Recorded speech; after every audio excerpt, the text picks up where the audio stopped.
Reincarnated as a heroine in a dating sim, I want to become a mob, but all the other girls are into me. Volume 2, by Hakurin Makoto. Translated by Dobi.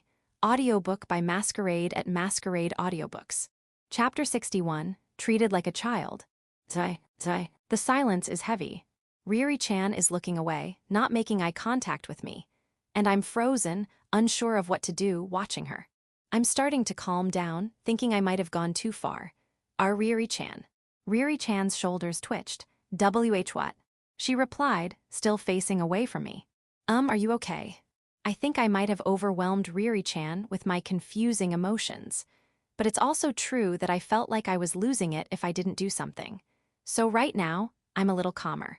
Now that I've calmed down, I'm realizing I might have gone too far, but... Well, I was just wondering what you were thinking, Suzuna. What I was thinking, I was just punishing you for making me angry. Hearing that, Riri-chan finally turned to face me. She pointed at her left breast. Why did you do this? It's probably about the bite mark, even though it's not visible through her blouse. I told you it was a punishment. You didn't have to go that far, did you?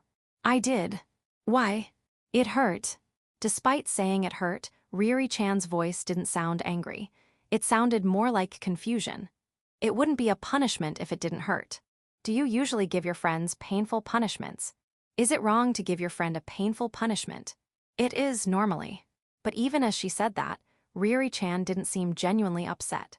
And yet, she also said this wasn't something you'd do to a normal friend. So that means I'm in a different position from Takabana-san and the others. That might make me a little happy. You bit me pretty hard. I held back. I actually wanted to bite harder. And I wanted to bite other places too. I don't feel that way now that I've calmed down, but I really did think that earlier. Suzuna, are you actually a sadist? Riri-chan seemed genuinely bewildered. She probably wasn't expecting that kind of response. I don't think so. Well, you wouldn't have done that otherwise. Is that true? But I don't want to hurt anyone else. I just couldn't feel at ease unless I left a mark on Riri-chan. You're the only one I've ever wanted to punish, Riri-chan. I'm not a masochist, you know. I know that. But I'm relieved that Riri-chan isn't angry. So what now? What do you mean? Riri-chan didn't seem to understand my question. Are we going to continue studying? I pointed at the notebooks and textbooks on the low table. I feel bad for letting the tea she made get cold. Riri-chan blinked, looked at the table, and then back at me. Is that even possible? No, I guess not. The study session ended there. It was late at night. I decided to go home. I packed my study materials into my bag, stood up, and headed for the door. I'll walk you home. Riri-chan stood up too. It's fine, I'm not a child. I won't get lost on the way to the elevator or the entrance. There's no need to be so overprotective. You're basically a child. Hi. It doesn't make sense to be treated like a child when we're the same age. I think we're both still somewhat children and somewhat adults. It's not right to be unilaterally treated like a child. A non-child wouldn't bite someone's chest just because they're angry. I was momentarily speechless. You can't express your emotions unless you physically lash out, can you? It's fine, I understand. What's that supposed to mean? Her condescending tone threw me off. I was the one in control earlier, but now that some time has passed, Riri-chan is back to her usual self, and I feel like I'm the one being tamed. I'll accept your childish behavior, Suzuna. I'm like a mother to you. I'm starting to want to bite her again. But if I do that, I can already imagine Riri-chan saying, There, you're such a child, as if she understands me perfectly. So I'll hold back, that was a punishment. My frustrated words trailed off and probably didn't reach her. I left the apartment, walked down the hallway, and got into the elevator. Only the impersonal whirring of the motor echoed in the elevator as we descended. Suzuna, what are you eating for dinner tonight? She'll probably say something if I say instant ramen. I'll probably buy something at the convenience store. Seriously, it's always that, isn't it? So it's the same thing after all. Either way, I'm labeled as someone who doesn't take care of herself. Of course. I don't know what's of course about that, but I'm worried. Riri-chan sighed, looking exasperated. She's been treating me like a child this whole time. I'm fine. With that skinny body, you're not eating properly, are you? I am. My body type is just my constitution. Are you being sarcastic? Riri-chan looked me up and down resentfully. I was just stating a fact. It's Amatsuki Suzuna's body type after all. But for some reason, it sounded like sarcasm to Riri-chan. Why would you say that? I'm putting in so much effort, and this is what I get. Riri-chan compared her body to mine. In terms of slenderness, Amatsuki Suzuna is definitely thinner. But Riri-chan isn't fat, she just has a healthy figure. If anything, Amatsuki Suzuna is too thin. You're overthinking it. Slender people sure are carefree. She sounds jealous. What happened to treating me like a child? Riri-chan is the childish one now. I like your figure better, Riri-chan. It's cuter. What do you mean, cute? Soft and cute. I recalled the feeling of Riri-chan's legs when I touched them earlier. Compared to that, my stick-like legs are bony and unattractive. Stop remembering that. Riri-chan waved her hands dismissively. Well, she's right. I shouldn't have said that in front of her. We arrived at the first floor while chatting about nonsense. We went through the entrance and stepped outside. I'll make you dinner again sometime. It's too much trouble, so it's okay. No, I'm worried about your health, Suzuna. Is she really that worried about me that she wants to be my mother? Well, Riri-chan's cooking is delicious, so I don't have a good reason to refuse. Sometime. Yeah, I'll make you whatever you want. Riri-chan smiled happily. Then I'll be going. Yeah, see you tomorrow. We waved goodbye and parted ways. Chapter 62. Things seem normal, but they're not. During class, the teacher's monotone voice and the rhythmic tapping of chalk against the blackboard induced drowsiness. Since it was close to the test, I tried to fight off the sleepiness and focus on the lesson. ZZZ. However, Shindo Minato, the boy sitting in front of me, had completely succumbed to sleep, his face buried in his desk. Seriously, this guy. This is hardly the behavior of someone who asked me for help studying yesterday. As a heroine, the correct course of action would be to wake him up and trigger an event. But I don't want to increase my intimacy level with him, so I decided to leave him alone. Section. Break time. Riri-chan was chatting with Takabana-san and her other female friends. Riri-chan was the center of attention, with the others gathered around her. I watched Riri-chan from afar. I wonder what they're talking about. Riri-chan was nodding along, occasionally laughing happily. It's normal for her to get along with others, so I don't intend to say anything about it. But her laughter seemed different from when she's with me. She seems to have more fun when she's talking to me. I had that pointless thought. Section. Lunch break. Suzuna, it's lunchtime. Okay. Riri-chan came to my desk with her bento box. Shindo-kun was sleeping at his desk today, so Riri-chan borrowed a nearby chair and sat next to me. I wonder how long he's going to sleep. Here, eat. She opened the bento box and handed it to me. Hamburg steak, tamagoyaki, tomatoes, and stir-fried vegetables. It looked very colorful and appetizing. I'm happy, but I feel bad that you're always making lunch for me. Don't worry about it.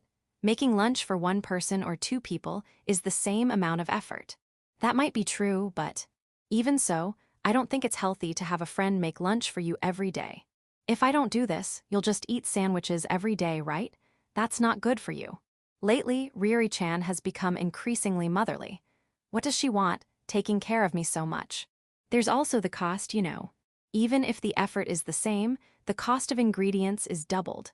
I feel bad about burdening her.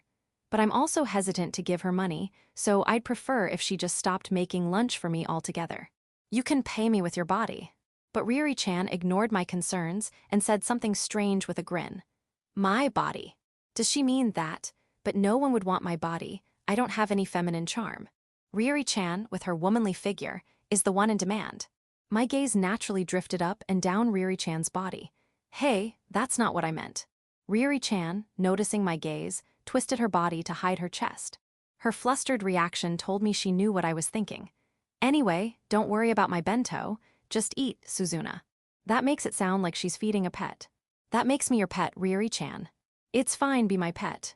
She actually agreed. There's no way you can have a human as a pet. And what would she even do with a pet like me?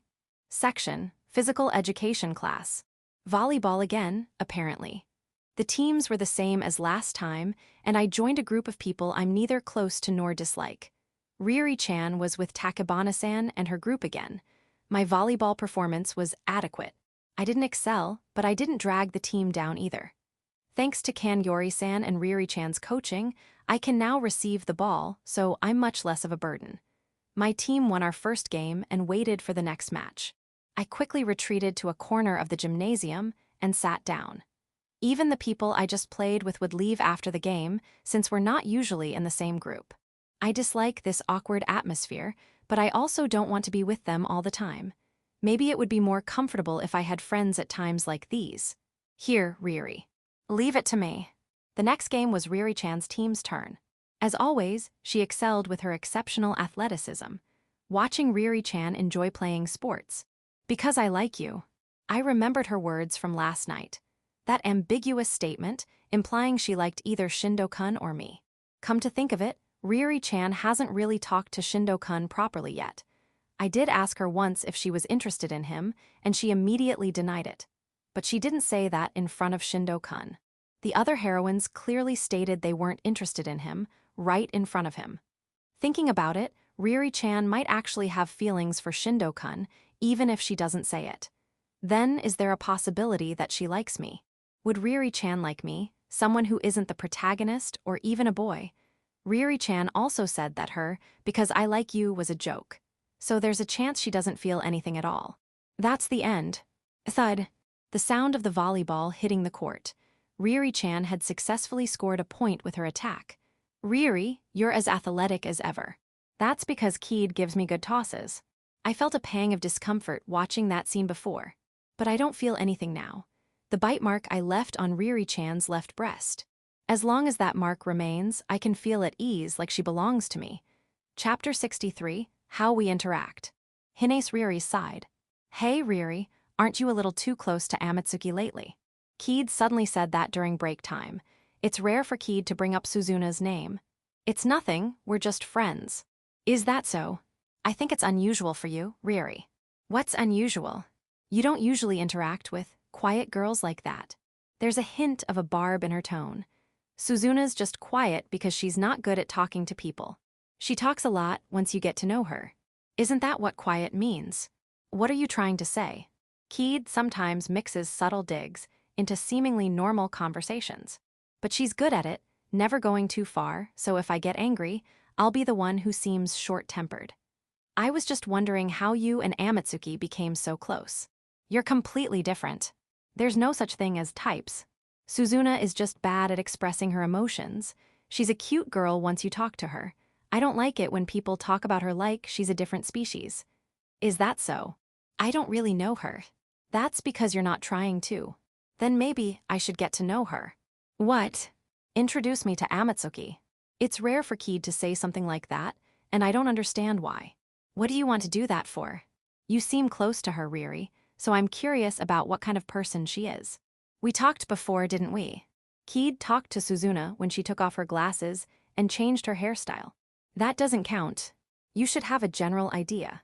No, I don't. Then maybe you're not compatible. I tried to end the conversation there. I don't think talking about Suzuna with Keed will lead to anything good. So you don't want to introduce me, Riri? Keed's lips curled into a slight smile. She knows what I'm thinking, and yet she's trying to continue the conversation. It's because Suzuna's not good at that kind of thing. You know a lot about Amatsuki. Keed's tone was still suggestive. You'd know that much if you were close. Then why don't you introduce me to her since we're close? I told you I'm not doing it. You're being persistent. If Keed is curious, she can just talk to Suzuna herself. There's no need to go through me. But you were trying to include Amatsuki in our group at first. That was a while ago. It's not relevant now. It's true that I tried to do that when I first met Suzuna. But as I got to know her, I realized she didn't like that kind of thing, so I stopped. So you're saying you're prioritizing Amatsuki over me. What's that supposed to mean? It's normal to introduce friends to each other, but you're refusing Riri. That's because you're saying Suzuna is bad at socializing. But you're prioritizing Amatsuki, whose wishes you haven't even heard yet, over my request, Riri. Keed is being strangely persistent today. You even make lunch for her. Is she that important to you? I knew someone would say that eventually, and it was Keed. Suzuna lives alone and always eats junk food. That's why I make lunch for her. Our situations are different from those who live with their parents and have someone make lunch for them. She should understand that reason. You're talking about her like she's your girlfriend. Huh. I was taken aback and speechless. You sound like those girls who say, my sweetie always eats junk food, so I have to make him food because I'm worried. That's how you seem to me, Riri, in your attitude towards Amatsuki. Keed's voice went up an octave, and she blinked rapidly, imitating a lovesick girl. She was a completely different person from her usual self. That's how it seems to me. Then she returned to her usual low-key tone. The gap is too much. No, it's not like that. I guess this is what Keed wanted to ask all along. That was a long-winded lead-up. Well, yeah, you're both girls. Keed chuckled. Those words weighed heavily on my heart. Well, I guess that kind of thing is normal nowadays. But I'd be surprised if you were that way inclined, Riri. So you think so, Keed? You still don't have a boyfriend, Riri. I'd be worried if girls were your type. So what if they are? So you should be careful about how you interact with her, before strange rumors start spreading. Strange rumors? Hines Riri, the girl who rejected countless boys, is now making lunch for another girl. It's only natural for people to think that way. That makes it sound like I'm doing something strange. What's wrong with liking Suzuna and making lunch for her? I've warned you. If you want to navigate school life smoothly, you should do everything in moderation. Keed continued to smile cheerfully until the end. Section, Suzuna, it's lunchtime. During lunch break, I went to Suzuna's desk with her bento. Keed said that, but she's overthinking it. It's true that I have feelings for Suzuna, but no one would figure that out just from a bento. Ah, okay, thank you. Suzuna has been calm lately. Before, she'd get jealous just from seeing me with Keed. Suzuna must have seen me talking to Keed during break time and playing volleyball with her during physical education, but she didn't say anything. Does that mean she's not interested in me anymore? I'd be worried if girls were your type. Keed's words from earlier replayed in my mind. Would Suzuna also be unable to accept that kind of relationship? If so, that would be upsetting. I was talking to Keed earlier, and she said she's interested in you. So I tried this tactic. I want to make her jealous. If she gets jealous like before, I can believe that she also has feelings for me. If she remains indifferent, I'll start to worry that I'm the only one feeling this way. Well, I'm not interested in her. A blunt reply. That's the usual Suzuna, not overreacting to Keed's name. How boring. I opened the bento box and placed it in front of Suzuna. So she asked me to introduce you to her. What do you think? Suzuna didn't look at me. She looked down and spoke in a bored tone. Riri-chan, are you listening? I said I'm not interested. Ah, okay. Well, I'll talk to her if she comes over. But I don't want to go through the trouble of introducing you to, if you don't want to. A non-committal answer. Apparently, Suzuna no longer has any strong feelings about my relationship with Keed. Before, she'd get upset just from that and start practicing volleyball alone. She seems to have cooled down considerably. Then Suzuna froze, looking at her bento. What's wrong? She usually eats without saying anything. Suzuna, what's wrong? Spinach. Spinach. I included spinach ohitashi in today's bento. I have to make sure she eats her vegetables, otherwise she'll just eat noodles forever at home. But today, she stopped. Do you hate it? Suzuna nodded. I didn't know that. I asked her about her likes and dislikes before making her bento. I hate it so much that I erased it from my memory. What's that supposed to mean? Suzuna occasionally says strange things. It's fine, you don't have to force yourself to eat it. Just leave it. Okay. But Suzuna's hand reached for the spinach. She picked up a small portion with her chopsticks and brought it to her mouth. Suzuna. Ew. She took a breath and put it in her mouth. Suzuna's face turned pale and she chewed, trembling slightly. She really does hate it. Why are you eating it? What's with her saying she hates it and then eating it? What's going on in her mind? I can't leave it. I told you it's fine to leave it. I can't. Why not? Because you made it, Riri-chan. Suzuna, still trembling slightly, reached for the remaining spinach. So I'll eat it. You don't usually eat spinach. I absolutely never eat it. Ah, I see. Suzuna is so unfair. She just pretended to be indifferent and made me feel down, and now she's suddenly making me happy. My heart changes color so easily with a single word or action from Suzuna. Chapter 64, My Mark. Riri-chan is talking to Takabana-san during break time. It's a common sight, nothing unusual. It was only recently that I started feeling uneasy about it. The burning emotion that was smoldering within me was extinguished by biting Riri-chan's breast. But it's been 4 days since I went to Riri-chan's house. The mark must be gone by now. I started feeling restless again. Knowing that ripples were forming in my once calm emotions, I stopped looking at Riri-chan. There's no point in harboring these feelings. I just want to live a peaceful life. Section, Suzuna, it's lunchtime. Riri-chan brought me lunch when lunch break started. It's become a routine, but this isn't normal. Classmate, friend, it's strange to have someone make lunch for you, no matter the relationship. Ah, okay, thank you. I bowed my head in thanks. It's strange that I feel such dark emotions just from seeing Riri-chan, who does so much for me, talking to another friend. I have to act normal, like it's nothing. I was talking to Keed earlier. She said she's interested in you. Even though I just resolved to act normal, Riri-chan brought up Takebana-san's name, as if testing me. I felt the flames of my suppressed emotions flare up. She knows I don't like this. She knows I have negative feelings towards Takebana-san. Why is she saying this? Well, I'm not interested in her. But I'm not a child. I'm trying to understand and manage my own emotions. I replied calmly, maintaining my usual tone. Riri-chan placed the bento box in front of me, so she asked me to introduce you. What do you think? She's persistent. There's no way I'd want to be introduced to someone I'm not interested in. Riri-chan should know that. But calm down. It's okay, I can stay calm. I looked up at Riri-chan's left breast. No, the mark that kept me calm is gone. The peace within me slowly crumbled. Riri-chan, are you listening? I said I'm not interested. Ah, okay. A curt reply. Riri-chan also didn't seem very enthusiastic, despite what she said. Then she shouldn't have asked. Well, I'll talk to her if she comes over. But I don't want to go through the trouble of introducing you too, if you don't care. I barely managed to hold it together. Good, Riri-chan didn't notice. After that, I froze, seeing spinach in the bento. First Takebana-san, now spinach. I briefly wondered if Riri-chan was deliberately trying to annoy me.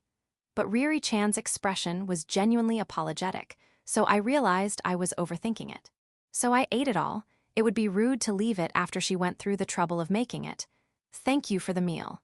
I thanked her and returned the bento box. You're welcome. Riri-chan smiled happily. She took the bento box and efficiently packed it away. I'm really sorry about this every day. Ahaha, I'm doing it because I want to. But Keed also said something earlier. She said we're too close, making lunch for each other and all. Even after lunch, she's still talking about Takebana-san. So, well, she said I should do things in moderation, or I won't be able to maintain my relationship smoothly. But I don't really care. Riri-chan laughed it off, but she doesn't understand. Takebana-san is trying to interfere with our relationship.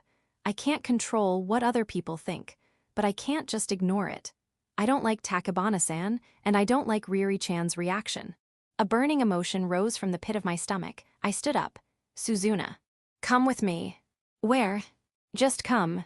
Ah, okay. I led Riri-chan out of the classroom, without giving her a chance to refuse. We walked down the hallway to the music room. I opened the door. It was empty. It's been a while since we came here together, Riri-chan. Back in April, when I first met Riri-chan. In this music room, she forced me to call her Riri instead of Hine-san. Calling each other by our first names strengthened our bond. Hey, Suzuna, what are you planning bringing me here? Riri-chan grinned mischievously and dramatically put her arm around her own shoulder. She probably thinks she's being playful, but she might be right. Take it off. Huh. Riri-chan blinked. Unbutton your blouse. Is this some kind of role play? Riri-chan seemed to understand the situation, but she also seemed bewildered. It's not role play, so hurry up. What if someone comes in? That's why I'm telling you to hurry. Ah, no, that's not what I meant. Why are you making me do this? I don't want to tell her the reason. Just take it off. No way, I'm not just going to take it off like that. Why not? You did it before. I brought up the incident at Riri-chan's house for the first time. She also remembered, and her eyes widened in surprise. That was because you took it off, Suzuna. It's the same thing. You accepted it, Riri-chan. You were angry, so I let you. I see that's how she's playing it. I'm still angry. Why? Don't play dumb. Riri-chan definitely knows. You know why? I haven't done anything to make you angry. Is it about the spinach? It's not that. Then what is it? Why does she want me to say it so badly? She's mean. Kid, it's annoying. Ah, is Suzuna jealous again? I'm not. You are. Riri-chan's lips curled into a slight smile. A confident smile. Maybe this is the reaction she wanted to see. But my anger isn't stemming from jealousy. You deliberately brought up Takabana-san's name to make me angry. Riri-chan is honest, so she couldn't reply immediately when I hit the mark. My suspicion turned into conviction. That's what annoys me. It's fine if you have a valid reason to bring up her name, but it doesn't make sense to do it just to make me angry. Well, that's you see. You're caught red-handed. Since you did it intentionally, apologize. Riri-chan was cornered. This is what happens when you act out of character. Sorry, Suzuna, You don't have to apologize. Hi. You just told me to. Thud. I pushed Riri-chan's chest. Riri-chan's back hit the wall, and she had nowhere to go. Show me your apology with your actions. So what do you want me to do? I pointed at her blouse. Take it off. Seriously. Hurry up. And you're not even going to do it for me this time. Last time at Riri-chan's house, I was the one who undressed her, almost forcefully. But today is different. I'm making her undress herself, so she can't use the excuse that I forced her. You want me to forgive you, right? Isai. Riri-chan obediently untied her ribbon and unbuttoned her blouse. Her black bra and white breasts were revealed. The mark I left was gone. What are you staring at? She's probably embarrassed to be the only one in her underwear at school. Riri-chan blushed. The bite mark, it's gone. Of course it is. It fades with time. My mark disappeared. Then Riri-chan might leave me. I felt a sense of unease welling up within me. Are we done? Not yet. I moved closer. Hey, this is bad if someone sees us. We're both girls, so it'll be fine. Well, it's better than a boy and a girl, or maybe not. Riri-chan was muttering to herself, but I didn't have time to listen. I ran my lips along her chest. Seriously, so suddenly. I bit her right breast this time, since I bit the left one before. I pressed my lips against her skin, searching for the right spot. I found a nicely rounded area. Here I go. Here I go, you're not going to. I bit down with my front teeth. Ouch, Suzuna, be gentle. No, Riri-chan has been mean lately. I think she deserves to be punished. So I bit down harder than before. Hey, you're going to tear it. Riri-chan's voice was filled with pain. I guess I should forgive her now. I stopped biting and looked up. There's a mark. A red mark bloomed on Riri-chan's right breast. Of course there is. How hard did you bite? Riri-chan quickly buttoned her blouse. I hope it lasts a long time. No, stop it. I don't want this mark to stay forever. That's why it's good. I prefer it if the mark that Riri-chan hates stays forever. What do you mean? Nothing. Because it means I'm more deeply etched in her heart. Chapter 65, Where is our secret place? Seriously, Suzuna, you've been the dangerous one lately. Riri-chan hugged herself and distanced herself from me. Dangerous. Your pervertedness. Making me undress, biting my chest. I wonder whose influence that is. Well, the answer is obvious. Your influence, Riri-chan. I haven't done anything that extreme. I think that is what influence means.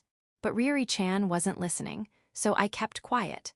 As long as the mark remains on Riri-chan's chest, I can endure a little bit of unreasonable behavior. Come on, let's go back to the classroom. Riri-chan took my hand and started walking, as if to say there was no point in staying here any longer. Despite her words, she's still leading me. Clatter. As we opened the music room door, someone happened to be passing by. Hine-san and Amatsuki-san, what are you doing here? It was the student council president, of all people. It's Yuri. You have some nerve making such a blatant expression of disgust. The two of them were already at odds. You're the one who just happened to walk past us. That's a ridiculous accusation. In the first place, what were you two doing in the music room during lunch break? It's none of your business.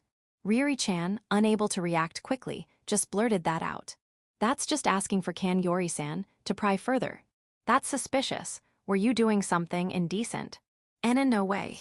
Her reaction was as if to say, yes, we were. Apparently, being bitten by me is considered indecent by Riri-chan. Well, I guess it is. If that's the case, you should be able to say it without hesitation. What were you doing? And nothing, we were just reviewing music. I didn't know you were so studious. HMPH, I'm focusing on my studies now that I'm a second year. I can be serious when I want to. It's strange that such a studious person would be reviewing music, which isn't even on the midterm exam, 3 days before the test. You dug your own grave, Riri-chan. And your face is redder than usual, isn't it? Hey, that's not true. It's probably because she was embarrassed about undressing. But I can't say that. Your flustered state is proof enough. Why don't you just confess what you were doing? I wasn't doing anything weird. Or rather, I was on the receiving end. The receiving end. She's talking like she's the victim. That makes it sound like I'm the perpetrator. Yori-san's gaze shifted to me. Riri-chan, don't try to shift the blame onto me just because you can't handle it. Amatsuki-san is a calm and composed person. There's no way she'd do anything strange to an unreasonable person like you. Stop trying to shift the blame with lies. But Yori-san didn't believe her at all. Hey, I'm not shifting the blame. I'm only telling the truth. Then tell me what you were doing. Well, that's ahi. Riri-chan was cornered. She can't tell anyone that she was bitten on the chest, so I kept quiet, and so did Riri-chan. Well, technically, entering the music room isn't prohibited, so there's no problem. What are you complaining about? But that doesn't mean you can do whatever you want without permission. Yori-san's firm words silenced us. I'll let it slide this time, but please refrain from any actions that could be misunderstood. Yes, I'm sorry.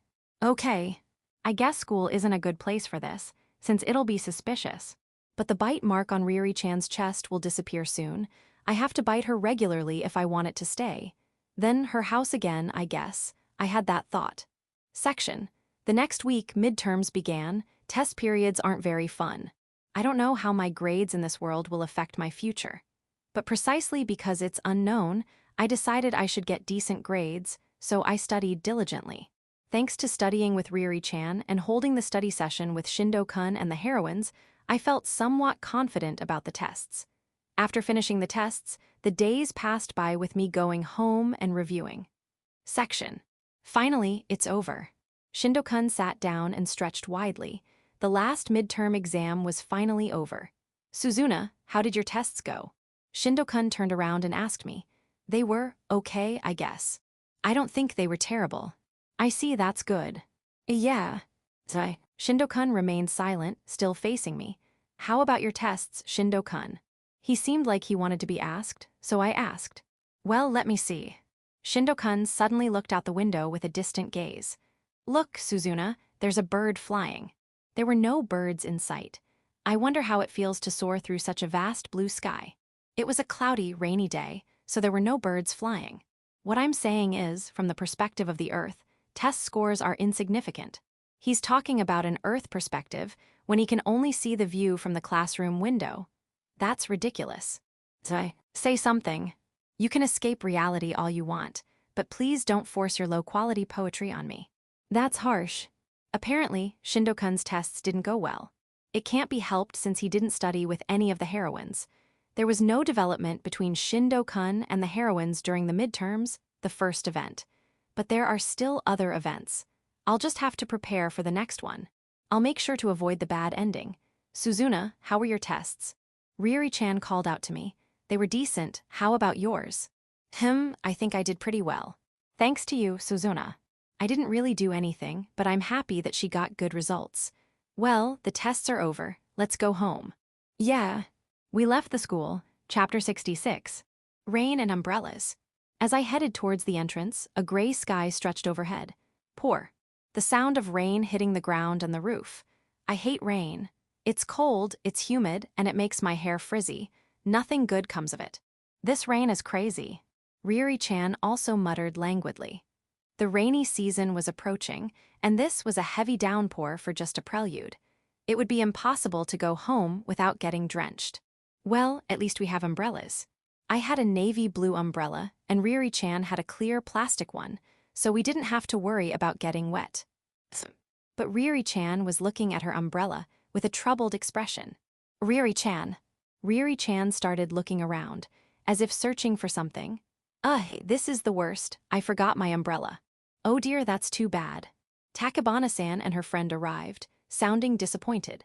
Riri-chan noticed them and walked briskly towards them. Kid, you forgot your umbrella. Ah, Riri, yeah, I didn't check the weather.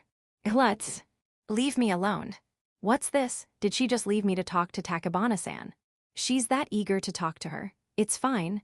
I suddenly felt like going home alone, but I'll endure it. I don't want to act so childish. Here. Riri-chan offered her umbrella to Takabana-san. Oh, are you offering it to me? Yeah, I'll lend it to you. No, I'm just kidding. That would be too much trouble. It's fine. I see. She's that worried about Takabana-san. She's so concerned that she'd run over and lend her her umbrella. Riri-chan would rather get drenched herself than let Takabana-san get wet. It's fine. I think I'll just go home. What about you, Riri? Don't worry about me. See you later. Riri-chan practically forced the umbrella on Takabana-san and hurried back. Sorry to keep you waiting. It's fine. Are you upset? I'm not. Then look me in the eye. I won't. I don't want her to look at me with the same eyes she just used to look at Takabana-san. I want her to cleanse her eyes first. You're not angry just because I talked to Kid, are you? It's not a big deal, and I'm not angry in the first place. Then smile a little. I don't feel like it. So you are upset. That's not what I mean. I'm not upset that she talked to her. I'm just a little annoyed that she made such a big deal about lending her her umbrella, as if she's so important. Then you can go home soaking wet, Riri-chan. No way. What is she talking about? Then why did you lend her your umbrella? Because Kid and the others were in trouble. But then you'll be in trouble, Riri-chan. I won't. I'll share your umbrella, Suzuna. Mine. So that means sharing an umbrella.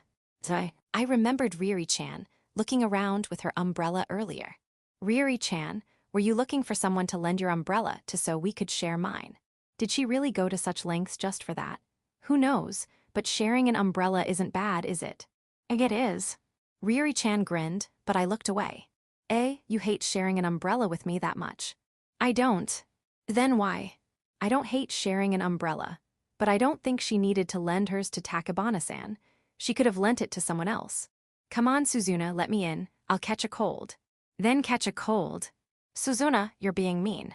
Riri-chan started complaining, pouting, but she's the one who caused this. I don't want to do this either. I'm not mean. That attitude is mean. I'm always like this. You're so annoying. Seriously, won't you let me in? No. Riri-chan has been bringing up Kid-san way too much lately. I think she deserves to learn a lesson. Fine. If you won't let me in, Suzuna, I'll ask Kid. Now Riri-chan is the one looking away, sulking. Is that okay? I'm going. Riri-chan asked again, as if to confirm. Does she think I'll give in to her attention-seeking behavior? Do what you want. That was the trigger. You're so mean, Suzuna. Fine, I'm going. Riri-chan sniffled and started walking towards Kid-san. Seriously. I still feel uneasy.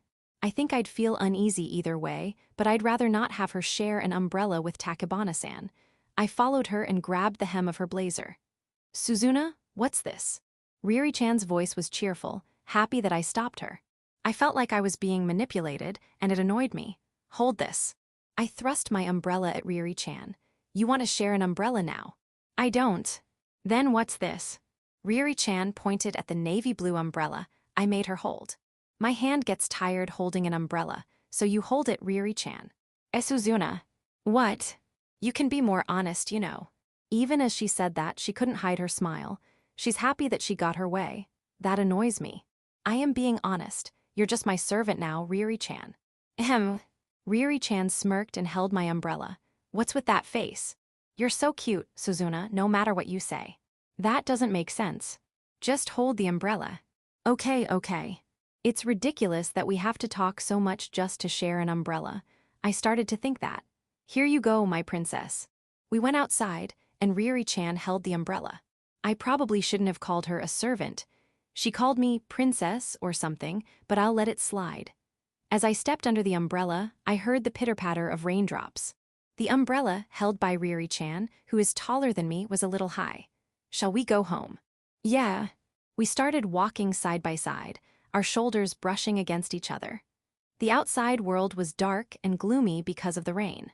My vision was blocked by the umbrella, and instead, I could only feel Riri-chan's presence beside me.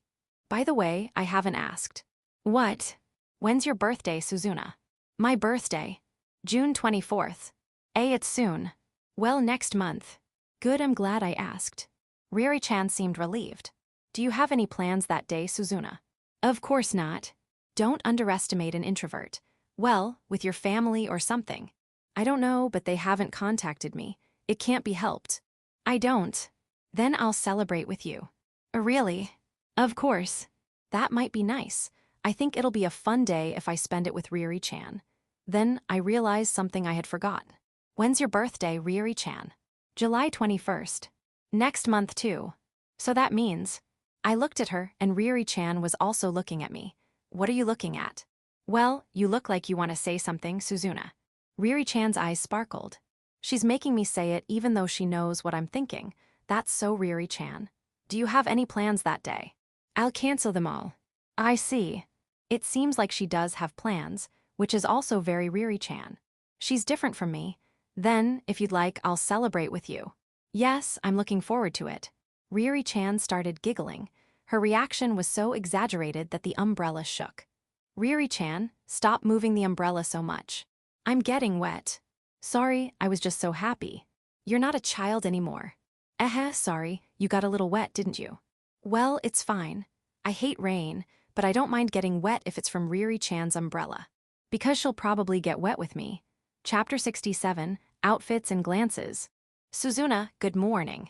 On our way to school, we met at a corner in the downtown area and walked together. It had become our usual routine. Riri-chan, usually energetic, was slumping her shoulders today, her voice lacking its usual pep. Riri-chan, good morning. What's wrong? You seem down. It's too hot. I'm seriously melting. By June, the pleasant spring weather had vanished and the temperature had risen rapidly. The humidity was also high, making the days hot and sticky. Riri-chan groaned, her face contorted in a grimace. Well, it is hot. And we have the sports festival soon, don't we? I seriously can't handle this. I'm thinking of skipping. Yes, the sports festival was coming up in mid-June. It's a pretty important event, a major one in this dating sim. I can't miss this opportunity to raise Shindo Minato's intimacy level with the heroines. I'll do my best. I'll definitely see it through. Suzuna, I didn't think you were that type. Riri-chan's reaction was a mixture of lethargy and surprise. It's a natural reaction, considering I hate sports festivals. But there are times when you have to do things you don't like. I can't help but imagine you tripping and falling, Suzuna. Riri-chan, you think I'm clumsy, don't you? Aren't you? She's probably remembering the volleyball incident. Well, just watch. I avoided answering directly. I probably won't be doing anything impressive at the sports festival anyway. Section. Hey, isn't it about time for summer to be over? Overwhelmed by the heat, Riri-chan said something nonsensical. I'm still managing, but Riri-chan doesn't handle the heat well, it seems. You're dressed for summer, though. That's true, but... It was the season for changing uniforms. We took off our blazers and wore only the school-designated white vests over our blouses. Riri-chan rolled up her sleeves, her ribbon loose and her top buttons undone, looking very relaxed. Naturally, her skirt was above the knee. I, on the other hand, kept my sleeves down and my buttons done up. Your slender figure really stands out, Suzuna. Riri-chan looked me up and down and made that comment. You're very liberated, Riri-chan. The thin, soft fabric of the vest emphasized her figure. Parts that were hidden by the blazer before, especially the fullness of her chest, were now more prominent. I couldn't say it directly, so I kept my words vague. Aren't you hot, Suzuna? Why don't you shorten your skirt or unbutton a few buttons? That'll cool you down. No, I can't do that. I don't have the courage to dress like that. Please don't take away the comfort I find in being ordinary. It's the season when boys stare, huh? But Riri-chan seemed to interpret my words differently and said that in a disgusted tone. I've never noticed those kinds of stares. My flat chest doesn't attract attention, the vest just hangs loosely. I guess I wouldn't want boys staring at you, Suzuna, considering how slender you are. No, they won't. Who would even look at my body? They might even complain about being subjected to such an unpleasant sight.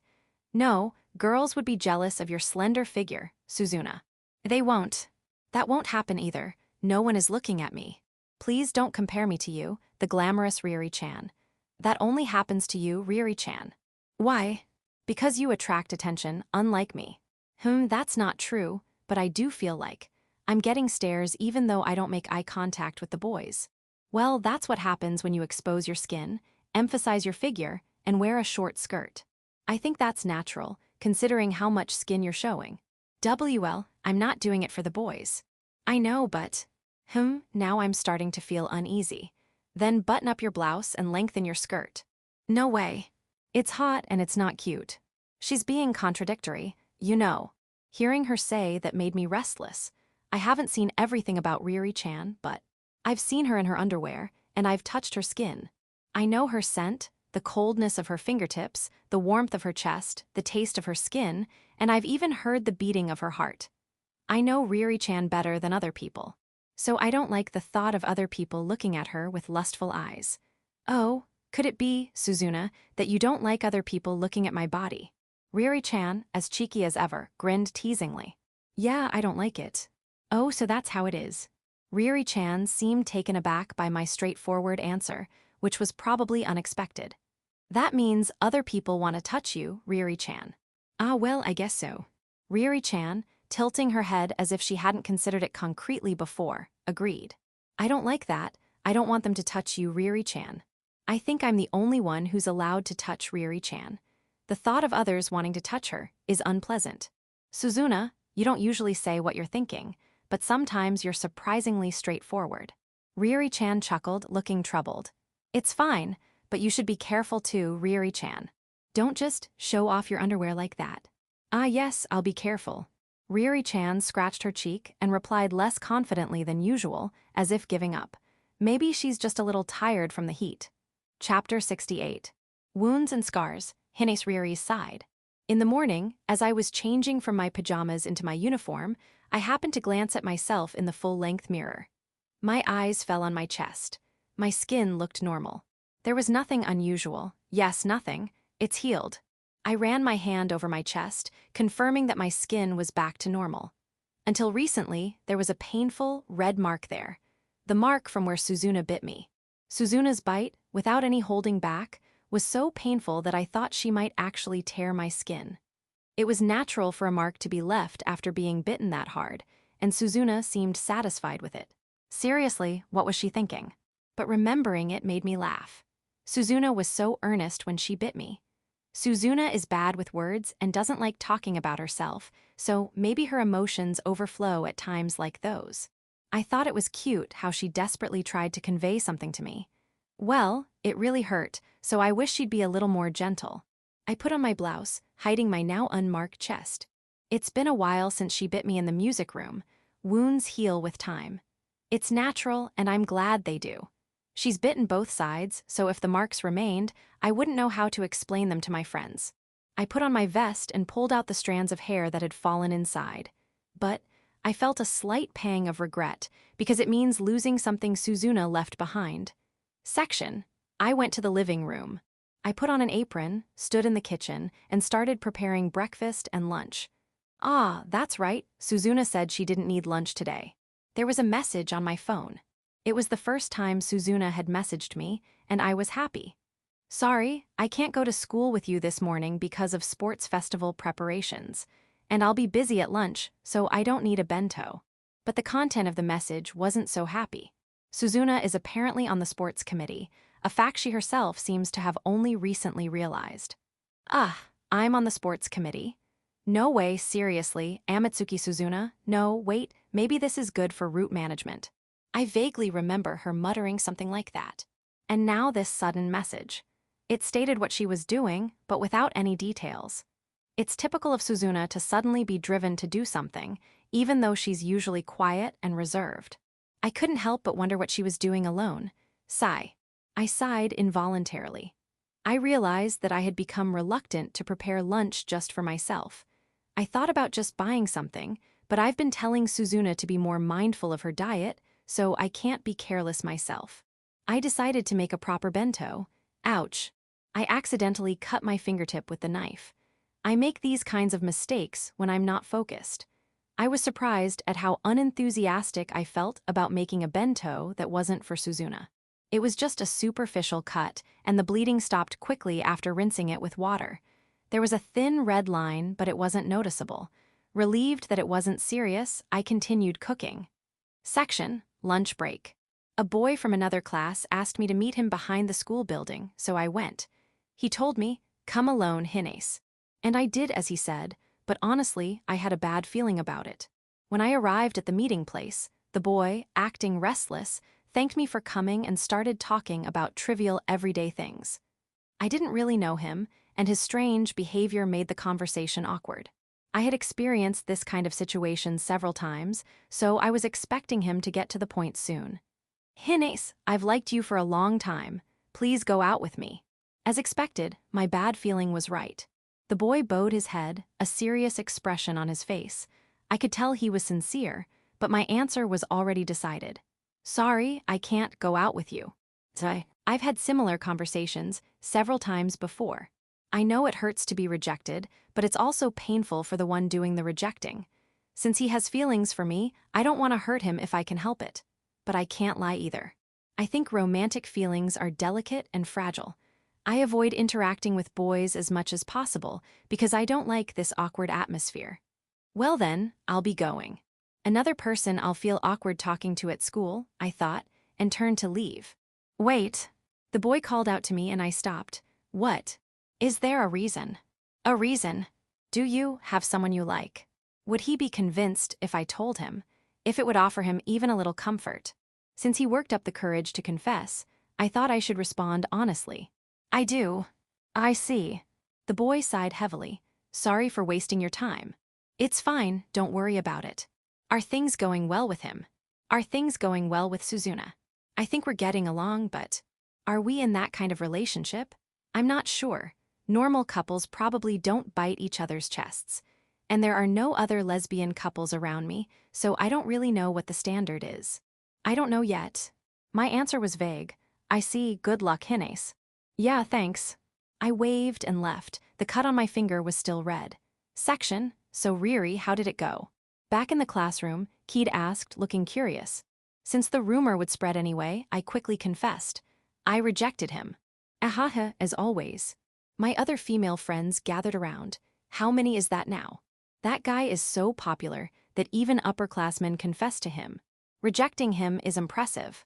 My friends chattered excitedly about my love life. They said things like, "Riri has high standards. There's someone better out there for you. Tell us about your past relationships.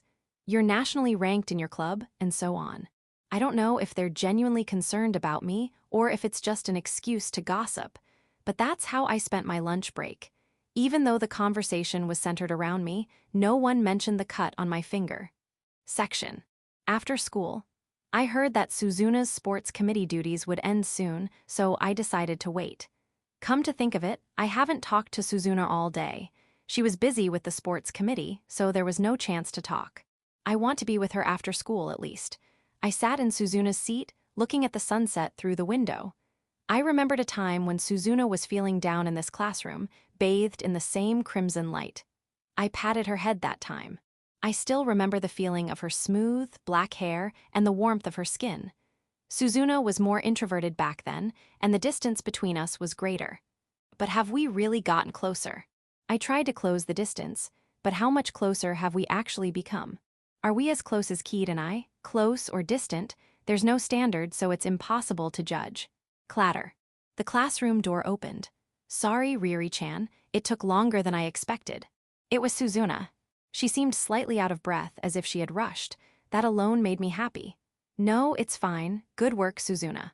Seriously, they dragged on and on about something trivial. "Hey, Riri-chan, why are you sitting in my seat?" "Ah, well, I was killing time." "This is the best seat for looking at the scenery, isn't it?" I pointed at the window. What would she say if I told her I wanted to feel closer to her while waiting? I don't have the courage to ask. "Hey, Riri-chan, what happened to your finger?" "My finger." Suzuna was staring at the finger I had pointed with. "You have a cut." "Ah, I cut myself this morning while making lunch." "Whoa, that's rough." "It's just a small cut. The bleeding stopped right away. It's nothing." But Suzuna took my hand and looked at my fingertip. "I don't have any band-aids. Does it hurt?" "It's a superficial wound that will heal naturally, so it doesn't hurt.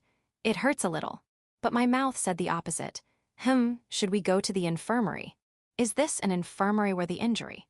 "No, it's just a small cut from this morning." "Okay then." Suzuna gently stroked my finger, avoiding the cut.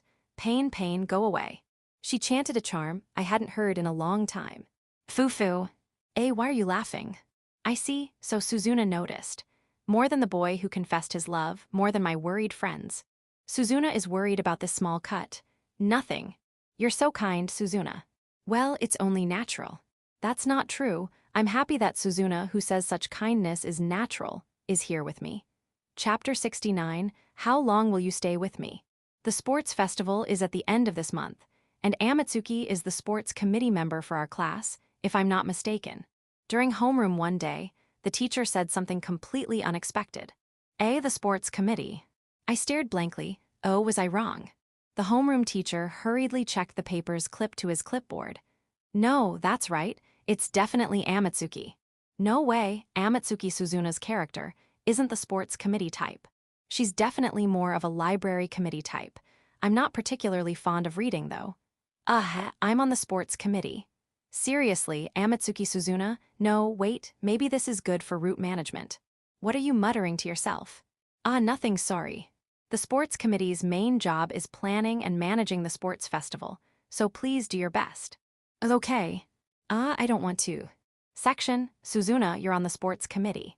Riri-chan asked during lunch break, sounding surprised. Apparently. Are you the type who gets fired up for sports festivals? You know the answer to that, don't you? Do I look like that kind of passionate person? You don't. Riri-chan chuckled wryly at my lack of enthusiasm. Of course, I'm not motivated at all. That being said, it's not all bad. The sports festival is one of the events in this dating sim where you can get closer to the heroines. But if I leave things as they are, there's a high chance that Shindo Minato won't trigger any flags with any of them. So it might be beneficial for me to intervene as a sports committee member. You have a meeting today, right? Yeah, why are they calling a meeting so late? It's only 3 weeks away. She's acting all important even though she didn't even know she was on the sports committee until just now. It's because they do the same thing every year. Just go with the flow. Okay. The real work begins on the day itself. I'll just go with the flow for the meetings and preparations. Section, it seems everyone's here. Then let's begin the sports festival operations meeting. After school, the sports committee was called to the student council room. Yes, the student council room. So the one giving instructions was Kanyori Rieka herself. Apparently, the student council, or rather Kanyori-san, is involved in all of Saren Academy's school events. I'm worried she'll die from overwork. That being said, the basic procedures are already set, so we don't have many agenda items.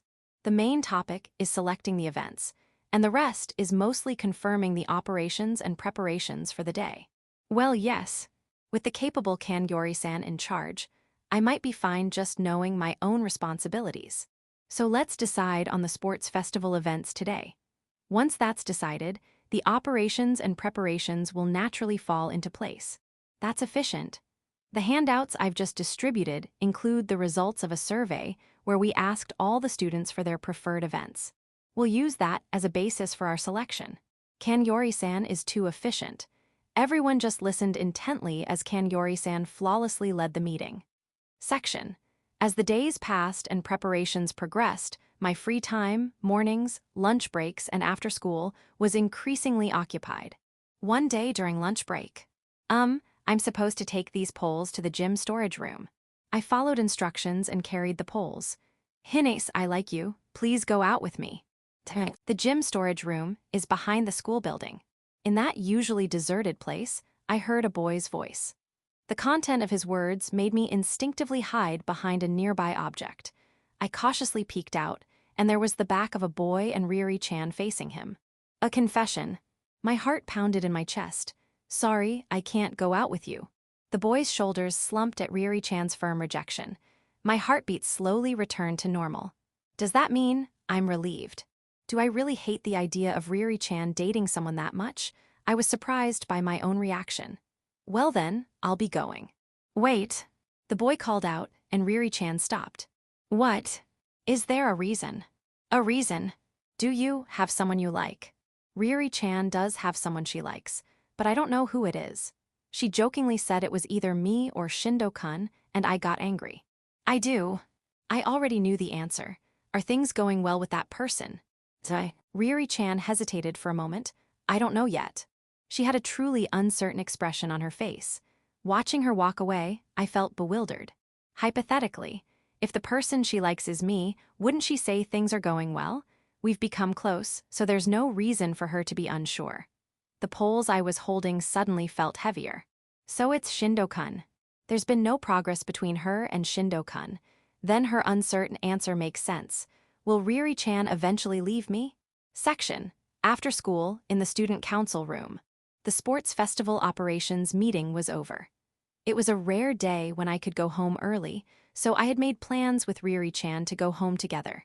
If I went back now, I could leave with Riri-chan while other classmates were still around. But my feet wouldn't move. I felt reluctant, unable to bring myself to stand up from my seat in the student council room. Amatsuki-san, the meeting is over.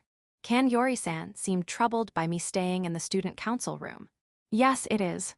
So, you should go home. Even if I want to, it's difficult to meet her. Are you waiting for someone? Yes, my friend is waiting for me in the classroom. Then all the more reason to hurry, I think. I saw her being confessed too. I see. Yori-san seemed exasperated by me, but she still treated me kindly. You seem shocked. Because your friend started dating someone. No, she rejected him. Then there doesn't seem to be a problem. But if she accepts someone's confession, she'll probably stop spending time with me. What do you think about that kind of relationship? Yori-san put a hand to her mouth, thinking. It might be lonely, but perhaps you're the only one who can be happy for her. That's true. A beautiful and correct statement. A very Yori-san-like answer. But I can't do that. I'll be lonely if she's not with me. I don't have any other friends, so I'll be all alone if Riri-chan leaves. I didn't mind being alone at first. But somewhere along the way, I became afraid of being alone. It's all Riri-chan's fault. Then shouldn't you tell her that? Tell her, yes, there are no right answers in friendships or romantic relationships. The only thing that matters is how you and your friend want things to be. You have to find the answer together. Maybe. There are no right answers in human relationships. I know that, and that's what makes it so difficult. But there's one thing I can say for sure. What is it? You shouldn't waste the time you have now, Amatsuki-san. Waste? Yes, you have a friend who's waiting for you to go home with her. At least her time is being used for you right now. So why would you be afraid of a loneliness that may or may not come and waste the time you have together? Well, she might be right, so come on, let's go. I'm sure she's waiting for you, feeling lonely. Yori-san's words resonated with me. Okay, thank you, Yori-san. I left the student council room to see Riri-chan. Chapter 70. Don't call me airheaded. Sports day arrived. A clear, cloudless sky stretched overhead. I guess most people would consider this perfect weather for sports. I don't though. As an introvert, sunny weather is too bright. It's so hot I'm so tired.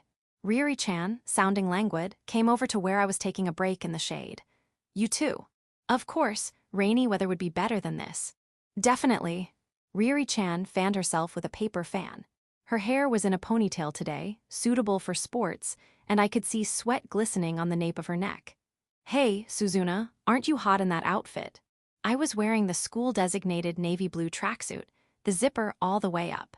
Riri-chan was wearing a t-shirt with the hem of her tracksuit pants rolled up, revealing quite a bit of skin. She looked much cooler. I am, but you'll get sunburned in that outfit. So true, but I can't help it, it's too hot. I put on sunscreen, so it should be fine. Riri-chan sighed and sat down next to me. Her t-shirt emphasized her figure more than usual, and my eyes were naturally drawn to her chest. The bite mark I left was gone. I felt a little disappointed. What are you looking at? I was staring too intently. Riri-chan, noticing my gaze, smiled. I was looking at your finger. I lied on the spot. My finger. The cut, it's healed. Yeah, it's healed. I forgot about it. Wounds heal. Once they heal, they're forgot. Then will Riri-chan also forget the mark I left on her chest once it heals?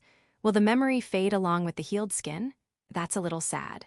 So, how's being on the sports committee? After a short silence, Riri-chan filled the void. It's a pain. I know that. Riri-chan chuckled. My answer was probably as she expected.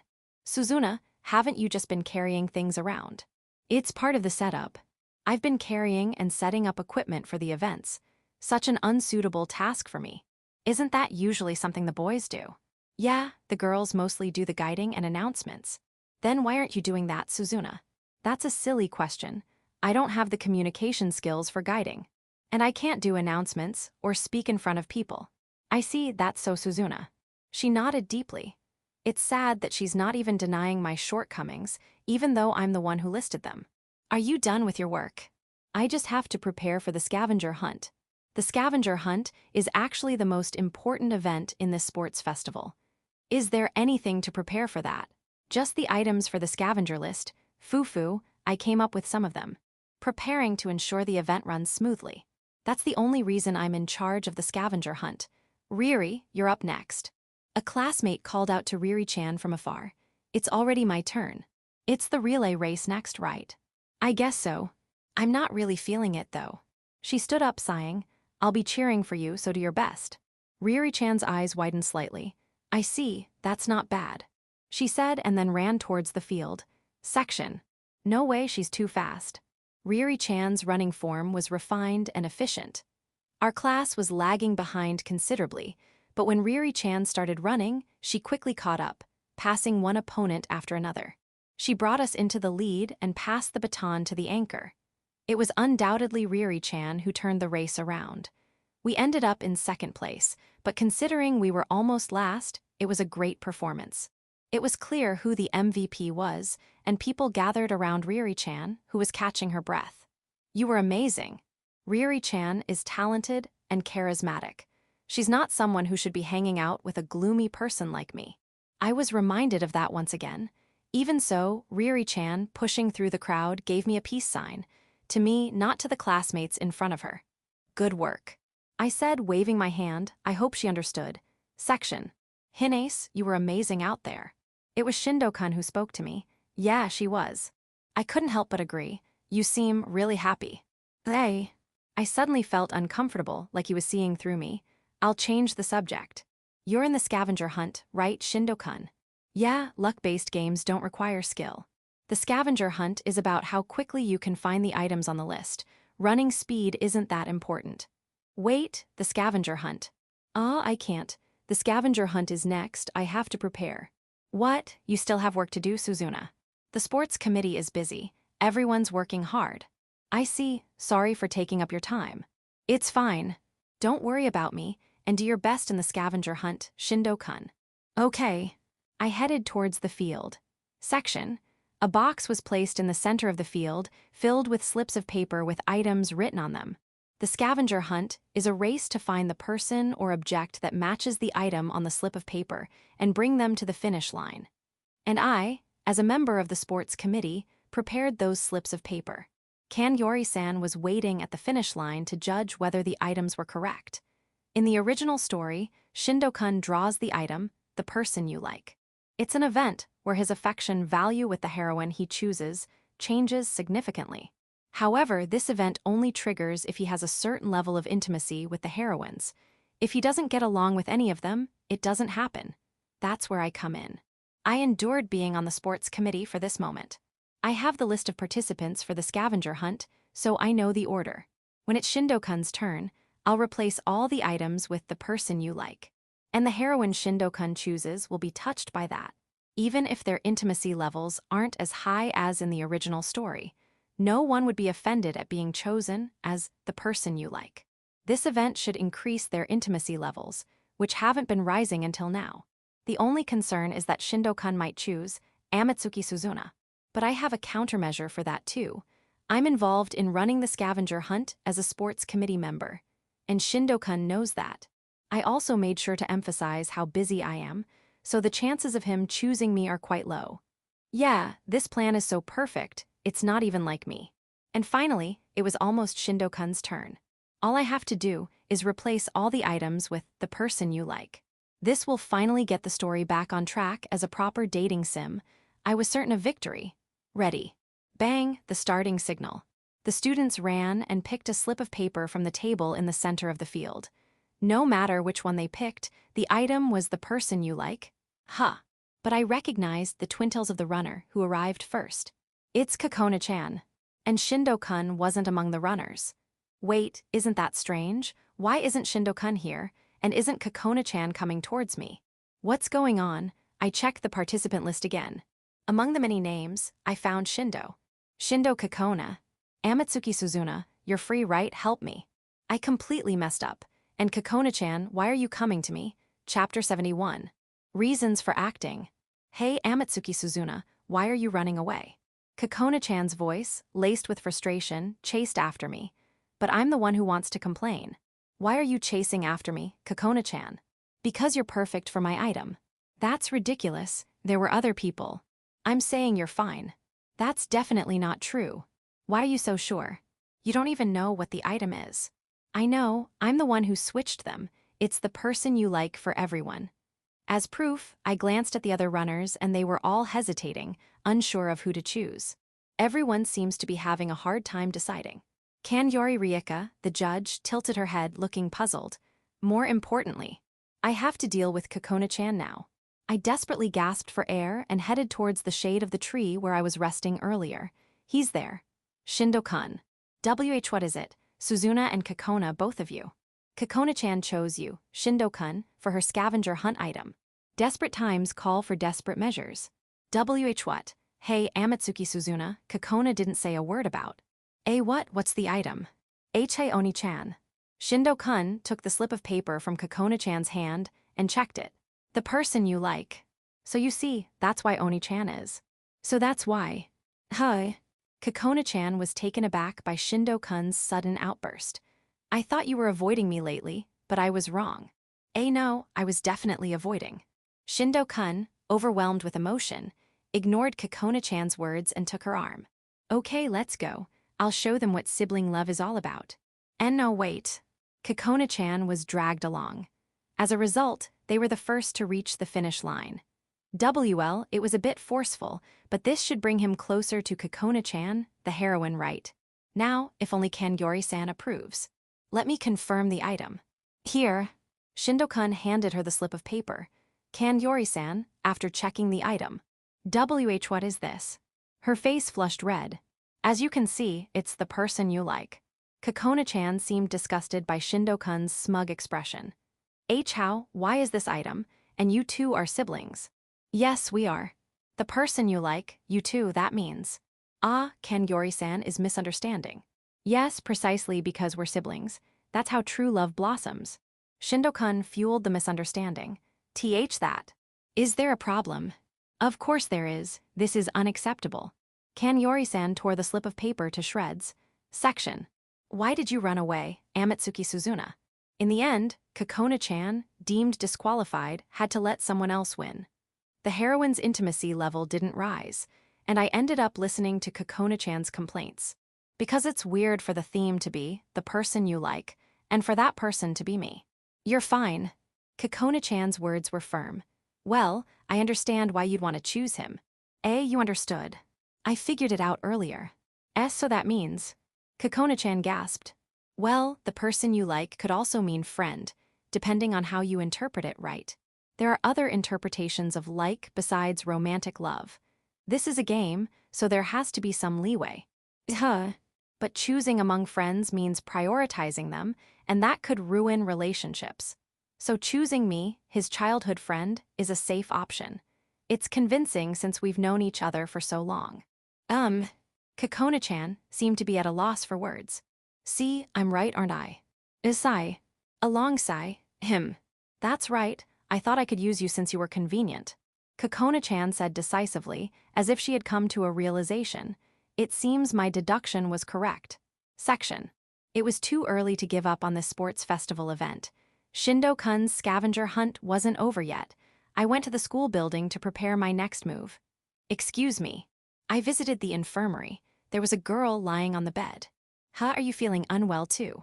Futaba Yu, the senpai with short blue hair, seemed surprised by the unexpected visitor. It's not too. You're faking it, aren't you, Futaba-senpai? Yes, this senpai is skipping class because she's not motivated. In the original story, she invited Shindo-kun to skip class with her, so I knew she would be here. You shouldn't underestimate mental illness. You're just unmotivated. Yeah, you're skipping class. I am. Her cheerful, unapologetic attitude was typical of her. Then help me. Hey. I woke up the senpai who was lying on the bed. Section, that should do it. This time, it's really Shindo-kun's turn. And I switched the items again. I can't use the person you like anymore. I can't expect any progress with Kanyori-san or Kokona-chan either. So I prepared a plan to make him choose only Futaba-senpai and raise their intimacy level. Ready. Bang, the signal sounded. Shindo-kun ran and reached the halfway point. The item I prepared was your favorite senpai. Shindo-kun looked flustered seeing that. I expected him to be confused since he doesn't have any close senpais. That's where I come in. I waved at Shindo-kun to get his attention and immediately pointed at Futaba-senpai next to me. Shindo-kun, understanding my intention, came running towards us. Suzuna-chan. Is this what you meant by helping me? Yes, please help him. Help? Shindo-kun arrived while she was talking. Senpai, would you please? Sure, what's the item? This. He showed her the slip of paper. Your favorite senpai. Oh my, this is troublesome. Futaba-senpai scratched her cheek and looked away. Is this a good sign? With that hope, the two of them headed towards Kanyori-san. You again. Kanyori-san frowned at Shindo-kun. It'll be fine this time. Shindo-kun handed her the slip of paper. I see, your favorite senpai. We pass, right? Then I have a few questions. Questions? Yes, to confirm. I see. Then please tell me Futaba-senpai's future plans. Future plans? Yes, if she's your favorite senpai, you should know. Even I know. So that's how she's confirming it. Getting a job. Shindo-kun took a gamble. She's going to college, right, Futaba-senpai? Yeah. Oops, that's right. Of course I knew that. He got it wrong, but he's still clinging to the idea. And Saren Academy is a preparatory school, so it's natural to choose college. You knew that? Yes, of course. I was just testing you, President. Testing her from what position? I see. Then please tell me the name of the university Futaba-senpai is planning to attend. You don't know. An unsettling air flowed between the protagonist and the heroine. Section, it seems I wasn't helpful. Futaba-senpai reported the results. The heroine's intimacy level wouldn't rise no matter what. Sorry, I appreciate you helping me. Is it really impossible to trigger the event without an established relationship? I don't mind. More importantly, Suzuna-chan, why did you want Shindo-kun to win the scavenger hunt? You even went so far as to switch the items. That's because Futaba-senpai saw through my scheme. I wanted Shindo-kun and Futaba-senpai to get along. Is that all? That's all. You don't have any personal stake in this. Me? Yeah, it's not normal to go to such lengths for someone else. Don't you have some kind of wish? If he gets a girlfriend, I'll be free. Then I can avoid the ending with him. That's my wish. Really. Why are you so suspicious? I feel like there's more. What else could there be? I'd like to know if there is. Well, for example, you're trying to separate Shindo-kun from someone by pairing him with me. My heart pounded. What's that supposed to mean? Getting closer to someone means distancing yourself from someone else. Hearing those words, I thought of Riri-chan. If I pair Shindo-kun with another heroine, the possibility of him ending up with Riri-chan disappears. Is that why I've been so proactive? Because I wanted that? Chapter 72. Learning what you don't know. Nothing is going right. Having finished my sports committee duties, I took a break in the shade of a tree at the edge of the field. Feeling discouraged, I sat hunched over, my face buried in my knees. The loud commentary and excited cheers from the crowd echoed through the speakers. I felt terribly out of place amidst all the excitement. In the end, no matter what I did, Shindo-kun's intimacy level with the heroines didn't increase. Moreover, Futaba-senpai pointed out that my motivation stemmed from Riri-chan. What does that even mean? I thought I was acting because I didn't want to be alone, but I was surprised to realize it was the driving force behind my actions. What do I even want? I don't understand myself. Suzuna. Riri-chan's voice called out from afar. The sound of her footsteps approached, and before I knew it, she was sitting next to me. Are you tired from all the work? Various things. You seem down. I'm always like this. You're more down than usual. What happened? It's hard to explain. How long will I have to live in fear of the Shindo-kun ending, unable to tell anyone the truth? You were interacting with a lot of people during the scavenger hunt and all. Is it related to that? You were watching. That would mean Riri-chan, who usually comments on everything, was silently observing. That's unusual. I was cheering for you, thinking you were working hard, Suzuna. Ah, that's why, thank you. She was being considerate, but I don't feel good about it, since I wasn't working hard out of genuine dedication.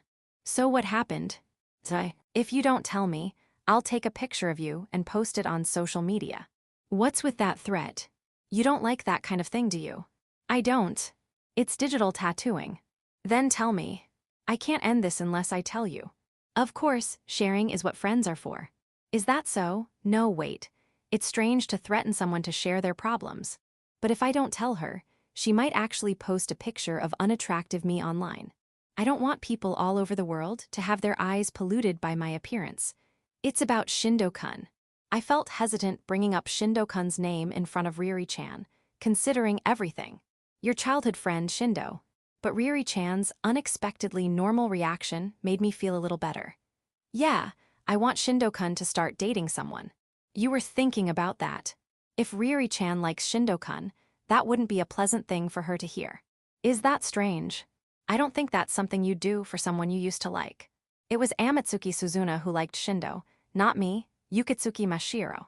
But a part of me doesn't want to see Riri-chan talk about Shindo-kun, but I can't avoid this conversation any longer. That's true, but I, the real Yukitsuki Mashiro, didn't have those kinds of feelings for him. That's why I can try to set him up with someone. I thought that would lead to happiness for him and the heroines in this game, and for me personally.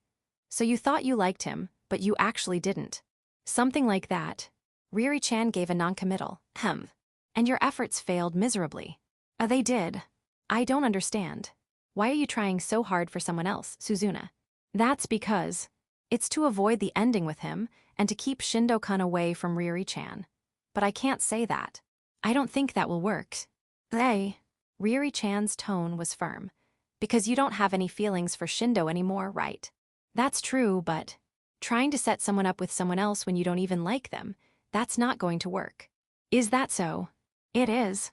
You have to believe someone is appealing to convey that to the other person. No one would believe your recommendation if you don't feel anything yourself. She might be right. I thought it would work because he's the protagonist and they're the heroines. So I thought they'd eventually end up together as long as there was a trigger, regardless of their feelings. If you try to convey something without any feeling, what gets conveyed is the lack of feeling. That's right. The irregularities started with Amatsuki Suzuna's existence itself. She, who was more devoted to Shindo-kun than anyone, completely lost interest in him after becoming Yukitsuki Mashiro. Maybe I was wrong to expect the other heroines to follow the original story's development when such a drastic change occurred. Change is contagious. Since I changed, it's natural for others to change as well. I'm going to pry a little further, but Suzuna, do you like anyone right now? Riri-chan asked hesitantly. Me, like someone. Yeah, I was wondering. Liking someone, loving someone. I know those feelings exist. But if you ask if I, Yukitsuki Mashiro, have ever experienced them, the answer is different. I don't think so. I've never thought I like this person, or I love this person. I see. Riri-chan's voice was heavy with unspoken words. Then isn't it difficult to make other people fall in love? Riri-chan saw through me. She pointed out that's why my efforts failed. That's true. That's why you should focus on your own feelings, Suzuna, rather than other people's. My feelings? Yeah, anything. Like love, for example. That might be the emotion I lack the most. And I realized why I don't understand it. It's because of what Riri-chan told me. If you try to convey something without any feeling, what gets conveyed is the lack of feeling. Feelings are transmitted through people. Then when will someone who hasn't been shown those feelings, like love, ever understand them? Suzuna. Because I've always been alone, how can I know what love is like? This isn't about Amatsuki Suzuna, it's about me, Yukitsuki Mashiro. My parents never said good night to me, never whispered I love you. I was raised out of obligation. I always wondered how my parents felt about me. They don't care about me at all. When I came to that conclusion, I closed off my heart. I hid the empty, hollow me, so I was wrong to seek a place in this world from the beginning. I finally understood that. And yet, I see, so you're the same as me, Suzuna. Ignoring my conclusion, I felt a warm touch on my cheek. It was Riri-chan's hand. I was pulled into her embrace. My gaze, which had been fixed on my knees, now rested on Riri-chan's chest. Her sweet fragrance surrounded me. I understand how you feel, Suzuna. I was alone too. You too. Come to think of it, Riri-chan's house was strangely sterile, except for her room. A house devoid of human warmth. Her parents live elsewhere, leaving her alone in a luxurious, empty house. Yeah, but it's okay. You'll understand someday. Really? Because I did. There's no way you won't understand too, Suzuna. Is that true? I don't have any basis for believing that, but I, the weak and hesitant me, don't have the courage or the resolve to deny her words. Chapter 73. The Empty Me. Riri-chan, what is this? What do you mean? I'm just comforting you. Riri-chan was letting me use her lap as a pillow, and she was even stroking my head. Fortunately, we were hidden in a secluded spot, so I don't think anyone saw us, but I'm asking why you're doing this. I'm just rewarding you for your hard work, Suzuna. I'm worried someone might see us. But you're not resisting. Well, that's true. I don't dislike having Riri-chan as my pillow or having my head stroked by her. Riri-chan's body is soft and her touch is gentle. Hey, Suzuna, what kind of person were you in the past? She suddenly asked that. My past? Yeah, we only met recently, right? So I don't know anything about your childhood or anything. It's not very interesting. Because I'm a boring person. I don't think there's any point in listening to someone like that story. Your story is interesting to me, Suzuna. Are you looking for a laugh? That's not what I mean. She wasn't giving me a chance to escape. Which me is she asking about? Amatsuki Suzuna or Yukitsuki Mashiro? Yukitsuki Mashiro, I guess. I pondered where to begin and sighed before quietly starting my story. Section. Mashiro-chan seems so uninterested in everything, it's like she's boring. That was something I heard often, regardless of the person's gender. For example, conversations about classmates, music, the internet, TV, sports. It didn't matter what it was, I was indifferent to everything and never shared common interests with anyone. So I couldn't understand why everyone was so enthusiastic about gossiping. Yeah, I'm not interested. But I didn't think it was a bad thing when I was younger, because I knew people who were just like me. Section. Mom's here. I handed my tests and assignments to my mother. My mother took them silently and looked them over. Good work. That was all. Whether the results were good or bad, her response was always the same. The conversation ended with her flat voice and businesslike remark. My father was often away from home on business trips, and I barely have any memories of talking to him, even when he occasionally came home and we talked. I see. Okay. That was his only response, but I never thought this was strange. This was normal to me. It was the reactions of the outside world that were abnormal. Since my parents are indifferent, it's only natural that I'm also indifferent. It was a natural consequence, and I never felt any discomfort. I grew up like that. Section. Yukitsuki, have you thought about what you want to do after graduation? At the age of 15, having done nothing in particular with my life, I must have been a headache for my homeroom teacher. Not really, I don't care. I wasn't interested. My grades were average, neither good nor bad. I didn't feel like making any more effort, nor did I feel like slacking off. So I knew roughly what kind of schools I could get into. Once high school was decided, I could see the future that awaited me. Since it was an ordinary high school, a life as an ordinary person awaited me, whether I went to college or got a job. I could imagine the mundane future, and I wasn't interested. You don't care. Do you have any specific aspirations? I'll go wherever I get in. The teacher scratched his cheek, looking troubled. Have you discussed this with your parents? We were in the career counseling room, where parent-teacher-student meetings were usually held. But it was just me and the teacher. The answer was obvious. They said I can do what I want. Is that so? That's a lie, they didn't say anything. Section. I went to high school. I didn't have any close friends, but I accepted that. I guess it's better to have friends, but it was difficult for me. I'm not good at liking someone, because I lacked those kinds of emotions. Hey, Yukitsuki-san, why are you always alone? She likes being alone. She's always quiet, it's creepy. I don't know what she's thinking. Even I felt downhearted hearing those whispers, knowing they were talking about me. I don't mind being alone, but I don't like being ridiculed for it. I can't stay the same as when I was a child forever. Having gradually learned some social skills, I became tired of the stares from those around me. That's when I started watching manga and anime. The characters seemed to be full of emotions. Fighting, becoming friends, falling in love. They seemed to express the emotions I lacked to the fullest. I thought maybe I could gain something by watching something born from emptiness, since I myself was empty. And after playing the dating sim, my girlfriend next door is super sweet, I realized. I don't understand the character's emotions. Concluding that it was because I'm an apathetic person, I stopped caring about everything. Section C. It's a boring story, isn't it? I gave a rough summary of Yukitsuki Mashiro's life. Even looking back on it myself, it was completely uninteresting. If someone told me to give them back their time, I'd apologize sincerely. No, it was very interesting. Seriously. Seriously. Is this really interesting? Has Riri-chan never heard anyone else's life story before? Her reaction was so strange that I started to doubt such an impossible thing. So, like you said earlier, Riri-chan, love is impossible for me. That's why I don't know what to do about Shindo-kun or the heroines. I've completely given up. It's okay, you have a heart, Suzuna, you'll understand love soon. She's saying such carefree things, after just making me realize the harsh truth. I know it's not her fault, but I don't want her to say such irresponsible things either. But I've lived my life without being able to understand it. It's impossible for me anymore. I'm hollow, empty, and lacking. Seriously. Ouch. She cupped my face in her hands. My vision shifted upwards as she made me look at her. I was using her lap as a pillow.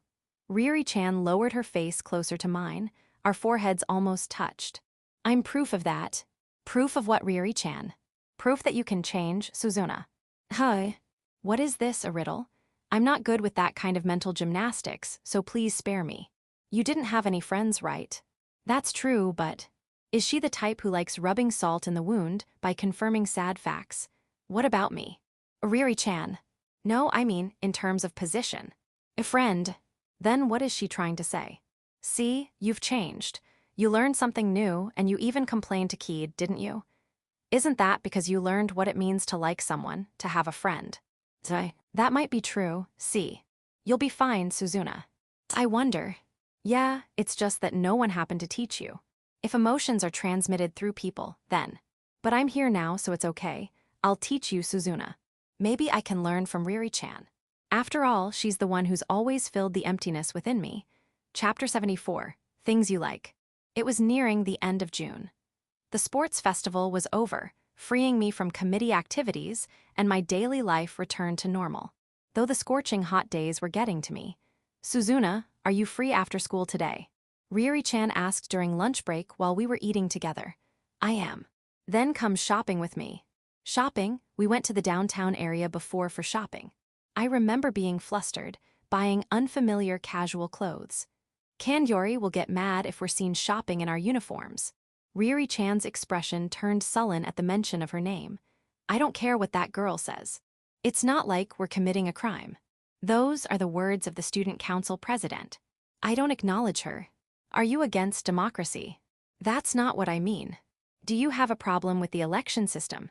Suzuna, stop making the conversation so difficult. I was scolded. So, are you coming or not? She pressed me intensely. I'm happy that Riri-chan invited me, but I feel bad about ignoring the student council president's words. If I refuse, I might upset Riri-chan. I nodded. I'm coming. Good girl. Riri-chan's mood immediately brightened. Section, after school, we walked through the downtown area together. The streets were crowded with people leaving work and school, creating a bustling atmosphere. I still don't like these kinds of crowds. Here. Riri-chan suddenly held out her hand. What's this? There's no treat in her palm. You looked restless, Suzuna. You'll feel better if we hold hands. Ah, okay. Riri-chan is quick to pick up on my subtle cues, even though I didn't say anything. And she does this kind of thing without hesitation. It's reassuring. I took Riri-chan's hand. All right, let's go. She walked ahead of me. I've witnessed this scene many times. Riri-chan walks in front, guiding me. I always rely on her. We arrived at the same general store in the building we visited before. This is it. Seeing the store brought back some unpleasant memories. Yeah, is something wrong? No, nothing. Ryuri-chan was looking at stuffed animals in this store, wondering which one to get for Takabana-san's birthday. I got incredibly upset and left the store without saying anything. We made up afterward, but seeing the store again brought back vivid memories of that time. But that's in the past, it has nothing to do with us now. I'm just overthinking it. I calmed myself and entered the store. My eyes were immediately drawn to the stuffed animal corner. You really do like stuffed animals, Suzuna. Ryuri-chan, noticing my gaze, commented.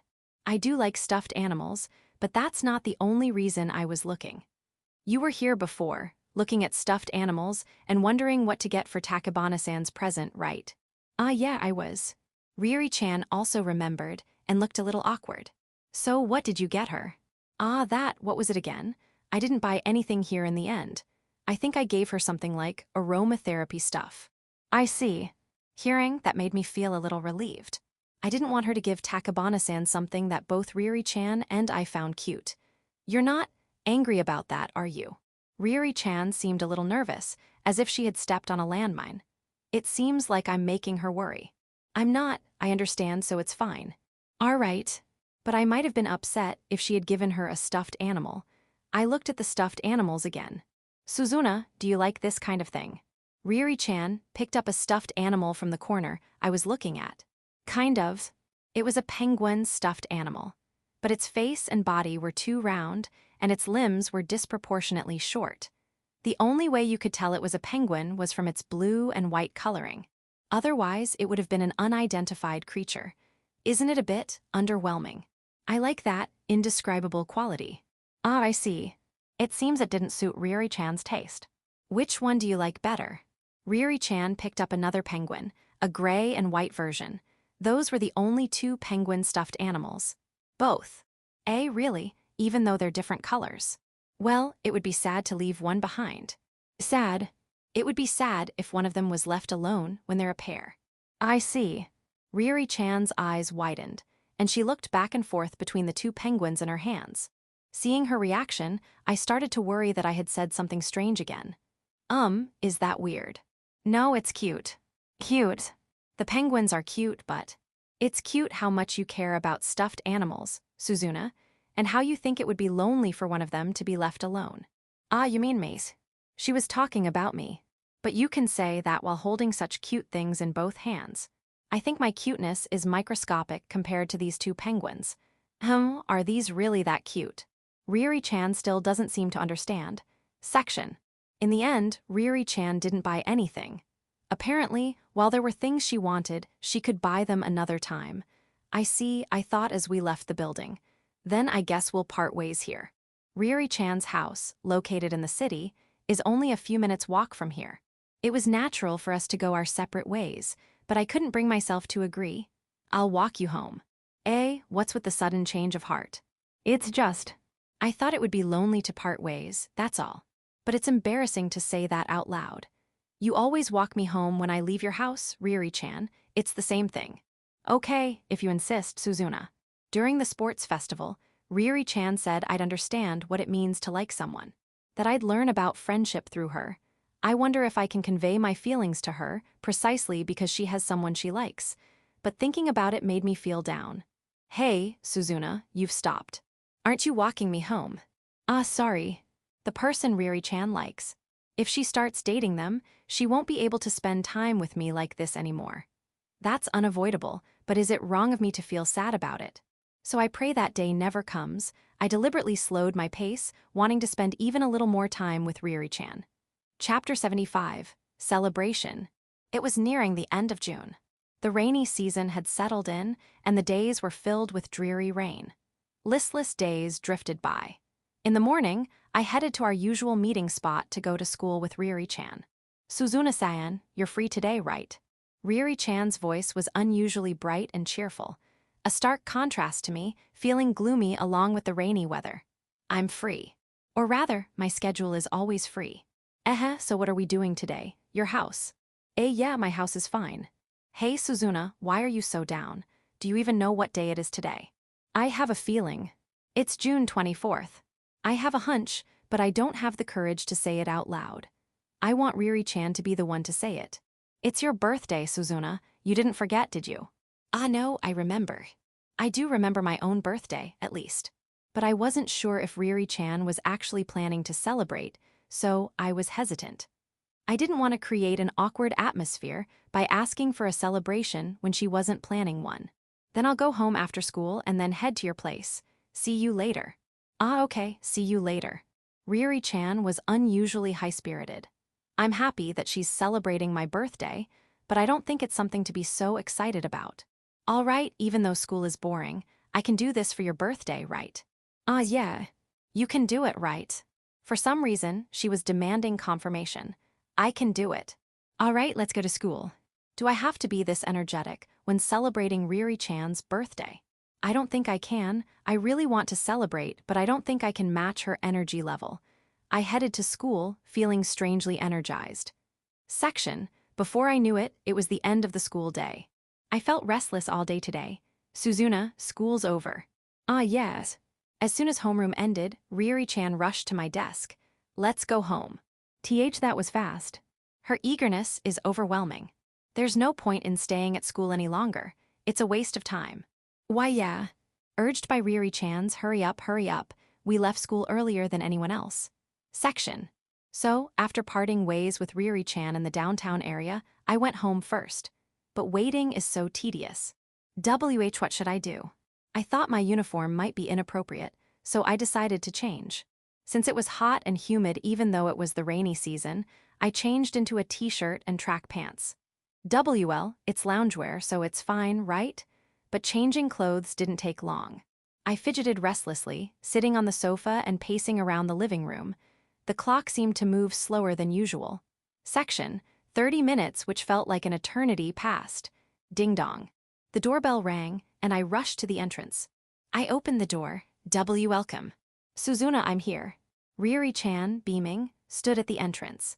She was wearing an oversized white t-shirt and black denim shorts with a large tote bag on her shoulder. Ah, this is bad. Even though it's a simple outfit, Riri-chan still looks stylish. She's wearing a necklace, and her t-shirt is neatly tucked in. I messed up, I let my guard down. I shouldn't have gone full loungewear mode just because I'm at home. Come in. Yay, it's been a while. But Riri-chan didn't seem to mind and entered the living room. She seemed genuinely excited. Can I use the kitchen? Her eyes sparkled, but the kitchen, what are you doing? You haven't eaten yet, have you? Well, not yet, but I just got home. Foo-foo, so I'm making you dinner.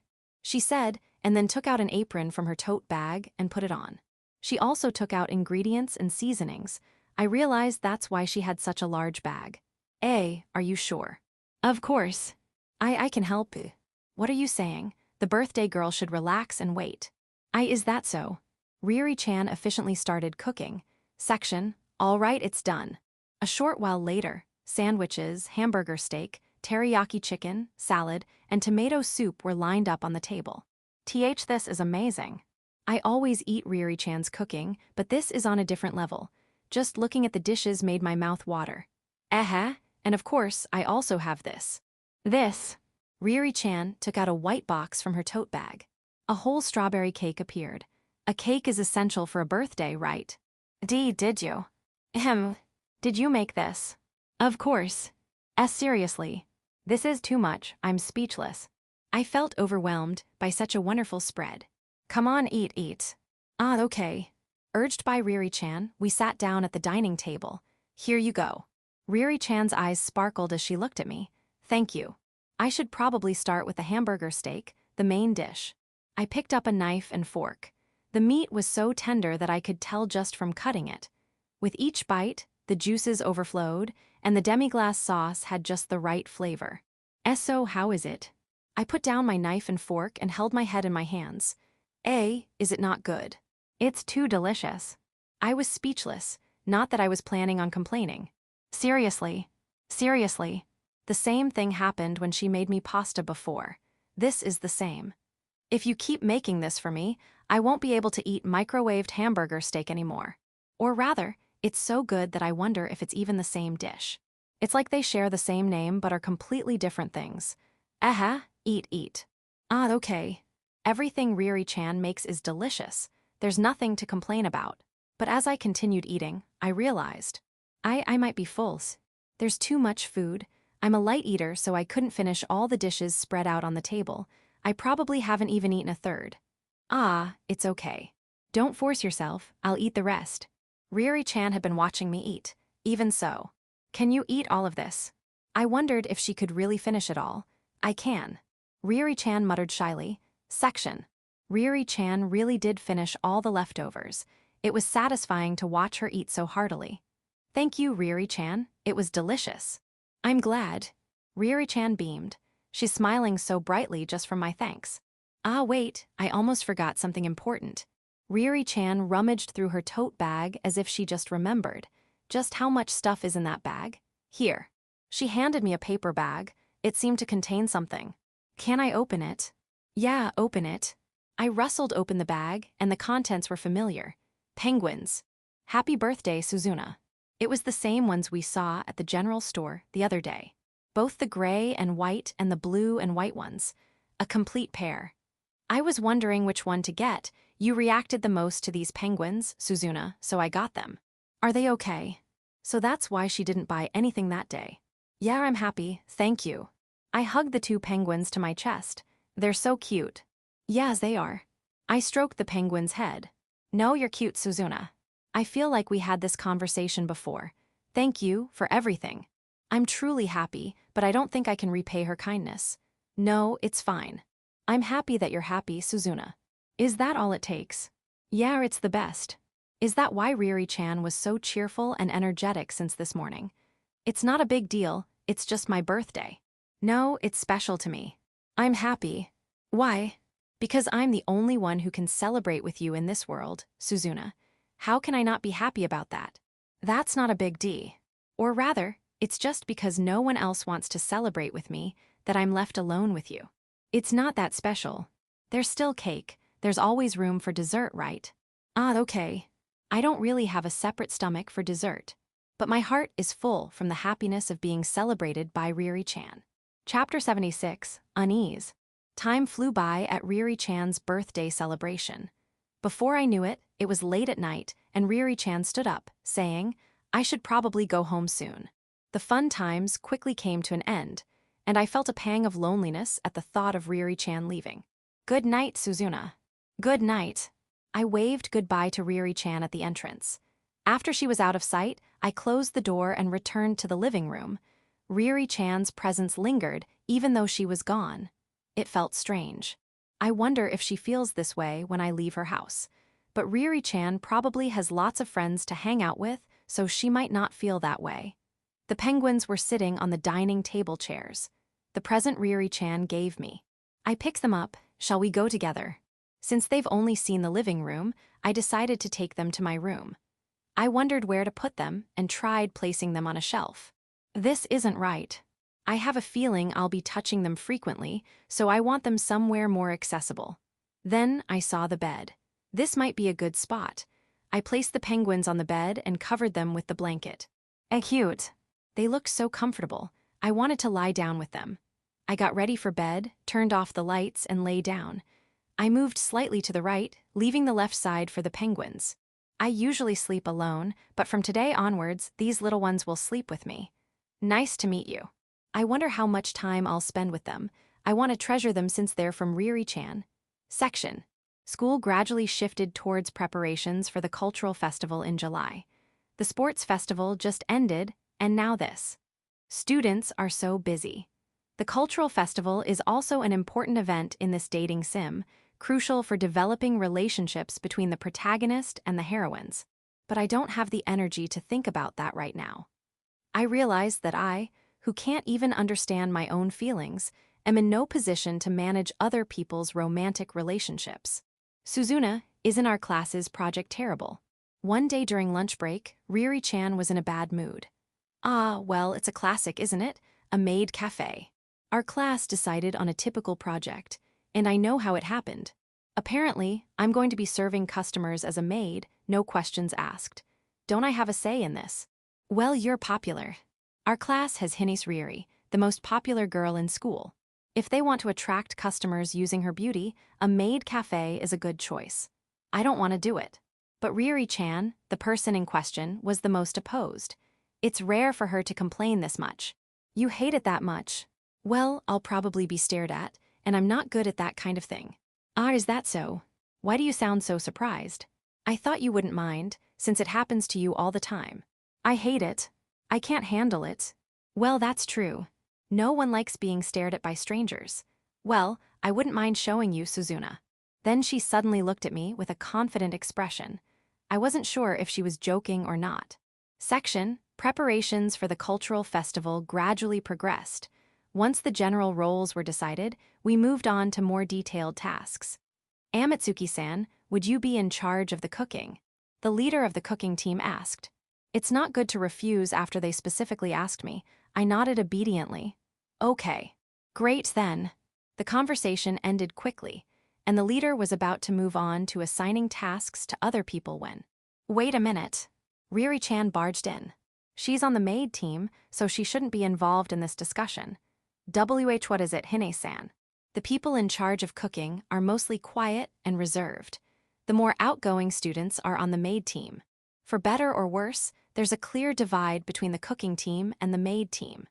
Everyone was intimidated by being directly addressed by Riri-chan, the most glamorous among them. It's strange that I'm the one who can talk to her normally. I think Suzuna would be better suited for the preliminary stages. The preliminary stages? You mean planning the menu or procuring the ingredients? Exactly. Apparently, Riri-chan didn't want me to cook. She argued vehemently, and the cooking team leader nodded repeatedly. Oh, okay, we'll ask Amatsuki-san to do that.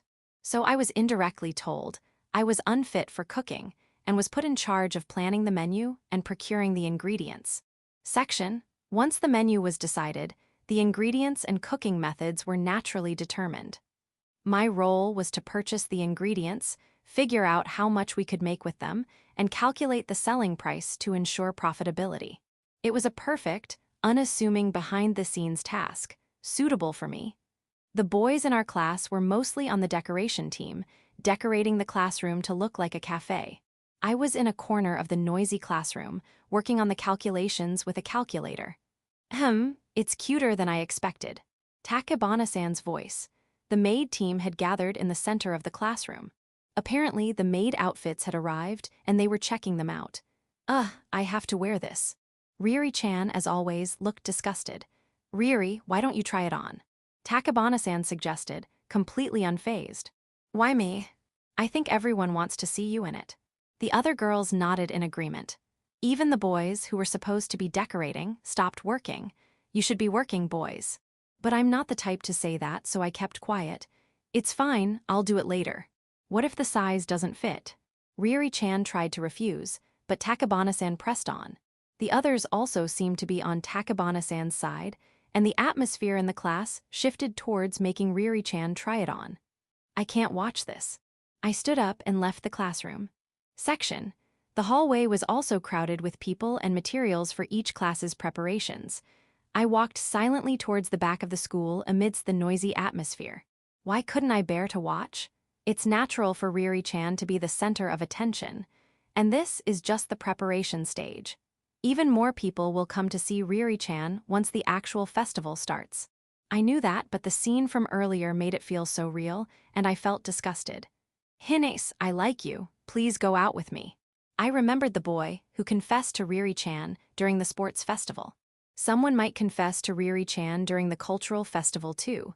No, they definitely will. And I hate that thought, even I'm surprised by how much. I don't want to accept that. My mind raced, trying to figure out how to stop anyone from confessing to Riri-chan. Chapter 77, The Center of My Heart. The day of the cultural festival. It was mid-July, right around the time when the rainy season usually ends, and thankfully, the weather was good. Each class was setting up for their respective projects. I was organizing the food ingredients for our maid cafe. Hey, Suzuna-san. I turned around when Riri-chan called out to me. Oh. So, how do I look? Riri-chan was in her maid outfit. A black, long-sleeved dress with a white apron, both adorned with frills. With the long skirt, it was a classic maid look, a safe choice for a dating sim. It suits you, you look cute. Oh, really? I didn't expect you to say that so directly. She asked for my opinion, and yet she's embarrassed after being complimented. Yeah, everyone will come to see you, Riri-chan. Well, I wonder. They definitely will. Even though she's beautiful, Riri-chan usually has a strong, gal-like appearance. The cuteness of the maid outfit softens her image, making her look just the right amount of cute. But doesn't this frilly stuff not suit me? No, the long skirt gives it a mature look, so it's not too cutesy. I think a mini skirt would also suit her, though. Seriously, but it's hard to move in and it's hot.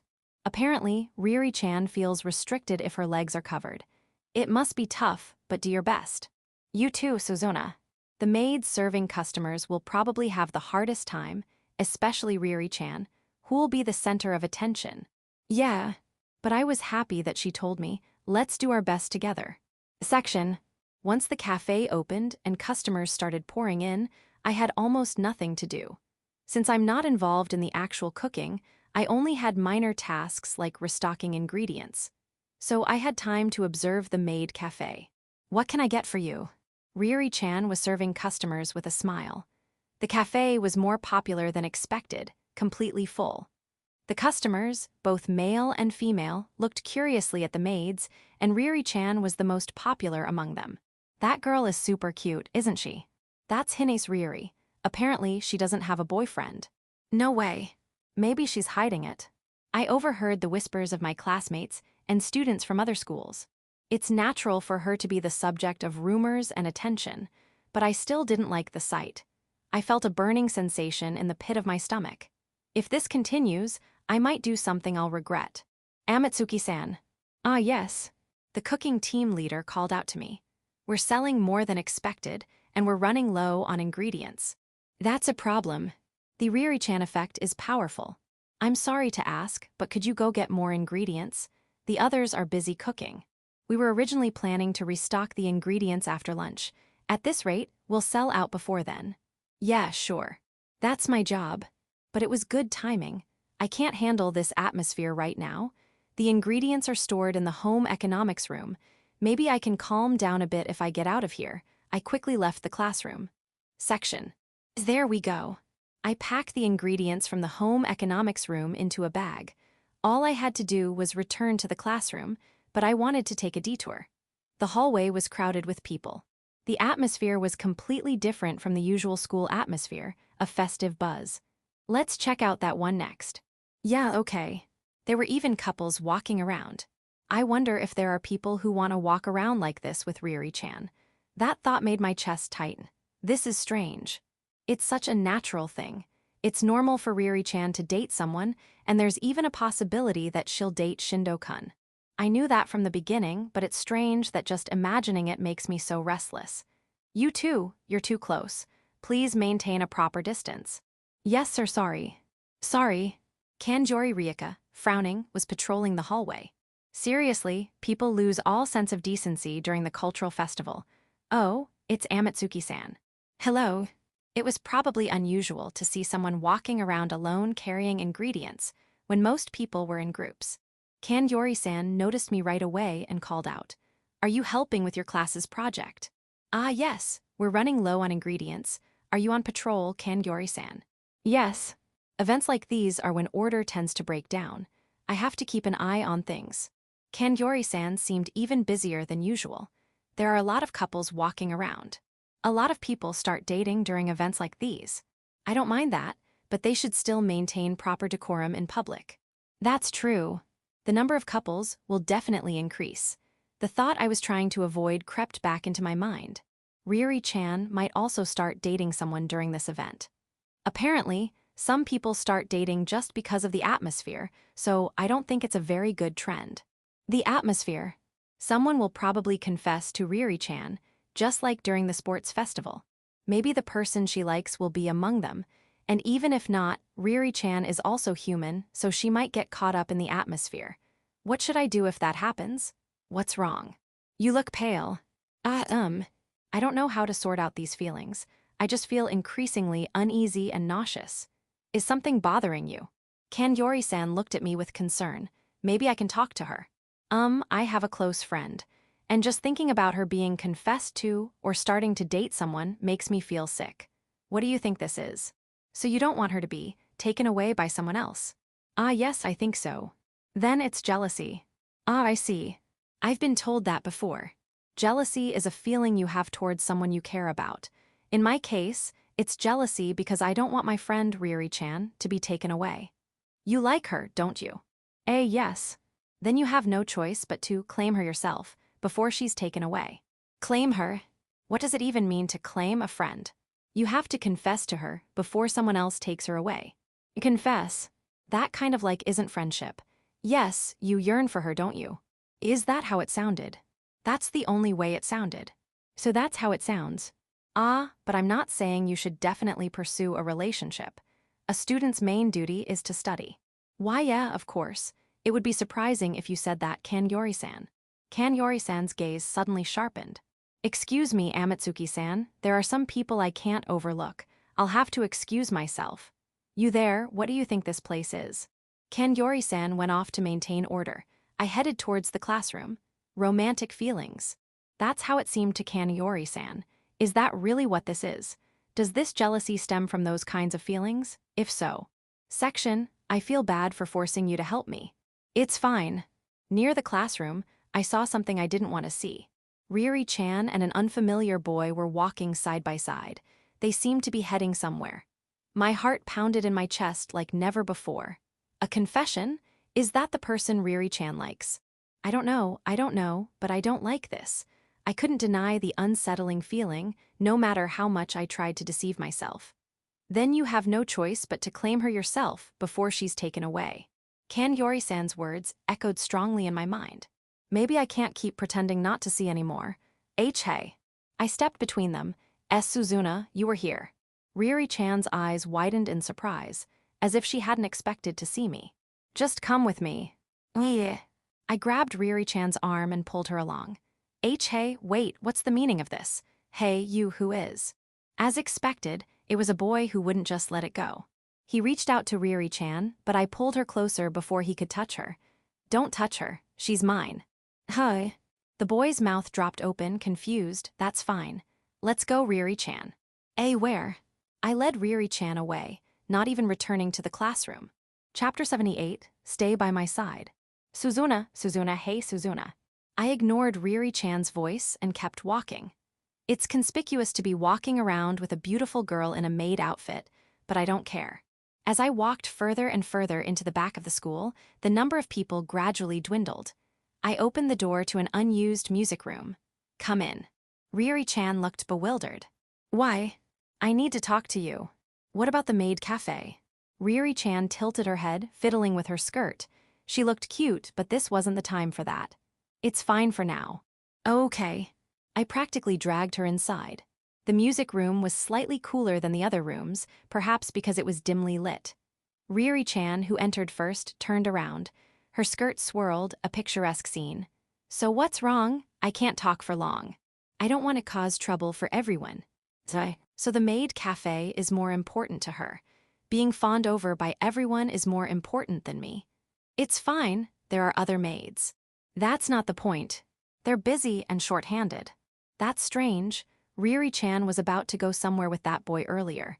That boy is okay, but I'm not. She usually prioritizes me. It's fine, just listen to me now. Okay, I will. But make it quick. That last part was unnecessary. What was? Saying make it quick makes me not want to talk. Riri-chan sighed. Suzuna, you're being selfish. You have to do your job.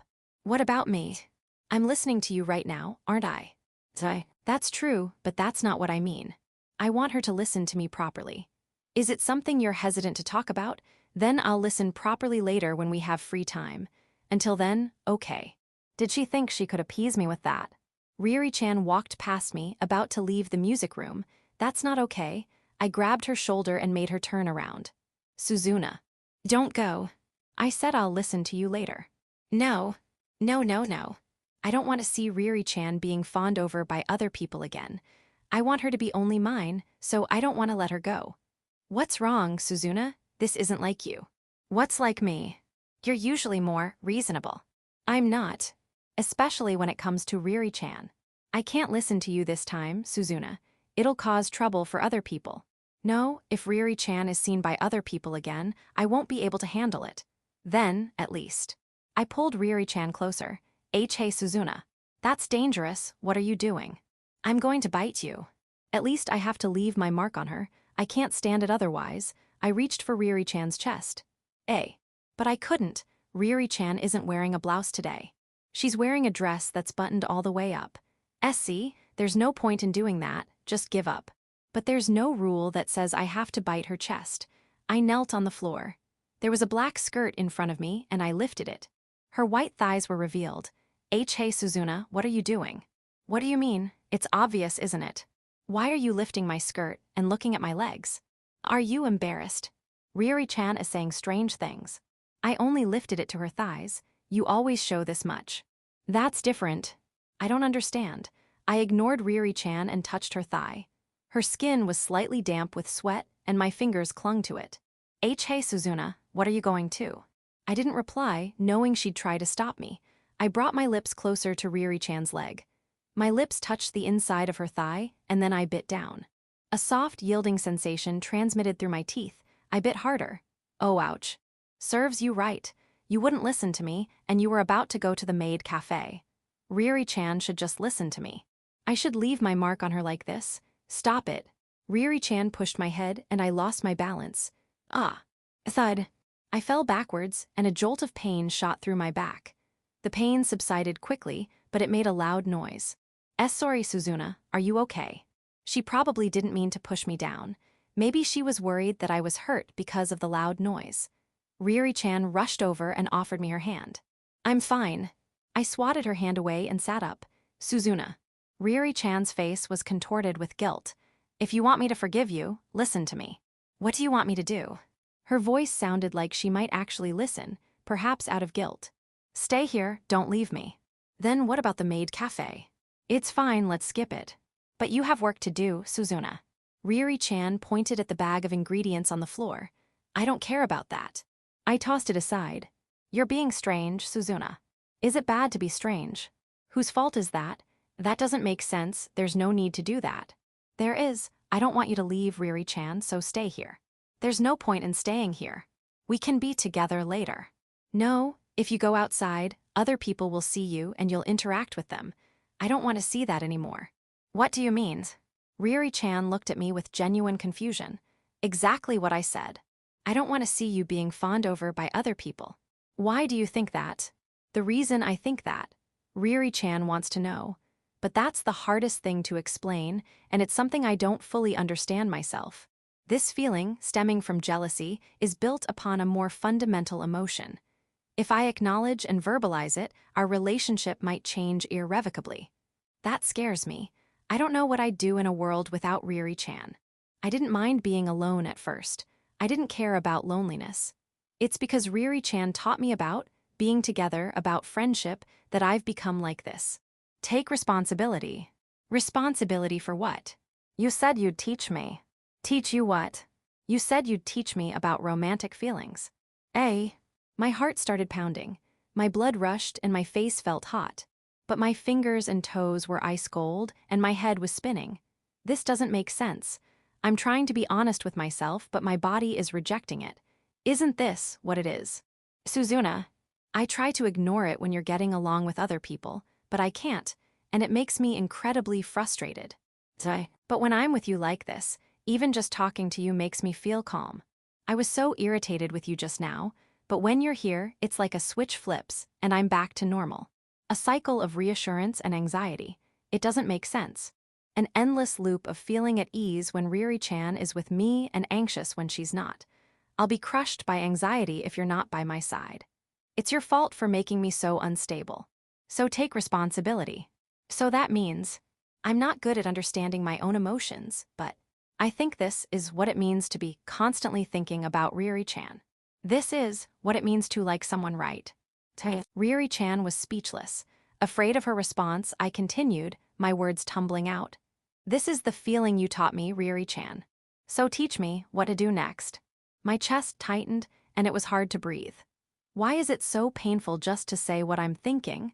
It was so painful that tears started streaming down my face, even though I didn't understand why. Hey, what should I do? How can I feel better? I wish I hadn't learned this if it's going to make me feel this way. That's why I'm so messed up about Takebana-san, Shindo-kun, the confession, the maid cafe, everything. I didn't want to become like this. Stay by my side. Suzuna. But if that's not possible, if Riri-chan has someone else she likes, if it's this painful, I should have just stayed low. My words were cut off. Because Riri-chan's lips covered mine. Chapter 79, Entwined. Riri-chan's lips were on mine, soft and warm. A sweet fragrance, Riri-chan's scent, wafted through the air. Riri-chan's long eyelashes, her eyes closed, were right in front of me. My first kiss. The suddenness of it left me speechless. After a while, our lips naturally parted. Silence between us, but Riri-chan looked directly at me. Her eyes seemed to burn hotter than usual. This seriousness is what I wanted. Our Riri-chan, this is the answer. The answer. A kiss as a response to a confession. Is that what this means? Yeah, don't you understand? Well, I think I do, but I want to hear you say I am a man. Riri-chan didn't wait for me to finish and covered my mouth with hers again. The second kiss was more aggressive than the first, her lips devouring mine. Riri-chan's lips pressed against mine repeatedly. Each time, it felt like our saliva mingled, becoming indistinguishable. It felt indecent. The second kiss was long. Ha, Riri-chan, I can't breathe. I was nervous because it was my first kiss, and I didn't know when to breathe.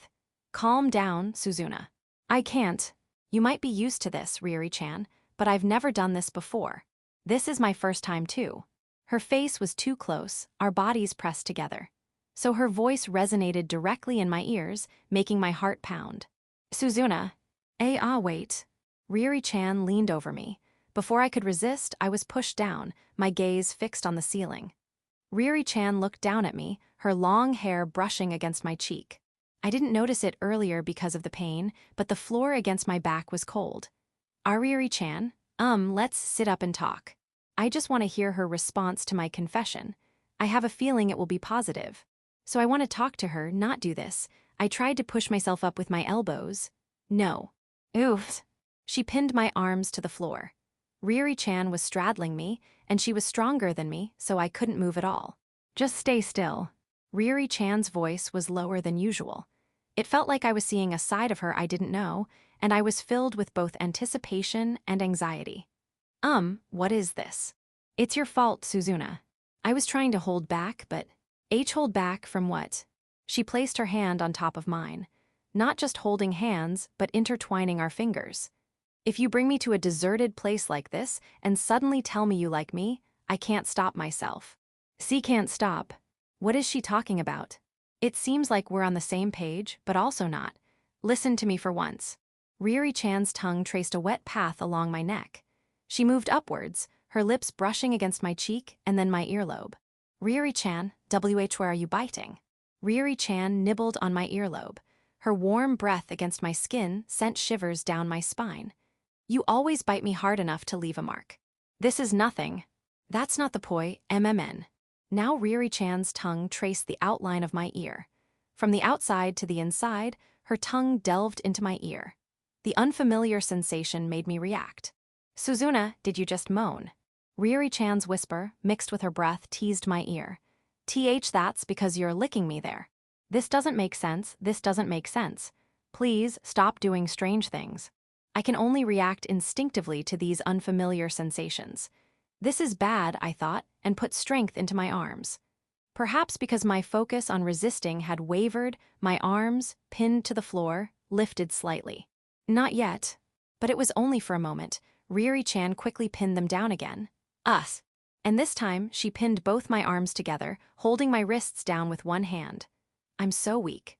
You're the one who started this, Suzuna, so you have to deal with the consequences. Consequences of what? I feel like Riri-chan is skipping a step. Maybe it's my fault, but it feels like the brakes have stopped working. I'm going to touch you. Riri-chan's free hand lifted my skirt. I couldn't see it, but I could tell from the rustling sound and the feeling of air against my skin. And there's no doubt about it, since Riri-chan's gaze was fixed on my lower body. You have beautiful legs, Suzuna. Where are you looking? My face flushed. This is embarrassing, so embarrassing. My legs aren't meant to be seen by anyone. I'm looking at your legs. Don't say it like it's the most natural thing in the world. No. Put my skirt down. Your legs are thinner than mine. I'm jealous. I didn't ask for your opinion. Put it down. You've been looking at my legs and even biting me. Isn't it a little unfair to say you don't want the same? Don't compare me to you, the exhibitionist. I always keep my skirt below my knees, making sure no one sees. Just stop. This is what you did earlier, Suzuna. Riri-chan's cold fingertips touched my thigh, but it wasn't just a touch. She caressed my leg, tracing its shape. She ran her hand up and down repeatedly, as if to savor the texture of my skin. I didn't touch you like that. You think this is indecent, Suzuna. What is she talking about? Don't talk about me like I'm a pervert. You are one. Anyone would think that after being licked and then touched like this, and Riri-chan's hand kept moving upwards, closer and closer to a sensitive area, reaching my inner thigh. Riri-chan, this is bad, going any further is bad. I'm already a mess from having my ear and leg touched. Anything more, and I'll lose my mind. I instinctively kicked my legs. Suzuna, you don't like it. Just as I felt her fingers brush against my underwear, she stopped. Riri-chan looked into my face as if trying to confirm something. Please don't look at me with such a sad expression. Because I don't know what will happen if you go any further. It's fine, it's me. That's not the point. Riri-chan stared at me for a moment, then said, You like me, don't you? That's not fair, that's so unfair. Using my own words against me like that, that's a low blow. Suzuna, do you? But how should I answer? It's not good and it's not bad, but if that's what Riri-chan wants, then I think it's fine. But it's still embarrassing to admit it. Completely confused, I looked away. Suzuna, I don't know if you don't say anything. I'll stop if you really don't like it. She's acting kind, but she's not kind at all, making me decide on such an important matter. I've already stopped struggling, I've closed my mouth. I've compromised and chosen silence. It's mean of her to make me say it. There's no way I can refuse. She knows that. What do you want me to do? She whispered like a devil with the voice of an angel. Do what you want. That was the best I could do. Chapter 80, Say You Like Me. Do what you want, I said, putting on a brave face. Suzuna. And just as Riri-chan's hand reached for my secret place. Clatter. The sound of the door opening. A girl's voice. Our voices. Kanyori Ryuka had entered the music room. What are you two doing? Did she see? Did Kanyori-san see? Well, Riri-chan was leaning over me, so for better or worse, nothing else should have been visible. My skirt was also back in place, so she shouldn't have been able to tell what we were doing. Riri-chan quickly stood up. If we play it cool, we might be able to get away with this. It's nothing. What are you doing here? Riri-chan, you're panicking too much. You're stuttering. Look, Kanyori-san's expression hardened. Who are you? Don't call me you, it's rude. And Kanyori-san also said something strange. What's that? What kind of joke is that? You're the one being rude to someone you've just met. Do you think I'm the one making a joke? Kanyori-san, with a straight face, insisted that she didn't know Riri-chan. It's Hines Riri. Kanyori-san's eyes widened at those words. Oh, it's Hines-san. I didn't recognize you. So you're the one who's making a joke. No, you weren't wearing your usual, indecent attire. I didn't know who you were. It's true that Riri-chan is wearing a maid outfit, not her usual disheveled uniform, but don't talk about me like you identify me by my clothes. How else am I supposed to identify you? By my face, obviously. I couldn't bear to look at someone so indecent, so I didn't observe you any further. Kanyori-san shook her head and then turned her gaze towards me. Anyway, who is the other person? I couldn't run away after being called out by Kanyori-san. I stood up.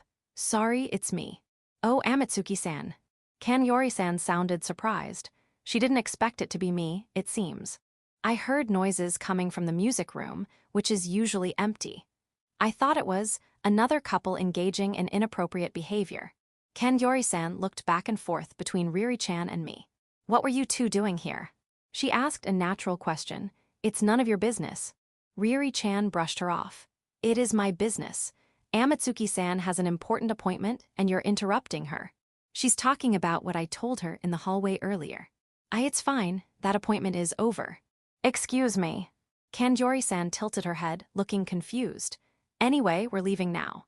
Riri-chan grabbed my hand and started walking. Wait, I haven't heard what you were doing yet. But Kanyori-san blocked our path. Riri-chan faltered for a moment then. This.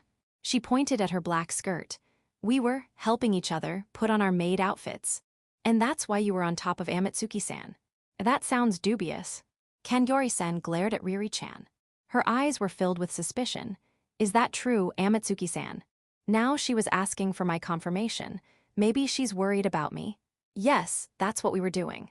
I'm sorry, Kanyori-san. I'll go along with Riri-chan's lie. I see. Kanyori-san sighed, seemingly giving up. We have to work at the maid cafe, so we'll be going now. As you wish. I bowed to Kanyori-san and left the music room. Section. Riri-chan was holding my hand as we walked. It's our usual routine, and yet it felt different. School was a bad idea, wasn't it? Riri-chan spoke in a low voice, only loud enough for me to hear, without turning around. Remembering what just happened made me feel like I was about to explode. Why, yeah. It's true we should choose the time and place carefully. And yet, I'm surprised by how bold I was, willing to accept it. But Riri-chan probably feels the same, because her fingertips, usually cold, are warm now. Even though I can't see her face, I know she's probably blushing too. Let's go back to the classroom and work. Okay. Good. Now I don't have to be jealous of other people, and I can be with Riri-chan Forv. Wait. Riri-chan kissed me, and she was about to do more, but she hasn't said the important words yet. I like you. She hasn't said that yet. My heart, which had been light just a moment ago, suddenly felt heavy. This is bad. I'm going to lose it again. I need to hear her say it. Riri. Speaking of which, we spoke at the same time. Riri-chan, who was walking ahead, stopped, and I stopped too. Riri-chan turned around and looked at me. Suzuna, since when have you liked me? Huh? Why is she asking that here? We're still in the special classrooms area, so there aren't many people around, but it's not as deserted as the music room. Riri-chan, what if someone hears you? It's fine, even if people hear us say, like. They won't think it's that kind of like. They'll think it's just as friends. If they think otherwise, they're the weird ones. That might be true, but it's still unsettling. So since when? Well, that's. What kind of question is that? I've never thought about since when. I thought she was cute and a good person from the beginning, but I also thought she was too popular for me. My heart raced when I went to her house for the first time, and if that's love, then maybe it was then. But I also think it started when I got jealous of Takebana-san. Or maybe the jealousy during the sports festival and the cultural festival was stronger. I don't know, but I became clearly aware of it just now. Recently, I guess. I gave a vague answer, summing it up. It's a gradual thing, a blurry line. Then we're not a good match. Hey. Riri-chan frowned, as if troubled. Not a good match. Does that mean I'm not good enough for her? I know that, but I couldn't help it. That's why I confessed. Am I not enough? Yeah, not at all. So what happened earlier was just playing around, that kind of ending. Because, in my case, Riri-chan started walking again. She stood next to me and cupped my ear. Since that day, when we first met in town and you saved me, I've always liked you, Suzuna. Her breath against my ear was warm. Riri-chan took a step back. My temperature skyrocketed, and she smiled, watching my reaction. So you, saying recently, are still a novice. My feelings have been around for much longer. So that means. My mind went blank, and I couldn't speak properly. No, that's not the right phrasing either. Not the right phrasing. My rapidly rising temperature plummeted. I really like you, Suzuna. Please go out with me. And then exploded. And Riri-chan herself was laughing. And you should have whispered that. What if someone heard you? Fortunately, no one heard, but it was a blatant confession. It's fine. It's not. This is bad. More importantly, what do you think, Suzuna? What do I? I was the one who confessed, but now it's like she's the one who confessed to me. It's strange, and the answer is obvious, and yet. Why yes, please. Yes, we'll be together forever. Riri-chan beamed. I really do like her. Chapter 81, Cute Girl. Hines Riri sighed. I walked down the hallway, hand in hand with Suzuna. Suzuna's hand is always warm, but today, I couldn't feel the warmth as much. It's probably because my own body temperature is higher than usual. It's your fault for making me so unstable, so take responsibility. This is what it means to like someone right. This is the feeling you taught me, Riri-chan, so teach me what to do next. Hey, what should I do? How can I feel better? I wish I hadn't learned this if it's going to make me feel this way. Remembering Suzuna, collapsed on the floor, baring her heart to me, made my body heat up. No one has ever spoken to me so directly, and the gap between that and her usual image was overwhelming. To think that Suzuna, so delicate and hesitant to change our relationship, felt that way about me. And she even put it into words. I'm falling for her even more. I'm so happy that our feelings are mutual. Ariri-chan. Suzuna's voice called out from behind me. What's wrong? Suzuna was looking down. She often does that, but today it seemed more pronounced. You're walking a little too fast. Sorry. I can't help it. I got so excited that I unconsciously quickened my pace. I have to be more mindful since Suzuna is smaller than me. Even that is cute, though. No, it's fine. We have to hurry back. Suzuna sighed as she spoke, and I couldn't help but look at her lips. Suzuna's lips looked thin at first glance, but they were actually quite soft. I thought about kissing her again. Riri-chan, aren't you coming? Right, there's no need to stop. This is bad. I was having inappropriate thoughts about Suzuna again. I started walking again, trying to shake off those thoughts. But it can't be helped. She confessed her feelings, let me kiss her, and almost let me go further. Thinking about it calmly, isn't it a miracle that Suzuna would allow me to do that much? So I can't help but think about it. How surprisingly slender Suzuna's legs are, how her skin is smooth and dry even on such a hot day. How her voice gets higher and cuter when she's feeling something. I can't get enough of that, Suzuna. Ariri-chan, you're walking too fast. Really? Not again, I thought, and slowed down. I might have unconsciously quickened my pace again, lost in thought, or rather, daydreaming about Suzuna. Are you doing this on purpose? No, of course not. You're saying that, but you're actually angry, aren't you? Angry about what? I don't think there's anything for me to be angry at Suzuna about today. You're angry because I bit your leg. That's right, I forgot. The aftermath was so overwhelming that I forgot about it. I'm not angry, or rather, I forgot about it. Lies. You wouldn't normally speed up like that. It's not normal, but that's why it happened. And you were walking even faster than before. Seriously. My unconscious is scary. How oblivious can I be? But I can't tell that to Suzuna. Riri-chan, you pushed my head away when I bit you. You were angry, weren't you? No, that's not true. It just hurt a little too much, so it was a reflex. I wasn't really angry.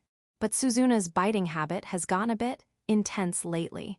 I think she should be aware of that. It would be fine if she were a little gentler. It hurt so much that you pushed me to the floor. Well, that's true, but... And please don't remind me of that now. It makes me remember what happened afterward.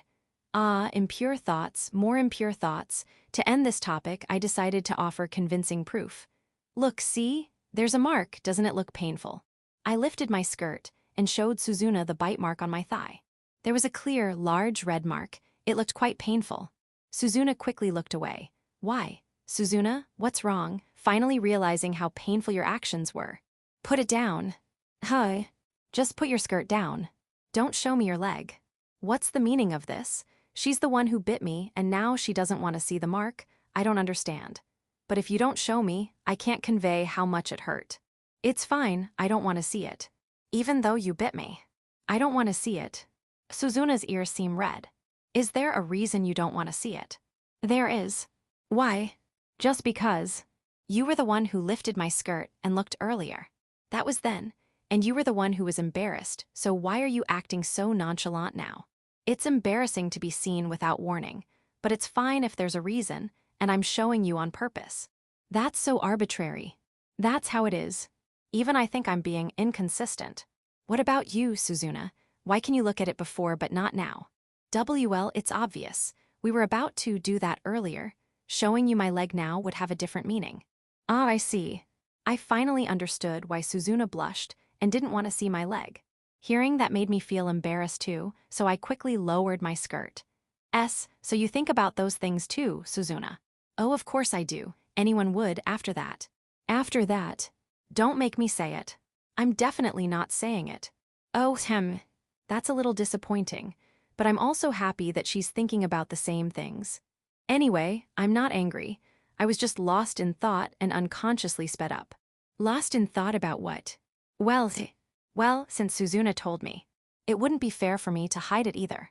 Like what we were doing in the music room earlier. It on us. Suzuna's ears turned bright red. Maybe I shouldn't have said that. You pervert. And I got called a pervert. Hey, we're both in the same boat. Don't think about that. You were thinking about it too, Suzuna. That's because you showed me your leg. You were thinking about it on your own, so you're the pervert. What kind of logic is that? Then I remembered because I saw your lips. My Lee, that's normal. Should I cover them with a mask? Well, that's true. Pervert Riri, you pervert. I don't want to hear that from the girl who bit my leg. So you are angry. I'm not. I'm sorry, Suzuna, but it's cute how you're hiding your embarrassment by raising your voice. Chapter 82, My Body Reacts. Riri, aren't you a little too late? Sorry. When we returned to the classroom, Riri-chan was being scolded by Takebana-san. Since they're busy, it's natural for her to be angry if Riri-chan is this late. And since I'm the reason, I felt bad. How can it take this long to walk a lost boy from another school to the exit? That's right, Riri-chan was walking with an unfamiliar boy, and I got fired up seeing that, but he really was a stranger. Oh no, I feel even more guilty. So I said I'm sorry. Well, it's fine. Did you manage to see him off? He probably. He wasn't there anymore, so he's probably fine. Where were you, and what were you doing, Riri? Riri-chan's actions were completely inexplicable. I should just tell them it's my fault. Excuse me, can we order? Yes. Riri-chan immediately responded to the customer's call. Riri, we were still talking. She seamlessly switched to work mode and shut down Takebana-san's question. That's impressive. Seriously. Takebana-san seemed to give up and went back to work. Amatsuki-san, did you bring the ingredients? Yes, sorry I'm late. I handed the plastic bag to the leader. No, it's fine, we still had some left. Let me know if you need anything else. So nothing happened to me. I had nothing else to do, so I decided to observe the maid cafe again. Have a nice day, miss. Riri-chan saw off 2 girls from a lower year. Did you see? That was Hine's Riri-senpai, wasn't it? She was so cute. Foo-foo. If this were me from a while ago, just hearing those words would have messed with my head. But I'm different now. I'm calm enough to listen to gossip. That's right, Riri-chan is cute. Her usual gal aura was gone, so she was twice as cute, wasn't she? Yeah, no one would be able to resist her like that. Maybe not. Hearing that made me feel complicated. I like the cute Riri-chan, but a popular Riri-chan is a different story. The thought of so many people looking at her with those eyes made me feel restless. Suzuna. Yes. Riri-chan suddenly appeared next to me. I'm done with my shift. I see. The maid cafe shifts are divided into morning and afternoon. But since we're running low on ingredients, the people on the afternoon shift might not have much to do. You're only working in the morning too, right, Suzuna? Yeah. This beautiful, cute girl likes me. It didn't feel real earlier. Now that I've calmed down and processed the situation, it still doesn't make sense. Is this really happening? So we have free time. Let's look around together. Okay. Riri-chan took my hand and we left the classroom. Maid outfits really don't suit me. Riri-chan had changed back into her uniform. Her sleeves were rolled up, her blouse unbuttoned to the second button, and her skirt was above her knees. She was back to her usual self. It suited you, though. But it's hard to move in. Forget it. I wonder why. When she was in her maid outfit, it felt unreal, but seeing her in her uniform suddenly made it feel real. It made Riri-chan feel closer. Suzuna, are you hungry? I'm normal, I guess. As it got closer to lunchtime, the number of students from other schools and their families increased, making the hallway even more crowded. Riri-chan suggested we get something to eat. Is there anything you want to eat? Well, I don't know if they have it here, but anything is fine. Anything Riri-chan likes is fine. I don't have any particular requests. What about drinks? Want to buy something? No, either way is fine. I'll drink if there is something, and I won't if there isn't. Suzuna. Riri-chan suddenly stopped. Yes. You're being stiff. Stiff? Is she talking about our joined hands? Don't look at my hands. Apparently not. Your attitude, your reactions. Is that so? You're being very indifferent, distant. I'm not trying to be. Riri-chan looked at me with a puzzled expression. Please don't stare at me like that. Why are you looking away?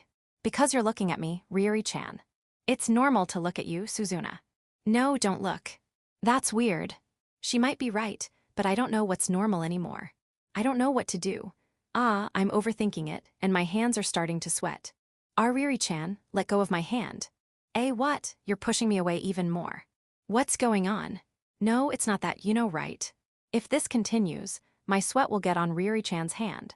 No, that's not it. You're trying to run away. I am not running away. I'm not a child. You were running away all the time at first. That was then. Your attitude is similar to back then. Seriously, why is she getting closer when I say that?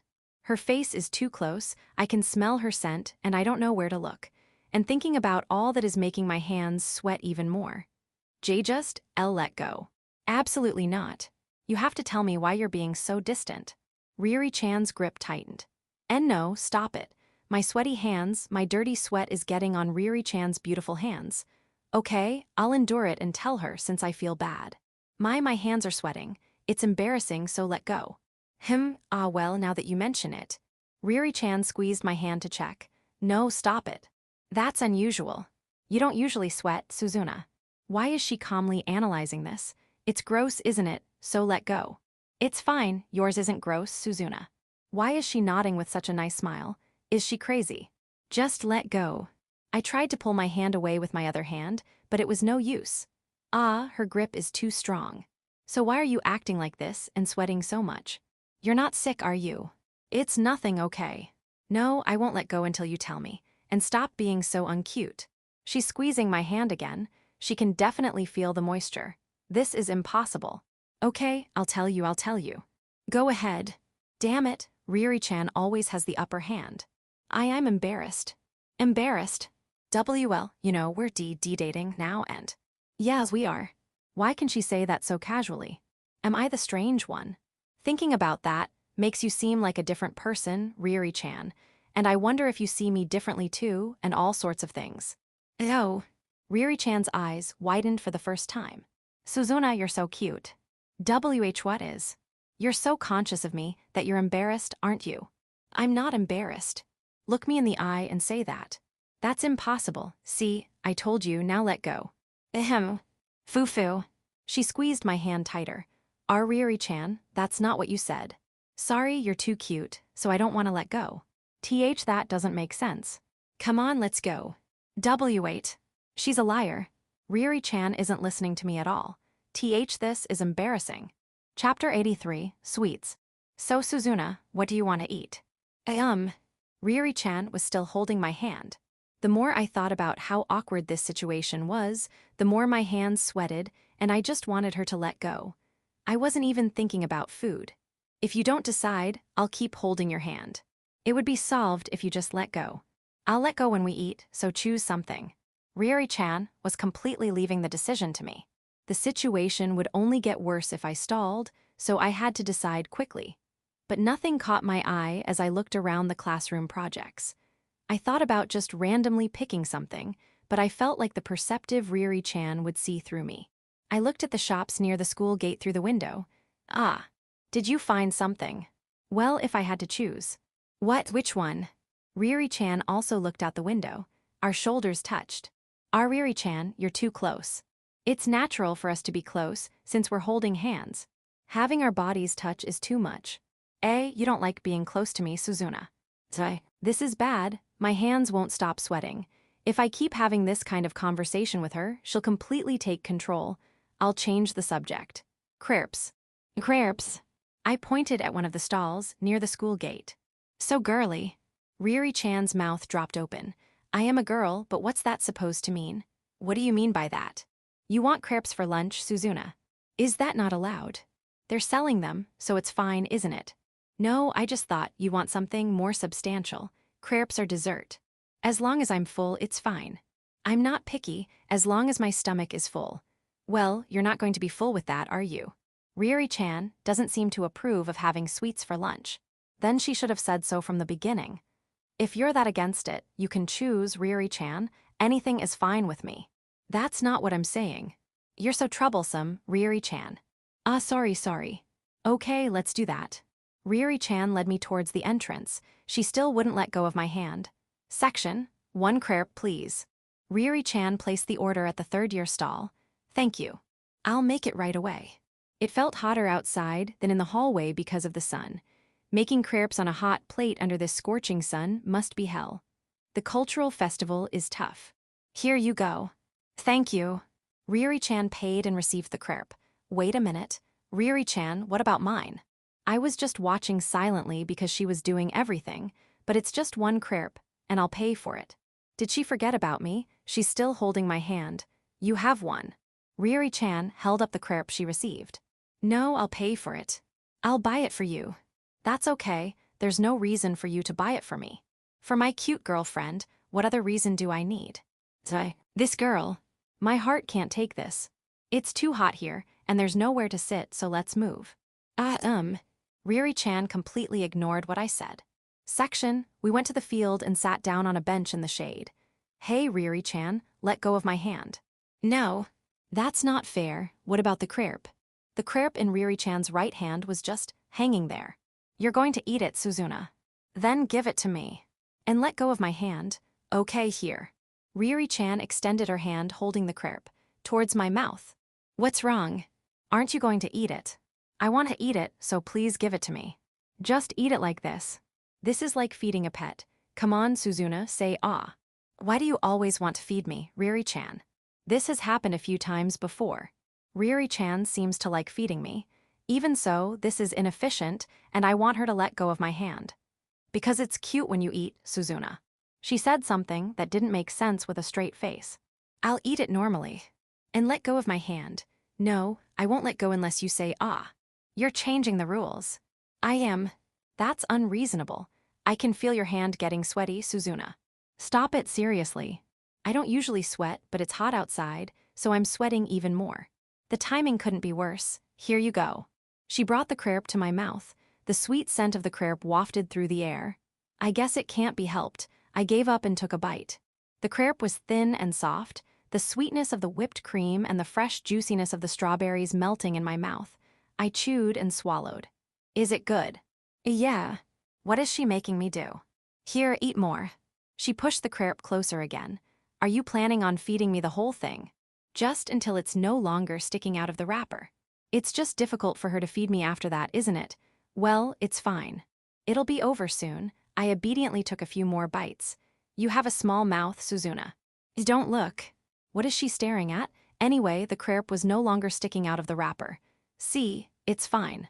Give me the rest. Okay, I guess it can't be helped. It's strange that it's like I'm the one who compromised. Ryuri-chan obediently handed me the crepe. You should hold it with both hands, it's going to fall apart. Okay. I took the crepe with both hands, as instructed. You have some cream on your cheek, Suzuna. Really? I hesitated for a moment, wondering what to do since both my hands were occupied with the crepe.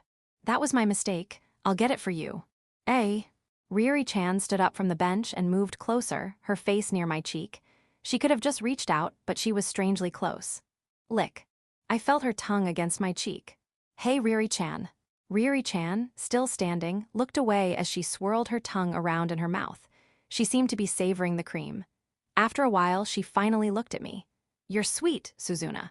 I'm not sweet. The cream is sweet. Really? Then let me check if you're really not sweet. Saying that, Ryuri-chan bent down and moved closer to my cheek again. She's going to lick my cheek again. Idiot. MMMGH. I retaliated by shoving the crepe into Ryuri-chan's mouth. The wrapper got bent, but I think the crepe reached her mouth. See, it tastes like crepe, right? No, I think your cheek was sweeter, Suzuna. You're still saying that. There was cream on Ryuri-chan's cheek after she pulled away from the crepe.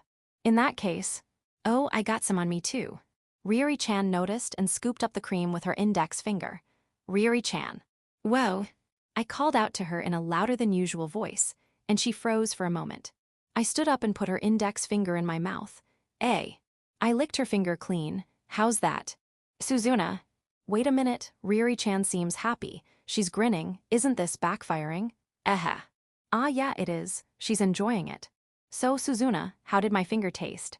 It was sweet. Chapter 84, talking about the future. After that, Ryuri-chan bought some yakisoba and onigiri, and ate them normally. Suzuna, are you really okay with just a crepe? Yes. It was satisfying to watch Riri-chan eat so heartily. You were hungry, weren't you, Riri-chan? I was, but you're not thinking I'm eating too much, are you? Riri-chan gave me a look. I'm not. I was actually thinking of buying you something else since it didn't seem like enough. Don't, seriously, don't. She stopped me with a serious tone. Ah, were you full? The opposite, the opposite. The opposite. I can easily eat more, so I have to hold back. Ah. So that's what she meant. You're so lucky, Suzuna, being full from just a crepe. You're like a fairy tale creature. No, there's no such thing as a gloomy fairy tale creature. Yes, there is. You're cute, Suzuna. We're talking about different things.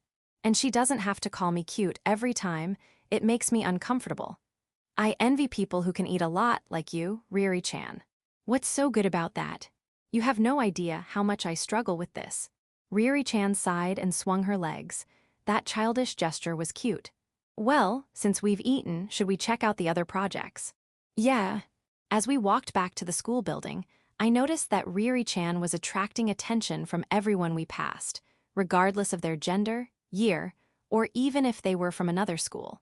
She really is eye-catching. What's wrong, Suzuna?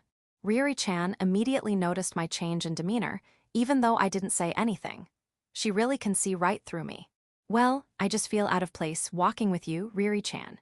It's become normal in the classroom, and I've gotten used to it, strangely enough. But in a different environment, I'm reminded of how dazzling she is. I think I'm less jealous now, but at the same time, I feel more insecure, like I'm not good enough for her. Feelings are truly complicated. You're overthinking it. I wonder. You are. Riri-chan patted my head. And I'm more important than anyone else, right? That's true, but then it's fine since I'm saying it's fine. I wish it were that easy to just switch off my thoughts. I'm not that strong. I'm the type of person who keeps overthinking things. Come on, tell me if there's anywhere you want to go. Ah, okay. But that's why. Riri-chan, who leads me by the hand like this, might be the right person for me. Section. Night fell, the after-festival had begun, and there was a live band playing in the gymnasium. Some people gathered there, while others chatted and relaxed in their favorite spots. We were the latter, wandering the hallways together. Being at school at night felt surreal and a little scary, but I also felt safe with Riri-chan by my side. Hey, Suzuna, what are you planning to do after graduation? Riri-chan suddenly asked. I haven't really thought about it. It's only been about 3 months since I was reborn into this dating sim world. I've been so preoccupied with the drastic changes in my life and the storyline that I haven't thought about the future at all. We're already second years, so shouldn't we start thinking about it? I guess. No, that's an excuse. I haven't thought about the future since I was the original Yukitsuki Mashiro. I didn't have anything I wanted to be, and I just chose a high school based on my grades, without any particular reason. It was only natural for me to give up on a future that even my own parents weren't interested in. So I can't think about what to do with my future. Are you thinking of going to college? I don't know. I don't have anything I want to study in college, and I don't have a specific career in mind either. My parents are telling me to go to college. I see. Even though Riri-chan isn't a top student, Saren Academy is a preparatory school. She'll probably be able to get into a college somewhere. But I don't want to leave this city, so I'm thinking of going to a nearby university. Ahem. I envy her for being able to decide so clearly. I can't even make that decision. Haven't your parents said anything, Suzuna? Not really. They said I can do what I want. Amatsuki Suzuna has a memory of her parents telling her that. Then let's go to the same university. Hey, that was an unexpected suggestion. Well, even if it's not the same one, this city is pretty big, so there are a lot of universities. You should also go to a university in this area, Suzuna. I can work hard to match your academic level. Riri-chan said that with a serious expression. Why? Why? Because I want to be with you, Suzuna. With me. I don't want a job so badly that I'd defy my parents, and if I go to college, I can spend time with you, Suzuna. Don't you think it's a good idea? This is the first time. Someone has cared about my future. Someone has wished for a future with me. It might be a good idea. Right. Then let's think about it. Just having someone like that gives me a sense of direction. I felt like I could decide on a path to a future with Riri-chan. Thank you, Riri-chan. It's nothing to be thankful for. It's mutual. Riri-chan probably says that because she doesn't know. Only Riri-chan can save me from the loneliness that has always been with me. Bang! A burst of light flashed through the window, accompanied by an explosive sound. Fireworks? Ahaha, perfect timing. It's like they're celebrating our future, isn't it? Riri-chan looked up at the fireworks blooming in the night sky. I thought her profile was much more beautiful than the fireworks. Chapter 85. Before falling asleep. The fireworks are over. The fireworks, the next most beautiful thing after Riri-chan, ended abruptly. That's to be expected from school-scale fireworks. Yeah, our cultural festival is over too. That signaled the end of the after-festival. We joined the crowd leaving the school. After walking for a while, the presence of others faded away. I heard from Keed earlier that the number of couples who started dating, because of the cultural festival, has exploded. What an awkward topic. HM. Last year I was annoyed thinking, starting to date at the cultural festival.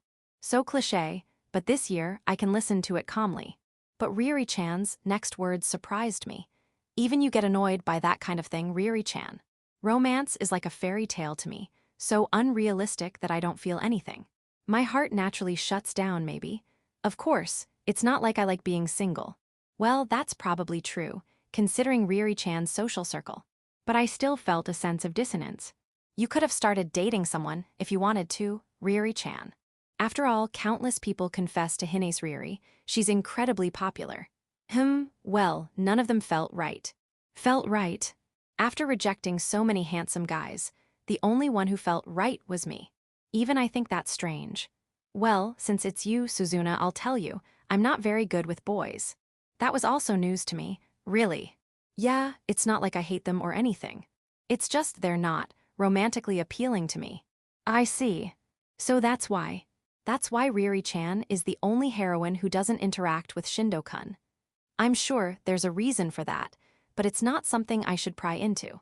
But it's not like I'm interested in girls either. I just thought maybe I'm not capable of romantic feelings.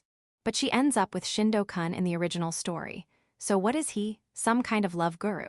If I hadn't snatched his root, he might be the one walking next to me right now. Thinking about that, it really was a fateful crossroads. We're alike. I expressed my sympathy, not just because of that, but because I don't want to let Riri-chan go. You and me. Yeah, I also thought I wasn't the type to have those kinds of relationships. I thought I'd live my life alone. You're the one who changed that, Suzuna. Me. I didn't do anything. I don't remember doing anything that significant. Yes, you did. Whoa. Riri-chan suddenly clung to my arm. It's fine, we're in that kind of relationship now. Riri-chan quickly added, sensing my impending objection. I couldn't argue with that. Well, let's not get into the details. I want to cherish the time we have together. Riri-chan casually said something incredibly cheesy. I, unfortunately, don't possess that kind of straightforwardness. Yeah. So I'll at least nod in agreement, because I feel the same way. Section, I arrived home. The room was dark. I flipped the switch and the lights came on. It's something I do every day without thinking, but today it felt different, a strange loneliness. It's probably because of everything that happened today. I should get ready for bed. It was still early, but I was tired from all the unfamiliar activities. Sleepiness was quickly approaching. Section, Thump. I landed on the bed. As my body relaxed, I realized how tired I was. But this might be the first time. The cultural festival was always an event that reminded me of how out of place I was, not the wonderful experience everyone claimed it to be. So I was surprised that I enjoyed it so much today. Moreover, I even felt sad that it was over. I never thought there would be a day when I wished it would continue. You feel the same way, don't you? I spoke to the two penguins lying next to me. They didn't reply, but their gentle silhouettes remained unchanged. Looking closely, I noticed a slight difference in their size. The gray one was slightly smaller than the blue one. You're like Riri-chan and me. Riri-chan is colorful and tall, while I'm grayish. I'm not even sure if I have a color, and I feel small. Maybe I'm thinking that because this is a present from Riri-chan. I'm lonely without Riri-chan, but these little ones she gave me offer a small comfort. They make me feel like Riri-chan is here. Both penguins were lying on their backs on my bed. It felt a little lonely that they were both staring at the ceiling, even though they were together. I turned the penguins on their sides so they were facing each other. I also made their flippers intertwine. There. You're not lonely anymore, right? There's no reason for these close penguin friends to ignore each other. It's much better for them to be together like this, embracing each other. And no, I shouldn't. It's too early for you too. I felt like I was making them do something inappropriate and turned the penguins back onto their backs. I felt embarrassed, even though no one was watching. I shouldn't have imagined them as Riri-chan and me. Thinking about them embracing each other was a mistake. It made me remember what happened in the music room today. The unfinished encounter with Riri-chan. The feeling of her lips, the pain of her bite on my ear, the sensation of her hand on my leg. My secret place, which she almost touched. Everything was new and everything was stimulating. I don't have the courage to initiate that kind of thing, but since we're dating now, we'll probably do that kind of thing. I can't imagine what will happen to me then. I should sleep. I lay on my back, imitating the penguins. I wonder if Riri-chan will sleep next to me like these little ones someday. That thought made me feel embarrassed again. Chapter 86, What It Means to Me, Hines Riri's Side. Mornings. The annoying sound of my phone alarm woke me up. Today is the day for cleaning up after the cultural festival. Such a pain. I don't feel like cleaning up after the festival at all, because yesterday was filled with dreamlike events. It's like a dream that Suzuna and I are dating now. But I'm afraid that once the school is cleaned up and everything is back to normal, I'll wake up from this dream. I wish the dream would continue. But I have to do what I have to do. I don't like doing troublesome things, but I'm aiming for university. I don't want to reduce my attendance or lower my grades by skipping school. Since I'm not academically gifted, I don't want to be held back by other factors. Then, why don't you stop wearing makeup and wear your uniform properly? Keed said that sarcastically. But that's one thing, this is another. I can't be myself if I stop caring about my appearance. And if I can't be myself, I won't be able to go to school, so it's necessary. I was stupid to even listen to you. Keed dismissed me with those words. I know it's contradictory, but I can't help it. That's just how I feel. I got out of bed and went to the living room. The living room window is large. There are almost no buildings in front of it, offering a view overlooking the city. It's a spectacular view, I guess, but I see it every day alone, so I don't feel anything anymore. It's boring to see anything alone anyway. That being said, I think I'm quite privileged. I'm not bragging, but people compliment my appearance, and I live a comfortable life. My dad only told me to graduate from university. He hasn't said anything else. He lets me live in this high-rise apartment and hasn't come home for years because of his work. I know I'm living a carefree life, a life that's impossible for most high school students, but I've always felt like something was missing. Section. My mom died when I was born. I'll never know what a mother figure is like. So my family consists of my dad and my older brother, and my concept of men is shaped by them. My brother is much older than me, and he got married and left home soon after I became aware of things. And my dad is always away from home because of his work. That relationship shaped my common sense. The common sense that men naturally leave me. It's a difficult feeling to shake off. They flatter me with sweet words, but they'll eventually disappear from my life. Thinking that, I couldn't bring myself to truly love anyone. So even though I have friends, I thought I could never truly be with someone. But then, one girl completely changed my sense of loneliness. Section. I waited for Suzuna at our usual meeting spot. This is our first morning as a couple, so I'm a little nervous. I wonder if I can act normal. Gee, good morning, Ariri-chan. Suzuna appeared, looking even more nervous than me, so my nervousness quickly dissipated. What's wrong, Suzuna? Can't you even say good morning anymore? I peered into Suzuna's face, forcing her to make eye contact. I just did. You stuttered. Everyone stutters sometimes. That's true. You like biting, don't you? Suzuna's expression turned visibly sullen at those words. You're talking about different kinds of biting, aren't you? What do you mean? You're using the word bite in two different ways. Ah, you mean this. I pretended not to understand and pointed at my inner thigh, over my skirt. There was still a clear mark where Suzuna bit me. It's fine, I let you bite me. Suzuna's expression turned defiant, and she sniffled. Which meaning? Both. Saying words is one thing, but most people don't like being bitten physically. It's fine with me, either way. But I'm okay with it. I can endure a little pain for the cute Suzuna. You want to be bit. Suzuna seemed momentarily taken aback, probably not expecting me to agree. If that's what you want, Suzuna, it's fine. That's not very interesting. Not interesting. What's with that response? Yeah, it's better to bite someone who doesn't want to be bitten. Suzuna casually says things that make me question her character. I think it's strange that I'm okay with being bitten, but it's also strange that Suzuna wants to bite me when I don't want to be bitten. That's your way of showing affection, Suzuna, right? Of course I'll accept it. That's not what I'm doing. I know Suzuna will deny it when I say that. Knowing that, I often phrase things this way to see her reaction. Then, what does it mean? Stress relief. You're taking advantage of my willingness to accept it and biting me to relieve your stress. That's still a form of affection. That's how you interpret it. Is there any other interpretation? Suzuna might be unaware of it, but I think that's what she means. Since when have you been thinking that way? Pretty much from the beginning. So you've been biting me multiple times, thinking it was a sign of affection from the beginning. You really are strange, Riri-chan. Of course, I didn't think it was romantic love, but I thought it was a sign of affection, at least. No, you're the strange one for biting people so many times. Anyway, that's not why I bite you. Don't think about weird things. Suzuna started walking ahead.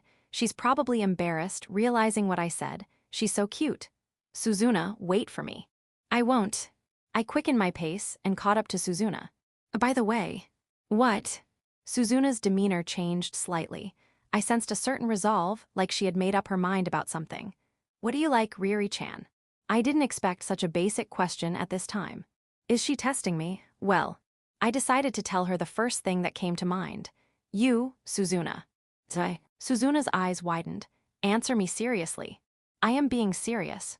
Suzuna started walking faster. I sped up too. Unfortunately for her, I'm more athletic, so I can easily keep up.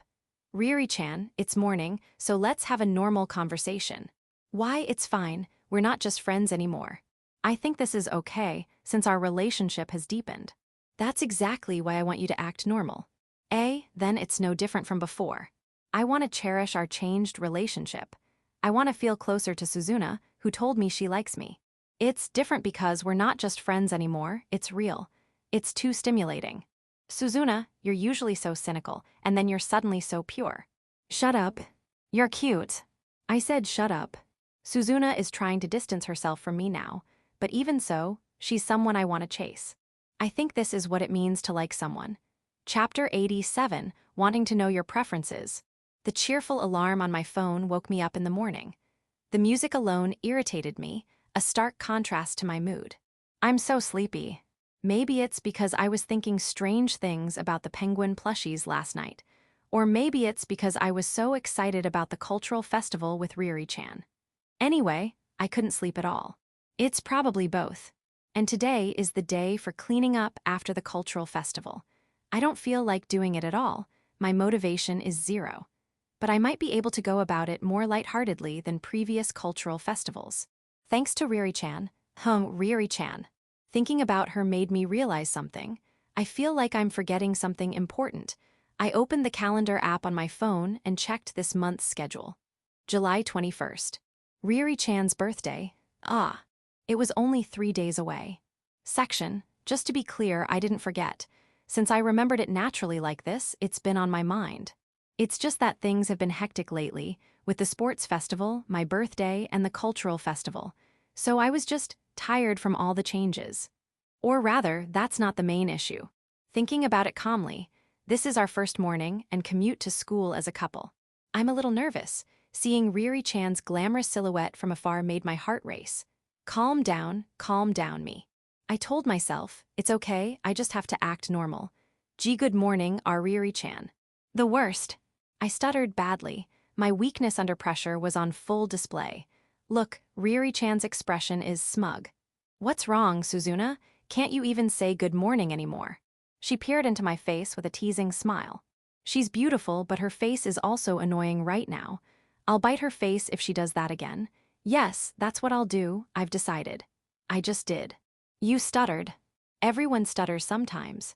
That's true. You like biting, don't you? She's seeing right through me. Ryuri-chan always sees through me, but it feels like her accuracy is increasing, and it's starting to scare me. It's like I can't hide anything from her.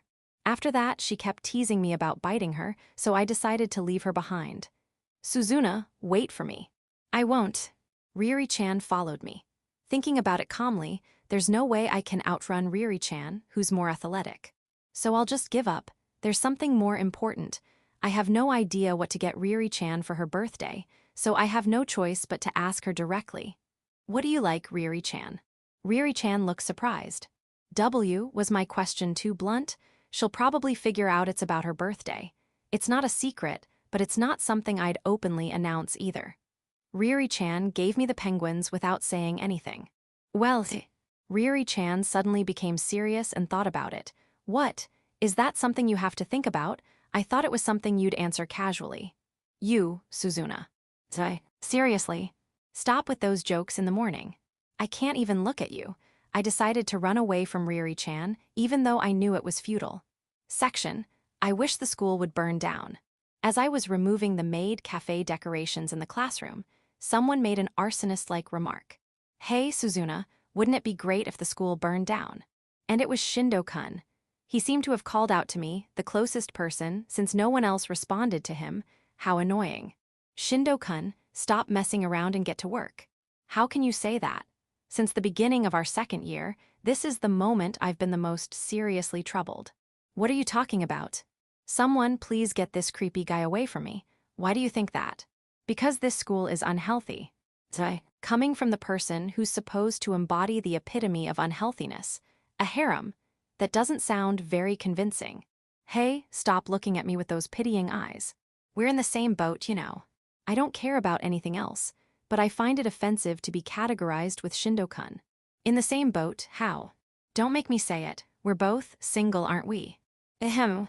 The number of couples has exploded since the cultural festival started. Apparently, we're immune to that lovey-dovey stuff, aren't we? I see. He brought up a topic that was difficult to respond to. Hey, don't freeze up. It's a well-known fact. Why yeah. We're both leftovers, so let's get along. Ahem. I'll remain non-committal. Hey Suzuna, that reaction, don't tell me. He's strangely perceptive. I wish he wouldn't use his childhood friend advantage at times like these. Do you have a boyfriend? That's a subtle miss, as expected of the oblivious protagonist. No, I don't. I wasn't lying. Don't scare me like that. I thought you left me behind. It's fine, even if you leave me behind, Shindo-kun. We're stuck together. I won't abandon you. Ahem. I don't need this connection. He should be talking to the other heroines, not me. I didn't interfere with Shindo-kun's cultural festival events, and as expected, nothing happened. He's still single. What to do about the ending with him? It's a problem I have to face, but I'm not in the right headspace for that right now. Hey, while we're at it, I have a question. Oh, what is it? What would you like to receive for your birthday? Let me see. Shindo-kun put his hand on his chin and thought about it. Infinite love. So he does want a girlfriend. Chapter 88, A Matter of Consultation. A birthday present for Amatsuki Suzuna. I was walking down the hallway to throw away the cardboard boxes we used for the maid cafe decorations when I happened to run into Shindo Kokona-chan. I don't have many people I can consult with, or rather, almost none, so I decided to ask Kokona-chan. She seemed surprised, her voice rising an octave. Yeah, what do you think I should get her? What do you mean, what should I get her? That depends on the person. A perfectly reasonable opinion. Why yeah. Who is it? It's unusual for you to give a present to anyone other than Oni-chan. The fact that Shindo-kun is automatically excluded shows that Kokona-chan's understanding of me has improved considerably. It's Ryuri-chan's birthday. Well, obviously, Kokona-chan didn't seem particularly surprised, as if it was within her expectations. Why are you even dating Hines Ryuri? D-dating, how does Kokona-chan know? What? You're always together, acting all friendly. Ah, you mean that? That was close. I almost self-destructed. It doesn't make sense for you to be surprised when I'm trying to give her a birthday present. Yes, you're absolutely right. Kokona-chan is always harsh with me. So, Kokona-chan, do you have any good ideas? How would I know what that girl likes? You're right. You're the one who knows her, aren't you? Well, that's the thing, I don't really know. Even when I tried to think about it, I didn't really know what Riri-chan likes. You're so insensitive, you should know that much if you're close. Kokona-chan's words pierced my heart. You're right. We're more than friends now, we're dating. Even I think my understanding of her is lacking. Riri-chan tries to get to know me, but maybe I've been taking her for granted. You haven't done enough research. You're supposed to do that beforehand. Yes. If you don't know, just ask her directly. I guess that's my last resort. So you're not planning on asking her directly? No. Riri-chan tried to figure out my preferences and gave me a present. So if possible, I want to do the same for her. Well, then try to subtly ask Hinase Riri and find out. Yeah, I'll do that. Thanks, Kokona-chan. I have to thank Kokona-chan for making me realize my shortcomings. It's just common sense. Don't thank me for something like this. Kokona-chan sniffled and walked away. I'm getting scolded even for thanking her. Human relationships are difficult. Section. The garbage disposal area is outside the school building. I changed from my indoor shoes to loafers and walked past the main gate. All the while, I kept thinking about Riri-chan's birthday present. Riri-chan's preferences. Even if I try to subtly ask her, she'll probably see right through my lack of taste. I'm starting to think I have no choice but to ask her directly. Oh, it's here. I almost walked past the garbage disposal area. That was close. The door is open. Is another student here? Should I come back later? It's awkward to be in a closed space with someone I don't know. Yeah, that's what I'll do. I turned around. Oh, Suzuna-chan. Are you here to throw out the garbage too? A familiar voice called out to me. Futaba-senpai. Hello, what a coincidence. Futaba-senpai waved. Are you thinking about something? How did she know? You almost walked past the garbage disposal area while holding a cardboard box, and then you were about to walk in the opposite direction. She saw everything. From an objective perspective, I do look suspicious. Just a little. What's wrong? I feel like I already reached a conclusion after talking to Kokona-chan, but it wouldn't hurt to hear another person's opinion. I'm thinking about what to get my friend for her birthday.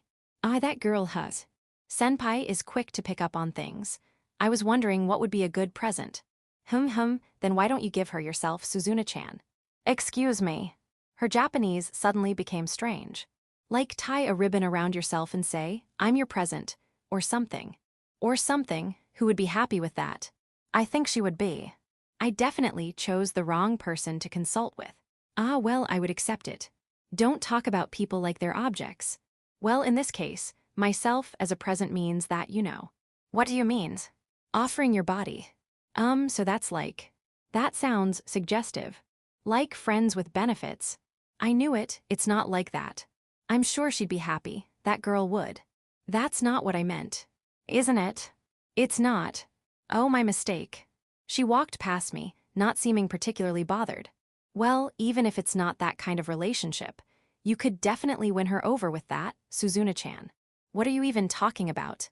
Futaba-senpai is an enigma. Section. I'm telling you, I'll do it even if you don't tell me to. Then do it now. When I returned to the classroom, Riri-chan and Kanyori Rieka were glaring at each other. The atmosphere was tense.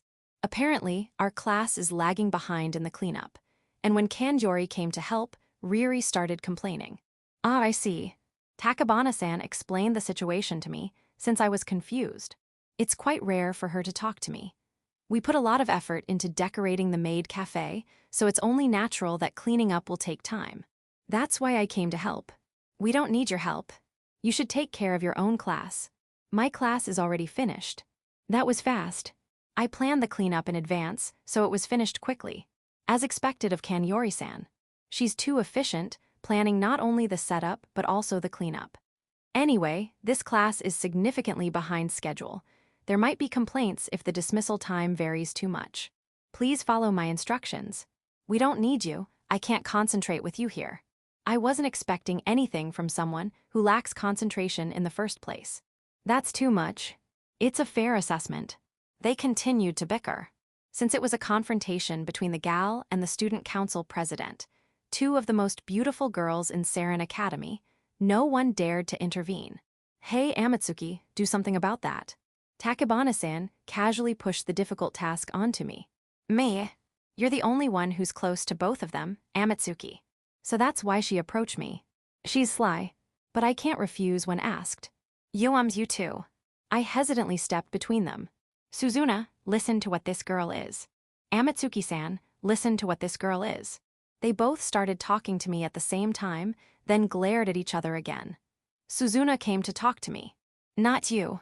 Amatsuki-san said both of you, so that includes me. Has your comprehension also deteriorated? This is impossible. Chapter 89, When Feelings Run High. Honestly, what is with that girl? In the end, since Riri-chan and Kanyori-san would fight whenever they were together, I had them work separately. Once we made some progress, we decided that the rest of the cleanup could be handled by the class, and I saw Kanyori-san off. Everyone was intimidated by Kanyori-san, so I naturally ended up escorting her to the hallway. Suzuna, you're supposed to be over here. Just as I thought that, Riri-chan's angry voice called out from behind me, but, come on, the cleanup went really well thanks to Kanyori, so just be quiet. That's different from Suzuna.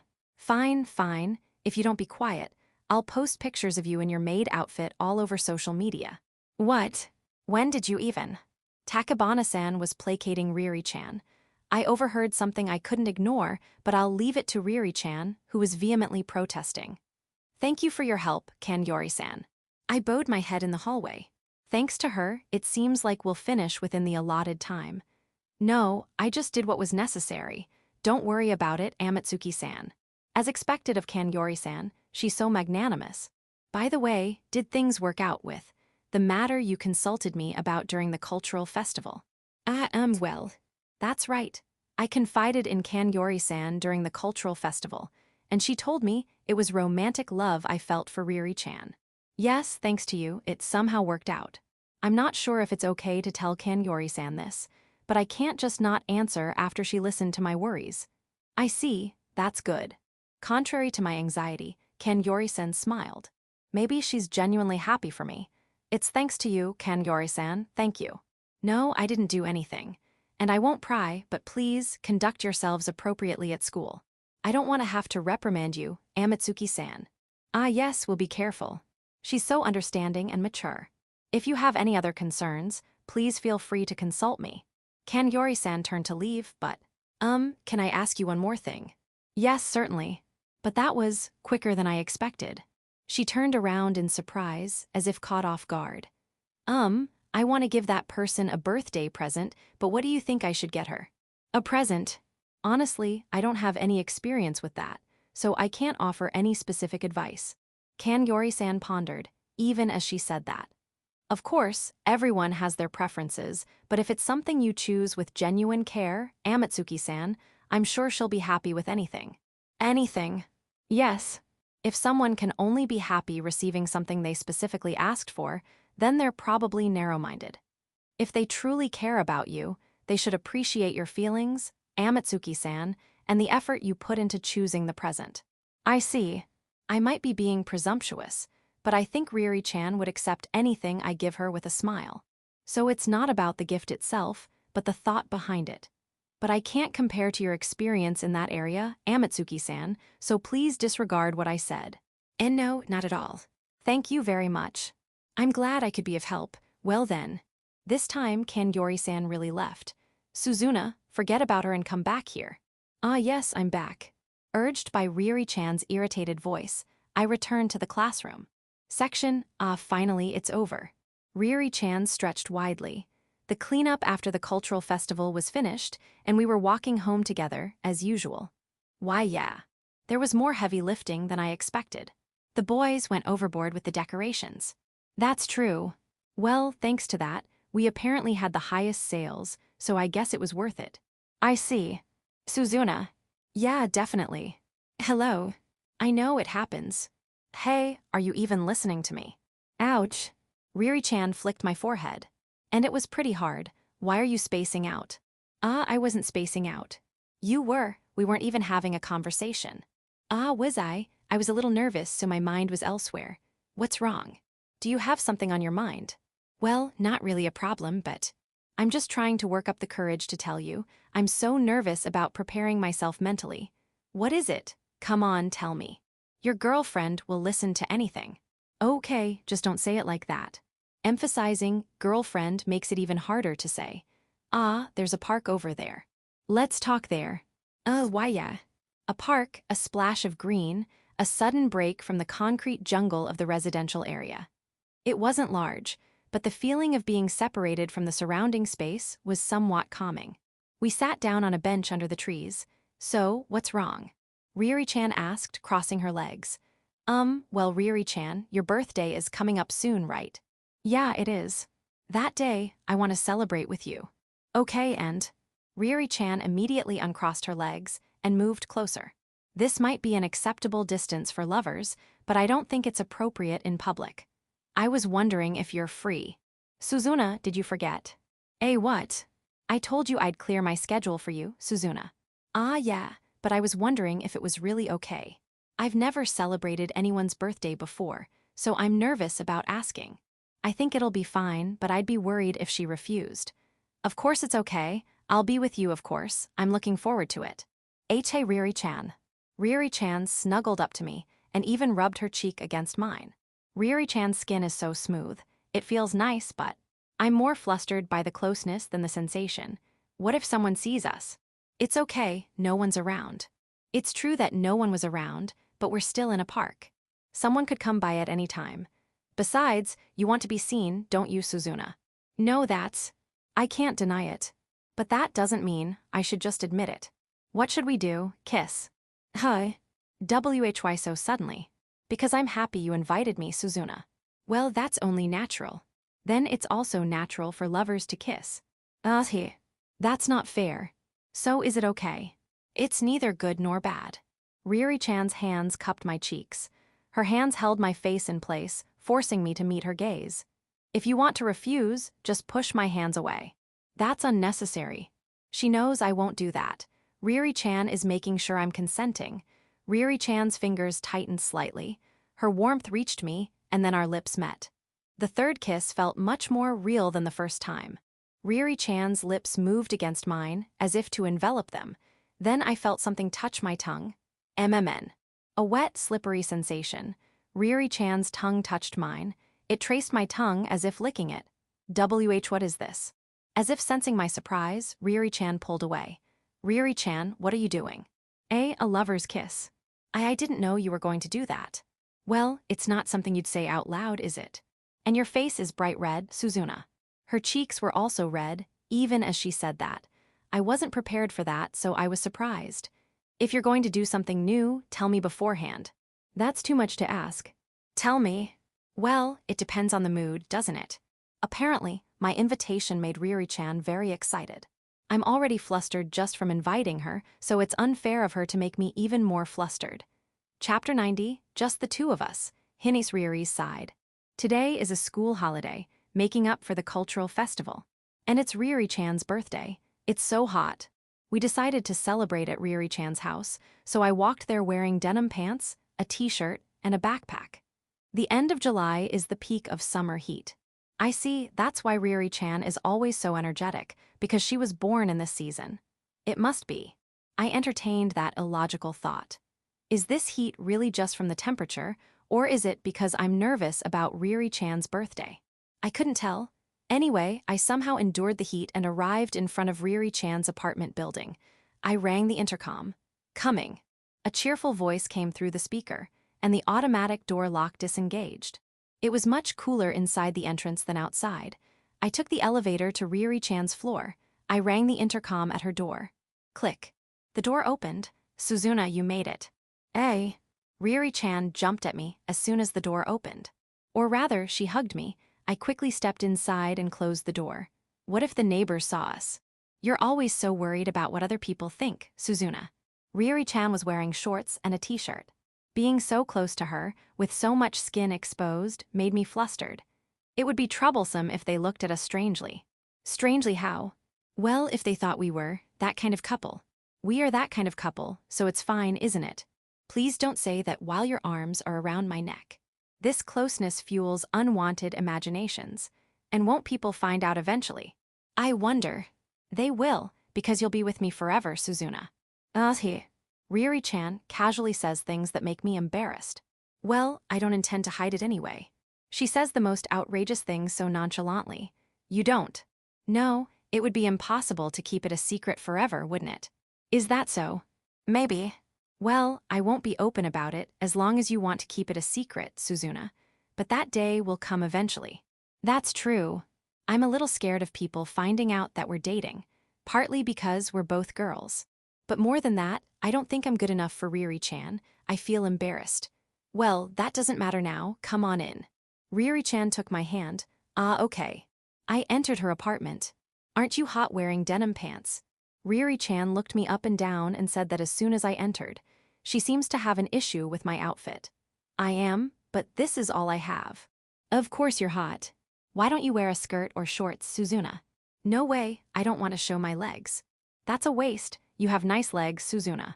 I'm happy to hear that, but you're the only one who says that, Riri-chan. Well, no one else has seen them.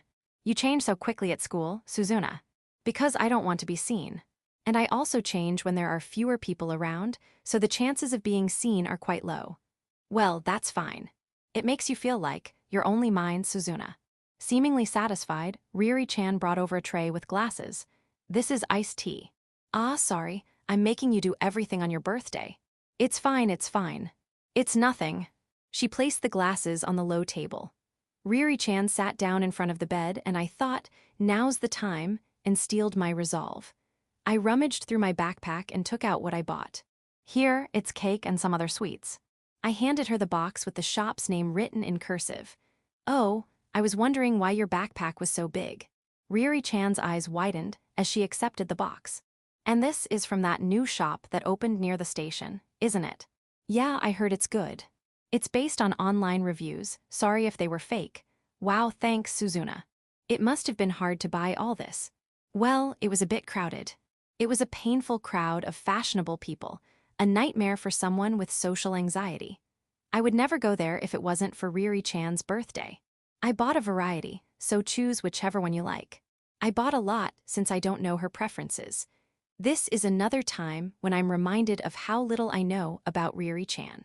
I'm sure she wouldn't hesitate this much if she were choosing something for me. Okay, thanks. Riri-chan picked up a slice of cheesecake and put it on a plate. You like cheesecake? Yeah, I think I like it. I see. What else? Anything is fine. No, I'm sure there are other things she likes. What do you like the most? Let me see. She glanced at the contents of the box. She's hesitating because it's probably not in there.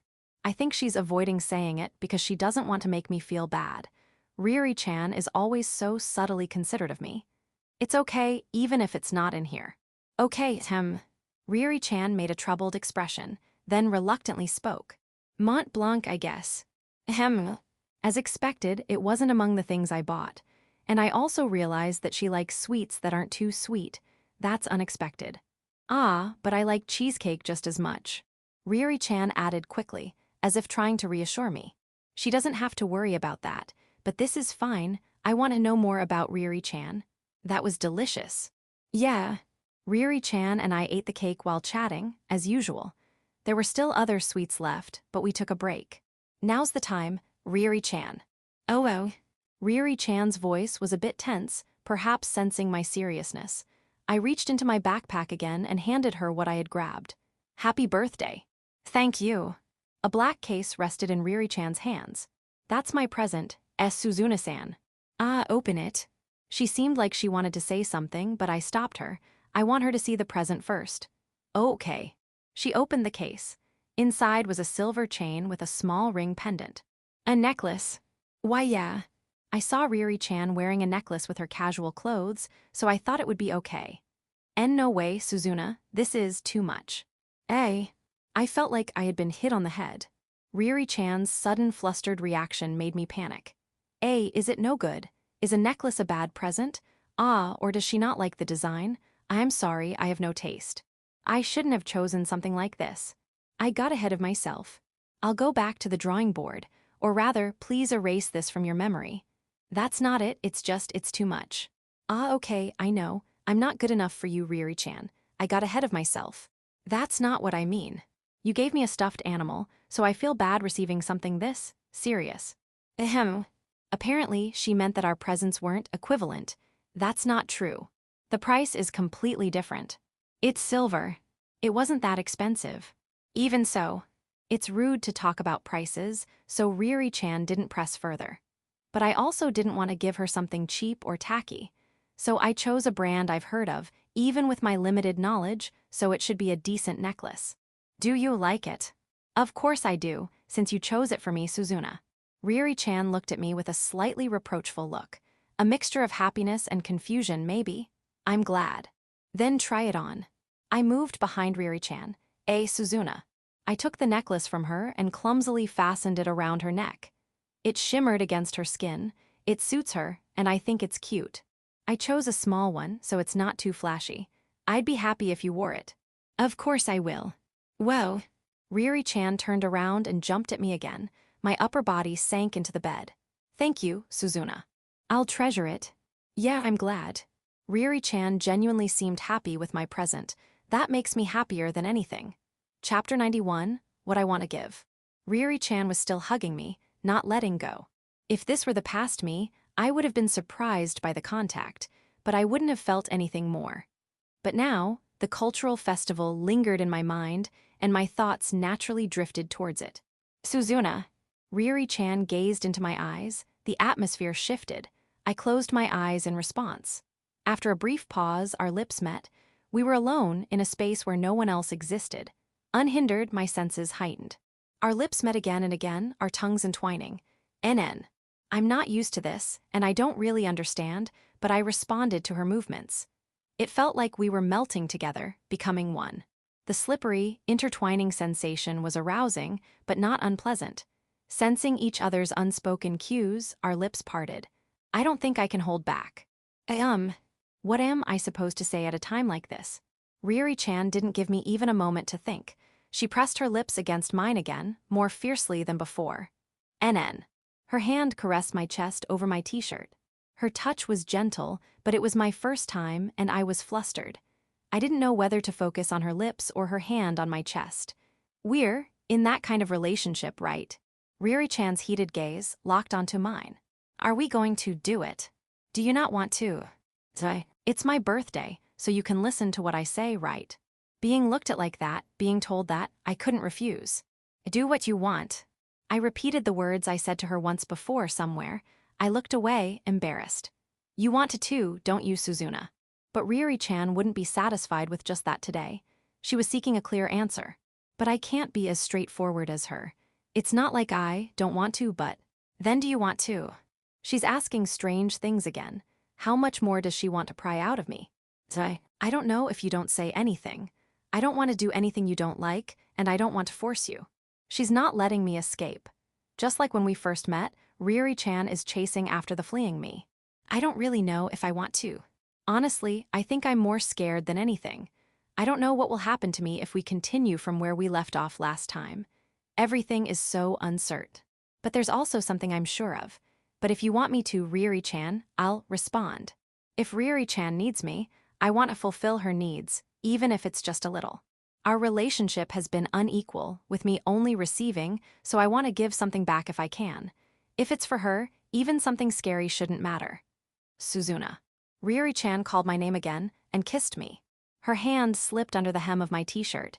It was ticklish at first, but it quickly turned into nervousness, because her hand was moving towards my chest. You're warm. She said something so casual, while we were doing something so embarrassing. Honestly, I couldn't focus on that. Her hand cupped my breast, making my breath hitch.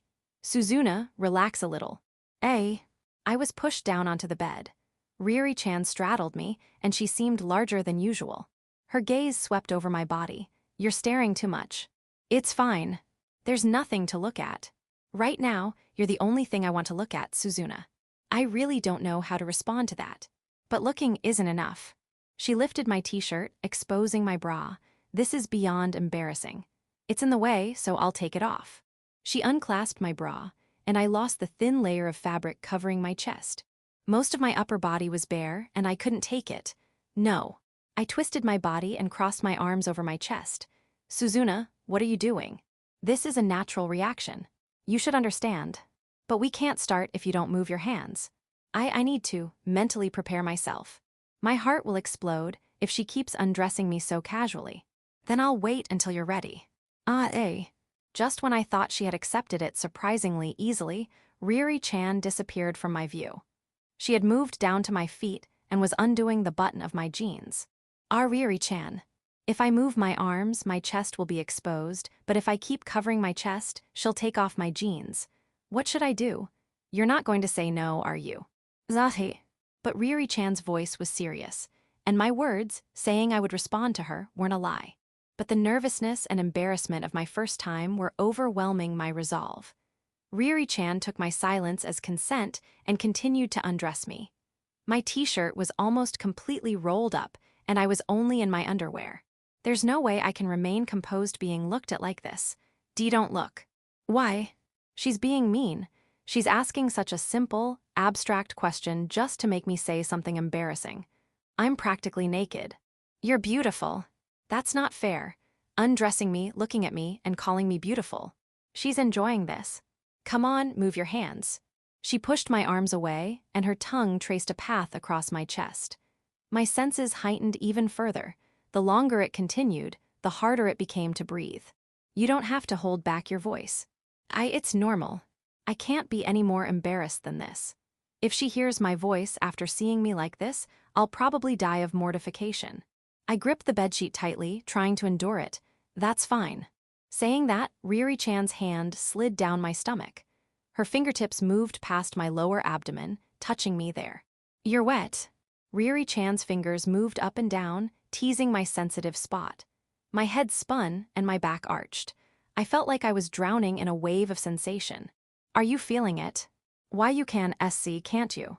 I was gasping for breath, losing the ability to speak properly. Does it feel good? I don't know.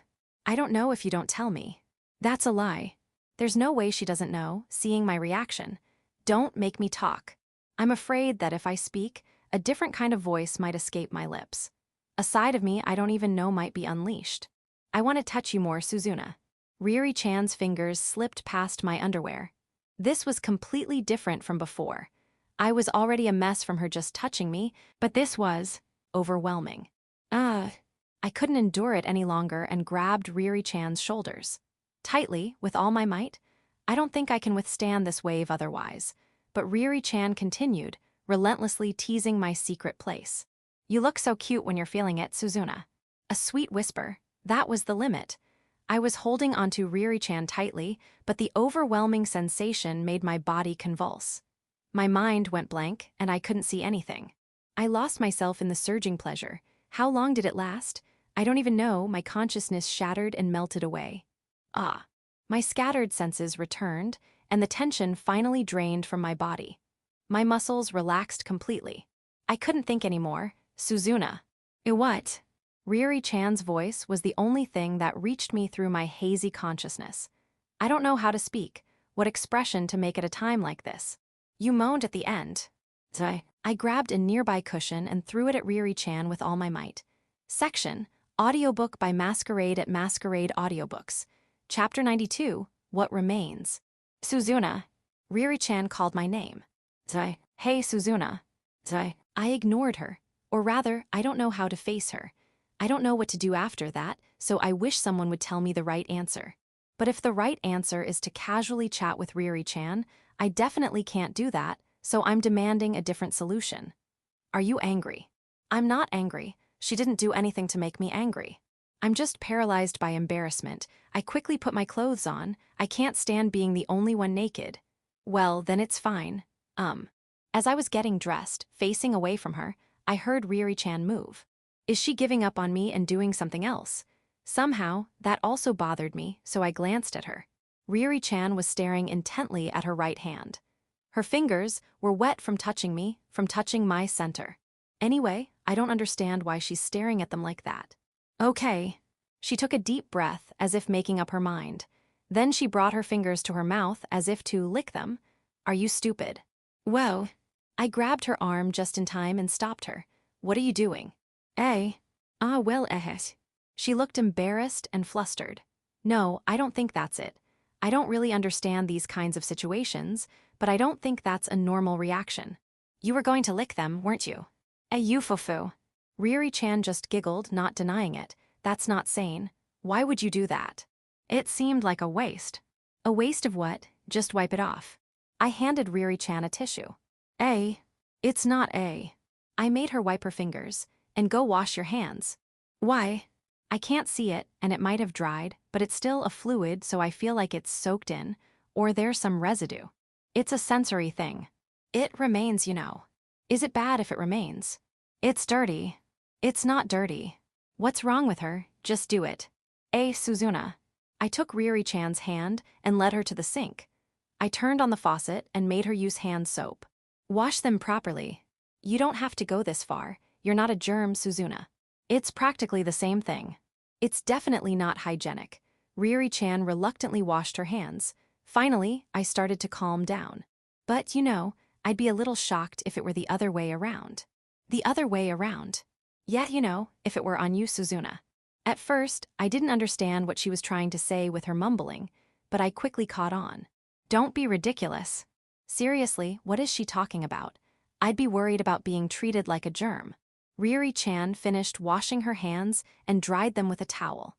I wouldn't think it was dirty if it were the other way around. I only overreacted because it was on Ryuri-chan. Ryuri-chan, unaware of that, was worried, but I didn't feel like explaining. I think my head would explode if I continued this strange conversation. Come on, let's go back. Instead of a verbal response, I took Ryuri-chan's hand and led her back to the room. Suzuna, how was it? But Ryuri-chan was going to continue this strange conversation. How was what? Earlier. Was it good? Why do you want to know that? Because I'd be happy if it was. It was my first time too, so I'm not confident, and I'd hate it if I hurt you. I don't really want to talk about what happened earlier in detail. I want to erase it from my memory because it's embarrassing. She's asking because she's worried about my appearance and my reaction, but if we only consider what she did. You saw me at the end. Yeah, I saw. She answered instantly. That made my blood rush and my face heated up. It's the same, it didn't hurt and I didn't hate it. I see, that's good. Ryuri-chan's voice was gentle and satisfied. It's a good birthday. I'm happy to hear her say that, but it also feels strange. It's her birthday, but I'm the one who received. It feels like it should be the other way around. So I do want to do that for her someday. But I don't know when, how, or what to do. I don't think I can be as smooth as Ryuri-chan. But not doing it is also not an option. It's strange for me to be the only one receiving. Thinking about it made me nervous, embarrassed, and uneasy. Suzuna. What? Ryuri-chan hugged me from behind. You're heavy. Who are you calling fat? I didn't say that. She even nuzzled my cheek, clinging to me. Let's celebrate together every year from now on. She asked as if seeking confirmation. Of course. You're not allowed to leave me. How am I supposed to leave her now? Ryuri-chan might be able to handle it, but I definitely can't. I think I'd be heartbroken and my mental state would crumble. Just imagining it makes my chest ache. I won't leave you. Ryuri-chan kissed my cheek lightly. I feel like today's kisses alone have surpassed the total number of kisses we've shared until now. Chapter 93, A Careless Person. It's another school day. I'm meeting up with Ryuri-chan to walk to school, but I can't stop fidgeting, thinking about yesterday. After a night of reflection, I feel like I did something incredibly reckless. It's like she saw a side of me I never show anyone, and yet we're back to our normal routine. It feels strange to go about my daily life with someone who knows my other side. Good morning, Suzuna. Yeah, it seems like I'm the only one feeling sentimental. She's as cheerful as ever, maybe even more so than usual. Her skin looks radiant. Gee, good morning, Ryuri-chan. You seem more energetic than usual today. Fufufu, can you tell? I can tell without her saying anything. Her glamorous aura is even more pronounced than usual. Look at this. Ryuri-chan bent down and showed me her chest. I braced myself, wondering what she was showing me so early in the morning, and then I noticed something sparkling around her neck. A necklace. Yeah, the birthday present you gave me, Suzuna. I'm wearing it. Is that why you're so cheerful? Of course. This way, I feel like you're always watching over me, Suzuna. Ryuri-chan smiled brightly. So that's why. Well, I'm happy, really happy. But I thought it was because of what we did yesterday. I started to feel embarrassed, wondering if I'm the pervert. Were you thinking of something else? As always, Riri-chan didn't miss my subtle change in expression. I wasn't. You had a was it the present look on your face. I didn't. She's spot on.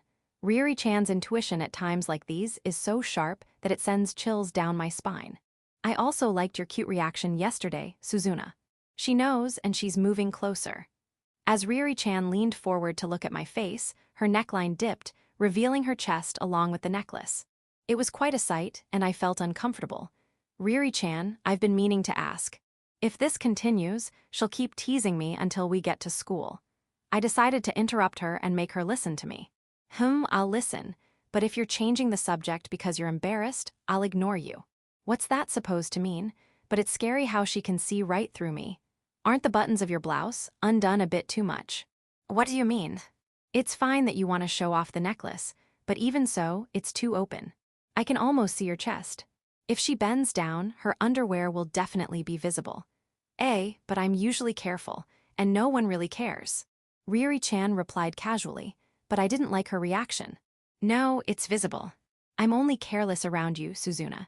I'm careful at school, especially around boys, so it's fine. She replied nonchalantly, as if I'm worrying too much. She's not listening to me at all. I don't like that. Being brushed off like this only made me angrier. No, it's not fine. Even without doing anything, your blouse is too open, you're showing too much skin. But it's tight if I button it up. Then button up just one more. You can still see the necklace. No, it'll slightly cover it, and it won't stand out. She's being stubborn, she usually listens to me. But when it comes to clothes, she suddenly becomes uncooperative. I don't want to nag her about her fashion choices, but it's not about standing out or not. I'm saying it's not good that your chest is visible. Why are you saying this now? You've never said that before, Suzuna. It's true that I haven't said that before. I thought she was open, but I never thought about making her button up. But if you ask me why I want her to now, I have an answer. It's different now. You're mine, Riri-chan, so don't dress so carelessly. That's right. Since Riri-chan is dating me, she shouldn't show any vulnerability to anyone else. It's not good to have her blouse unbuttoned or to expose her legs with a short skirt. It's wrong for anyone else to see Riri-chan's skin. Oh. Riri-chan looked like she had been struck by lightning. Did my message get through, even a little? And that skirt is also no good. Why are you showing so much leg? Well, it's not like I'm showing them, it's fashion. That's why I'm saying it's not good. People will look. But it boosts my mood. She's still saying that after all this. That's why boys stare at you. You're too careless, Riri-chan. You have no sense of danger. Well, I don't know about that. Seriously, I'm getting more and more irritated. Riri-chan's lack of awareness, the way she's not listening to me. She simply doesn't understand how I feel. You're so stubborn, Riri-chan. I was getting seriously angry. I undid 2 buttons of my own blouse. I also rolled up my skirt. It was clumsy and awkward since I've never done this before, but anyway, my skirt was now about as short as Riri-chan's. Suzuna, how would you feel if I went to school like this, Riri-chan? And no, that's indecent. You're one to talk. Well, that's what I wanted her to say. Right, now you understand how I feel. So stop it, Riri-chan. I understand what you mean, but it's also about image. Image. I'm already that kind of person, so it doesn't feel out of place, and I don't think many people care. But you're different, Suzuna. If a serious girl like you suddenly dresses like this, the gap makes it sexy. Is that how it works? Look for yourself. We happened to pass by a building with reflective windows, and I could see my reflection. It definitely looks strange, so let's fix this. Okay. Riri-chan buttoned my blouse and unrolled my skirt. There, now you're back to your usual self, Suzuna.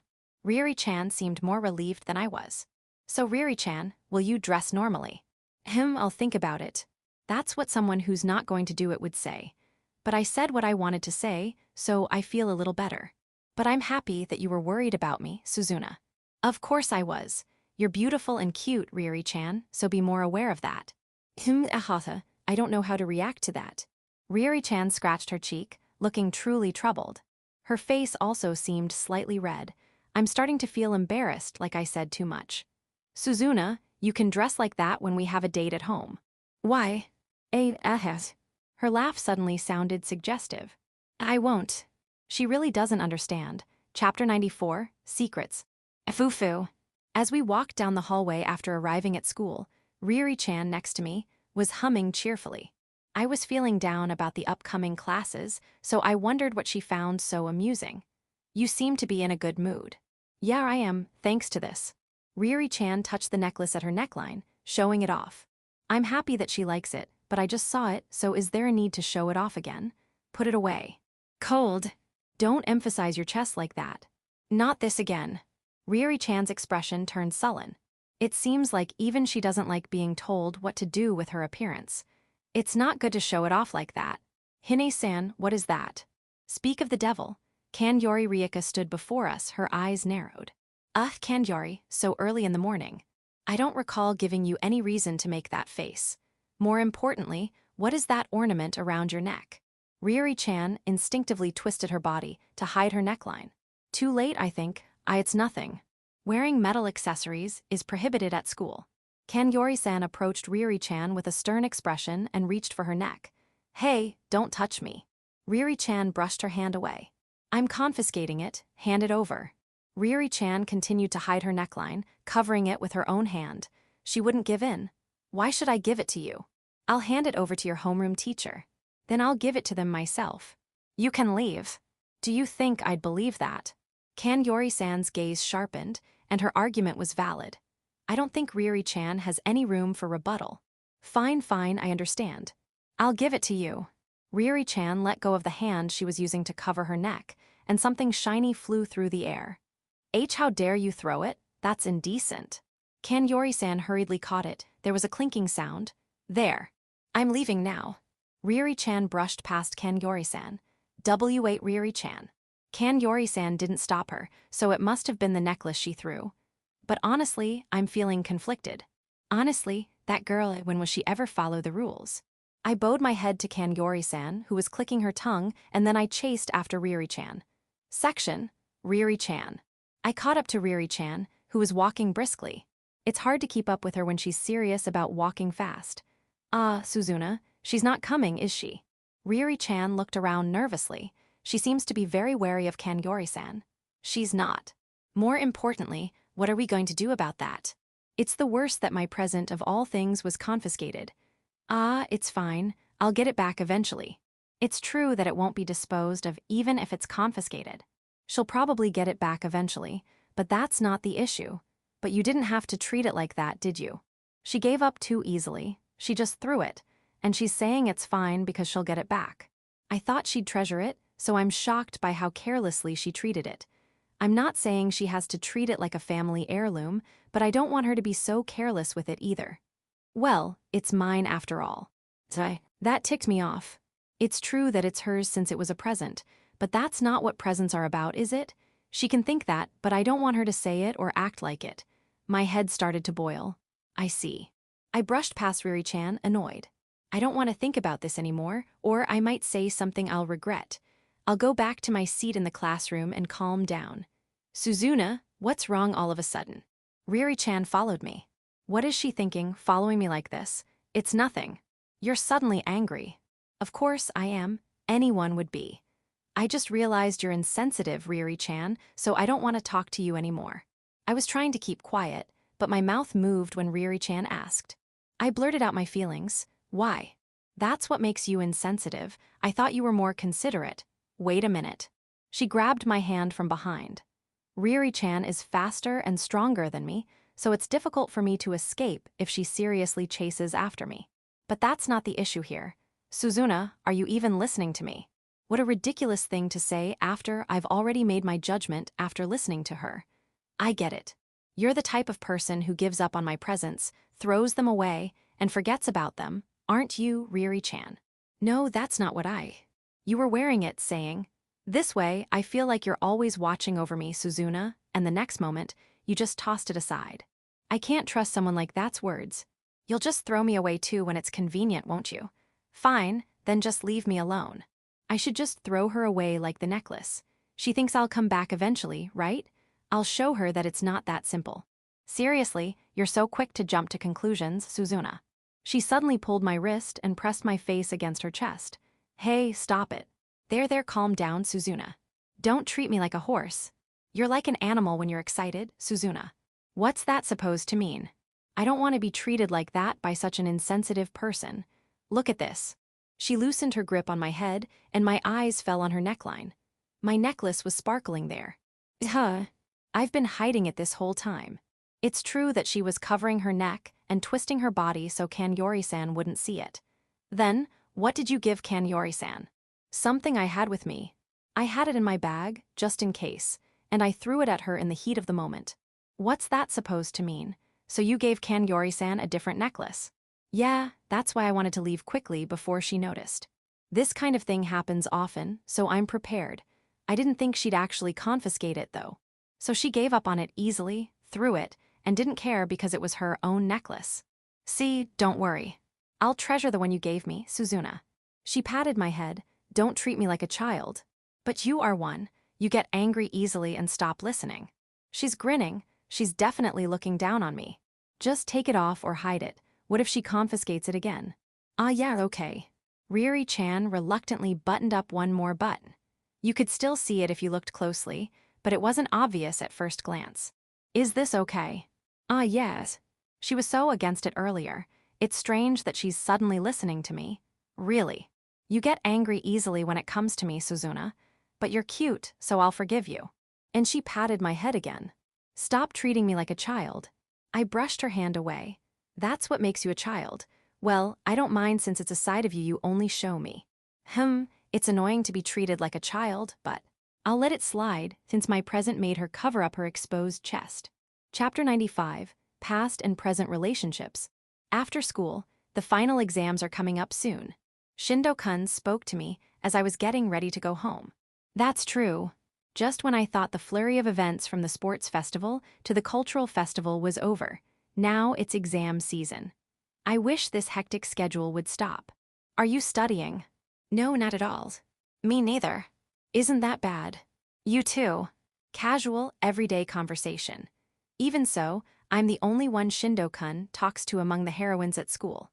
Hey, teach me again like before. How long ago is he referring to? Is he talking about the study session we had in the student council room with all the heroines?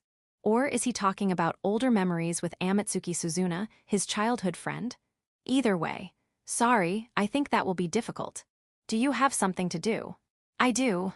I feel like I will have something to do, and even if I don't, I shouldn't study with Shindo-kun. With Hine-san. Maybe. I nodded, since there's no reason to deny it. You've really become close with Hine lately. Yeah. I can't tell him it's because we're dating. I see, then it can't be helped. Shindo-kun paused slightly. You've changed, Suzuna. Have I?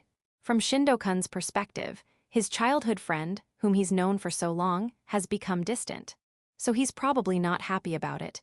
Yeah, you seem like a different person. Well, I am a different person, and I can't get closer to Shindo-kun. Even after the cultural festival, there's been no progress in his relationships with the heroines.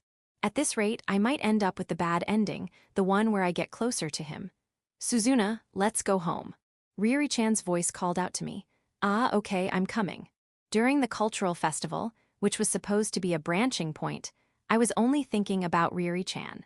The individual routes branch off at the start of the new semester in September, after summer break. In other words, a little over a month from now. I have to think about what will happen as time passes. See you later, Shindo-kun. Yeah, see ya. Section, what were you talking about with Shindo? Ryuri-chan's tone was slightly sharp. She might be bothered by something. It was nothing. We were just talking about how the final exams are coming up soon. Anything else? I've told Ryuri-chan many times that Shindo-kun is nothing to me. And she said she understood, but today is different, it seems. He just asked me to help him study. Don't tell me. I refused. That's definitely not happening.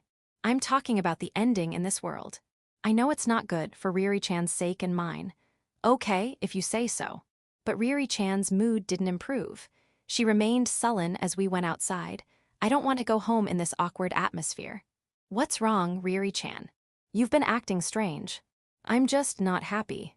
Not happy. Shindo's a childhood friend you've known for a long time, so you talk to him casually, right? Well, that's what childhood friends do. I know you don't have feelings for Shindo anymore, Suzuna, but you're still talking to him because of your past relationship, right? That might be true. I only know the Suzuna from our second year. I can't compete with that kind of long-term relationship. Well, that might be true, but it's the same for both of us, isn't it? You have a childhood friend too, Riri-chan. I do, but I don't have a male childhood friend who talks to me so casually. I see. That's right, Riri-chan said she's not good with boys. Maybe she doesn't understand a relationship like Amatsuki Suzuna and Shindo Minato. So, was it intentional or not? I was suddenly pushed against the wall of a quiet street. Hey Riri-chan. Just be quiet. She kissed me. After a few deep kisses, our lips finally parted. Today's kiss was more forceful than before, almost painful. I'm the only one who can kiss you like this, Suzuna. The only one who can see this side of you. What does she want? Saying such embarrassing things with a straight face. This conversation has strayed far from the topic of Shindo-kun. That's true. But your memories, your past relationships, they don't belong to me. And that frustrates me. Frustrates you.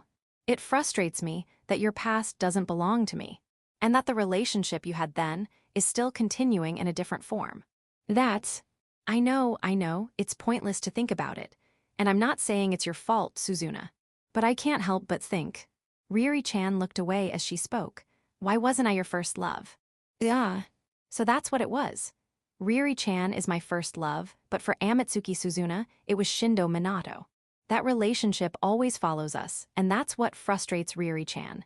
But that's not true. That's Amatsuki Suzuna's story, not mine, Yukitsuki Mashiro, so we're actually the same.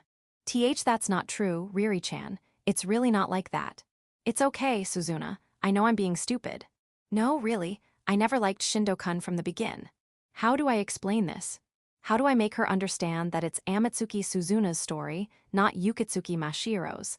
Would she believe me if I said I'm a different person, reincarnated? Would she understand everything if I told her that? Sorry, I was being mean. It's not your fault, Suzuna. Riri-chan gently stroked my head. Her touch and her voice were truly gentle, and yet it was painful. The existence of Amatsuki Suzuna continues to haunt me, no matter how much I struggle. That existence, which is me and yet not me, is distorting my relationship with Riri-chan. If I could just tell her the truth, if she could just believe me, this small dissonance would disappear, and I think we could become even closer. I know that you're only mine now, Suzuna. I should be satisfied with that. I'm so childish. I've only ever been yours, Riri-chan. And yet, maybe the reason I don't have the courage to tell her the truth is because I'm relying on the existence of Amatsuki Suzuna. Chapter 96, Maybe I'm Being Tamed, Hines Riri's Side. Suzuna is generally quiet and reserved. She dislikes trouble and avoids standing out. But there are two things that can suddenly trigger a dramatic change in her behavior. One is anything related to me. She suddenly started practicing volleyball alone, bit me when she got angry, and even went shopping at an unfamiliar store for my birthday present. She noticed the small cut on my finger that no one else did, and she even confessed her feelings to me. None of these are things the usual Suzuna would do. It's a side of her she only shows me. That makes me feel special, and I'm happy about it. But I'm not the only trigger for her sudden bursts of activity. The other is anything related to Shindo Minato. Suzuna also acts strangely towards Shindo. She tried to teach his younger sister, Shindo Kokona, how to cook, organized a study session, and talked to him during the sports festival when I wasn't around. More than anything, her attitude towards him is different. Suzuna, who usually shows no interest in anyone, is clearly interested in him.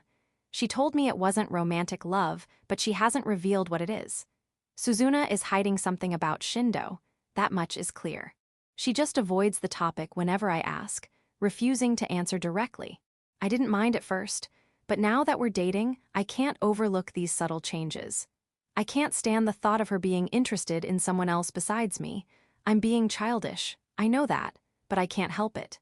I just want Suzuna all to myself. Section, Hey Suzuna, help me study for the finals. I asked Suzuna, linking arms with her as we walked home. Suzuna used to try to pull away immediately, but she's become more accepting since we started dating. That makes me very happy. Suzuna's arms are slender, her delicate frame seeming fragile. Okay, but where are we studying? The cafe. How about at home? Neither of us has parents at home, and our relationship has changed, so there's no need to go to the cafe every time. Ah, yeah, that's fine.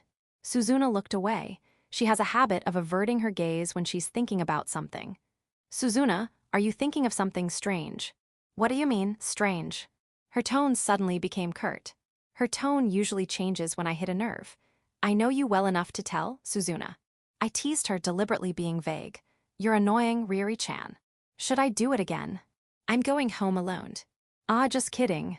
Suzuna uses strong words like going home alone, but she doesn't actually let go of my arm. She probably doesn't want to leave me, I think. I find that change cute. Section. We studied at Suzuna's house. I've become used to this house, and being with Suzuna has become quite natural. Being together feels normal, and being apart feels strange. That's the kind of relationship I wanted, and I'm wearing the necklace Suzuna gave me. Wanting to touch it, to feel a stronger connection to her, I unbuttoned my blouse. It felt cool against my skin. Riri-chan. What? Suzuna, sitting across from me at the low table, was giving me a sharp look. But she wasn't making eye contact. Why did you unbutton your blouse? Ah, she was looking at my chest. It's stuffy, and I wanted to touch my necklace. Ahem. Ah, did that make your heart race? Suzuna's gaze sharpened even further. Of course not. It's okay if it did. And since she's reacting so strongly to just one button undone, it's not like she doesn't feel anything. But Suzuna avoids that kind of communication. It's like my birthday never happened. It's fine at home, but button it up when we're outside. She said reprovingly, but if we're not at school, it's fine, isn't it? It's okay to show the necklace, but not your chest. So she's basically telling me to button up. I was thinking, you're saying that because you're looking at my chest, aren't you, Suzuna? You call me a pervert, but you're thinking about that kind of thing too. Since Suzuna always denies that kind of thing, she'll probably deny this too. Then she won't be able to complain about my clothes anymore, because if she doesn't care, there's no reason for me not to do it. Is it bad if I am? An unexpected answer. I didn't think she'd admit it so readily. So you think about that kind of thing too, Suzuna. Her answer was so unexpected that I didn't know how to react. Of course I do, but I don't want you to show that side of you to anyone else. So don't. Well, I guess just the blouse is fine. I have to button it up at school anyway, and lengthen your skirt. No way, this is fine. I understand the blouse, but the skirt is an overreaction. It's just fashion. You're not listening, are you? Suzuna suddenly stood up. She sat down next to me and stared intently at my legs. Suzuna. Then I'll do this. Suzuna lowered her head and started biting my leg. Ouch. A sharp pain shot through my left thigh. I forgot since it's been a while. Suzuna bites me when her emotions are in turmoil. I was about to stop her because it hurt when she looked up. How about here? The bite mark was close to my knee. With the length of my skirt, it would be visible. This can be seen. She's always bitten places that could be hidden, then hide it. Lengthen your skirt. You'd go this far. I think Suzuna is losing it. Biting my leg and leaving a mark in a visible place just to make me lengthen my skirt. That's not normal behavior. I will. Suzuna touched my necklace. This necklace binds your neck, and I can bind your legs by biting them, so I will. That's twisted. Suzuna pouted, seemingly aware of it. I know, but I want to do this. I like that side of you, but sometimes I want a normal expression of affection. I know it's wishful thinking, but I don't think it would hurt to receive Suzuna's straightforward love sometimes. Normal. Yes, normal. I know it's impossible for the twisted Suzuna-chan, but it would be nice if she'd say something straightforward like cute or I like you sometimes. Suzuna always has to have some kind of twist. Suzuna suddenly knelt down and straddled me. Riri-chan. What, are you going to bite my face next? Hey. She pulled me closer. Thump, thump, thump, the sound of my heartbeat. And Suzuna's gentle scent filled my nostrils. She hugged me, and I buried my face in her chest. Like this. Her voice trailed off, lacking confidence. Yeah. Apparently, I'm the type who melts at the slightest bit of affection from Suzuna. I'm surprised by how easily swayed I am. Chapter 97, A False Existence. So, how is it? Riri-chan's face was buried in my chest. Well, my chest isn't as large as Riri-chan's, so buried might not be the right word. Resting on my chest, maybe. Anyway, I did this because Riri-chan wanted a normal expression of affection. I want some kind of reaction. Ha. She was inhaling. What are you doing? Smelling you. Sorry. Don't move. She clung to me when I tried to pull away because she was saying strange things. She's the one who should act more normal. Hey, Suzuna. Riri-chan's voice was muffled against my blouse. What? We're alone right now. I know. We're lovers, right? We are. Isn't this what we're supposed to do at times like these? I kind of understand what she's trying to say. I do, but we're supposed to be studying. After I invited you over like this, I could feel Riri-chan's breath against my chest. It was warm and moist, and I sensed her emotions in it. I didn't mean it like that. Then when will you mean it like that? It's not like I don't have those feelings, but I've decided that I'll be the one to initiate it next time. If I let Riri-chan take the lead, I feel like I'll just keep relying on her and taking advantage of our relationship. So I've decided that I'll do it when I have the courage. Not today. You're teasing me. Riri-chan grumbled and lifted her head. You can bite me whenever you want, Suzuna, but I'm being kept waiting. Riri-chan was rubbing her thigh. Riri-chan, restricted by the necklace I gave her and the bite mark I left. That's good. Riri-chan is free-spirited, so I need to restrict her, even if that free-spiritedness is what brought us closer. She's mine now, so she doesn't need to be free. Sorry. Well, I was kidding. Riri-chan seemed surprised that I apologized so readily. I don't feel bad about restricting Riri-chan's freedom, but I do feel bad about suppressing her desire for me. Because that's her desire for me, and those feelings make me happy. I moved back to my usual spot across from Riri-chan and resumed studying. Suzuna. What? Just when I thought we were going to study, Riri-chan spoke again. She apparently doesn't intend to study yet. What's my name? It seems like Riri-chan's brain has been fried from studying too much. I'm worried. Did you lose your memory? I'm asking you seriously. That's not a serious question. Just answer me. I don't understand, but I'll answer if she insists. Riri-chan. Buzz, wrong. She stuck out her lower lip, emphasizing the buzz. It seems like you really did lose your memory. Should we go to the hospital? That's not true. Tell me my name properly. What is she even talking about? It's Riri-chan, isn't it? What else could it be? Don't tell me she's going to say she's also a reincarnator. Both heroines being reincarnators is a common trope. It wouldn't be surprising. But I'm not hoping for that. My name isn't Riri-chan. Don't tell me you're trying to say something stupid. Your name is Suzuna, not Suzuna-chan. I'm relieved that Riri-chan isn't a reincarnator. But why is she emphasizing such a trivial thing? What's the difference? They're the same. They're not. Don't you think the chan is unnecessary now? I wonder. It is. Since we're lovers, shouldn't we call each other by our first names? I'm used to it, so it's fine the way it is. It's not fine. There's a subtle distance.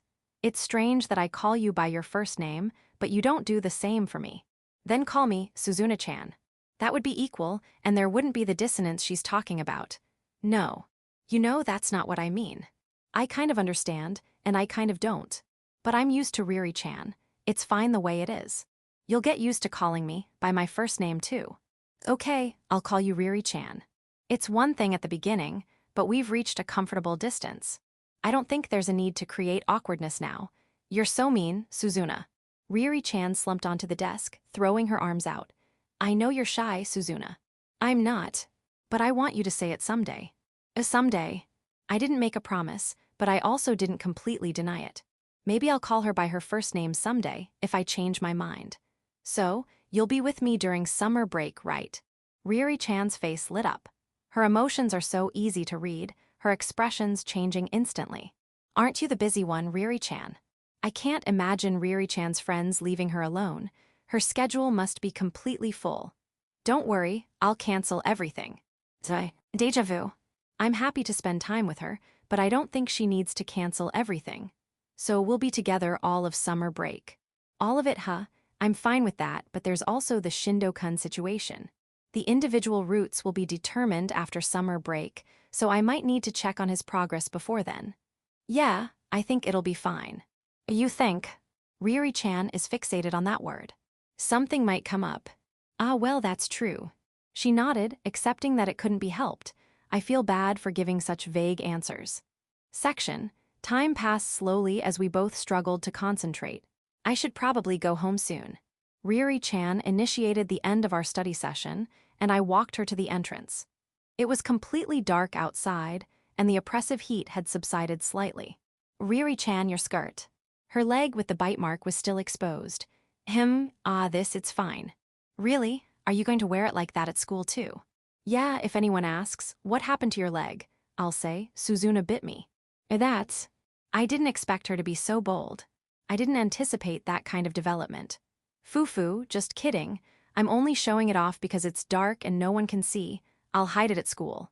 She just wanted to see me panic. Ryuri-chan smirked. What's that about? Just revenge for various things. Well, I've also been teasing her, so I can't complain. Hey, Suzuna. The cool night air ruffled my hair. Ryuri-chan gently brushed it aside and looked at me. What? I like you, Suzuna. What is she saying all of a sudden? So, I'm on your side, Suzuna. Tell me anything. Okay. Don't lie. Okay. I think she's saying all this because she likes me. But Ryuri-chan's tone was so serious that I could only nod in response. Good. See you later, Suzuna. I waved goodbye to Ryuri-chan. Don't lie. Am I lying, being both Amatsuki Suzuna and Yukitsuki Mashiro? I watched her walk away, a lingering unease in my heart. Chapter 98, Misunderstanding. Ryuri-chan, that outfit. It's your fault, Suzuna, so don't look at me like that. When I met Ryuri-chan this morning, as usual, her attire had changed. It was still the school uniform, but her blouse was buttoned up and her skirt was longer. A much more well-behaved look. Just the uniform, though. It's because you bite my leg. She glared at me resentfully. But honestly, I'm happy about this change. Yeah, it makes me want to bite you even more. Absolutely not. I don't want this anymore. Ryuri-chan clutched her head, ruffling her hair. She was genuinely displeased. Well, it doesn't really suit you, but you're the one who did it. I was scolded. We entered the school building and walked down the hallway. The morning air was tense and heavy. Hey, about summer break, how about a sleepover?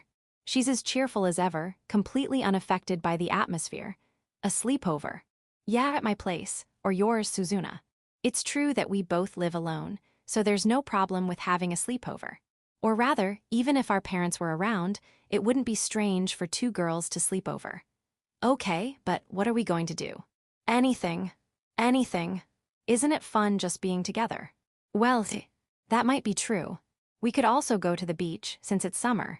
Hey, I didn't say anything weird. There's nothing to do at the beach. We can swim. I want to see you in a swimsuit, Suzuna. Absolutely not. Why would I subject the public to my pathetic body? I think it would be beautiful. Ryuri-chan's comments have been suggestive lately. I think she should calm down a little. If you don't come, I'll go with Keed and the others. Ryuri-chan at the beach. At the beach in a swimsuit with her cheerful friends, I can easily imagine her attracting everyone's attention. No. But if you're not coming, Suzuna, I have no choice, do I? You said you'd cancel all your other plans. You're the one who canceled on me, so what else can I do? She's saying strange things again. No, just no. You won't go, and you won't let me go. Aren't you being a little selfish? I'll bite you all over if you do. That's how I'll make sure she can't expose her skin in a swimsuit. Why you'd go that far? That's scary, Suzuna. You're capable of anything. I've told you before, you're not allowed to show your skin to other people, Ryuri-chan. It's a swimsuit. Are you stupid? If it's not okay, even in your uniform, it's definitely not okay in a swimsuit. I don't think I'm the stupid one. Ryuri-chan scratched her head, muttering, good grief. I'm the one who wants to do that. But why do you want me to cover up so much, Suzuna? It's not about what I want you to do. You don't need to show yourself to other people. Like a sheltered princess. It's fine, I'll look at you, that's enough. An awkward silence. I think I said something strange. I can hear an inappropriate conversation about exposure, which is unsuitable for this time of day. Kanyori-san. The student council president, frowning, stood behind us. It's fine to be excited about summer break, but you should focus on the final exams first. Especially you. Kanyori-san glared at Ryuri-chan. Just let us talk about our plans.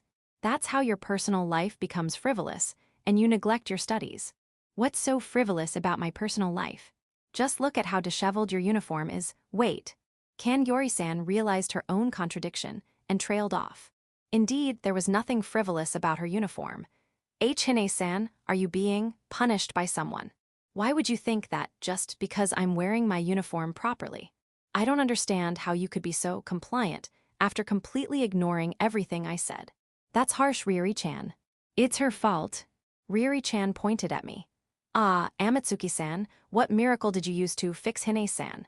A miracle? I can't say I bit her. Ah well, all it takes is one word from me. One word that shuts her up instantly.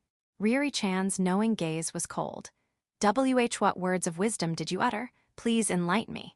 Ah, this is bad. I made her even more curious. And Kangori-san, while her uniform is now proper, her makeup and nails are still flashy. She must have forgotten in her surprise. Section, after school, it was difficult to explain and smooth things over with Kangori-san after that misunderstanding this morning.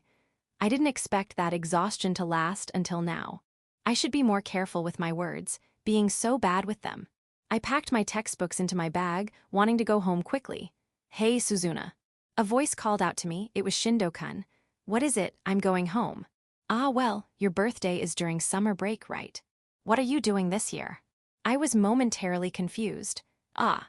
My birthday as Yukitsuki Mashiro was in June. Amatsuki Suzuna's birthday is in August.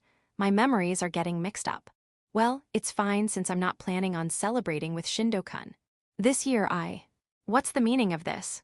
A sharp voice cut in from beside me. It was Ryuri-chan. Ryuri-chan. Her demeanor was different from usual. Heavy, yet with a fragile, strained quality. Isn't Suzuna's birthday different?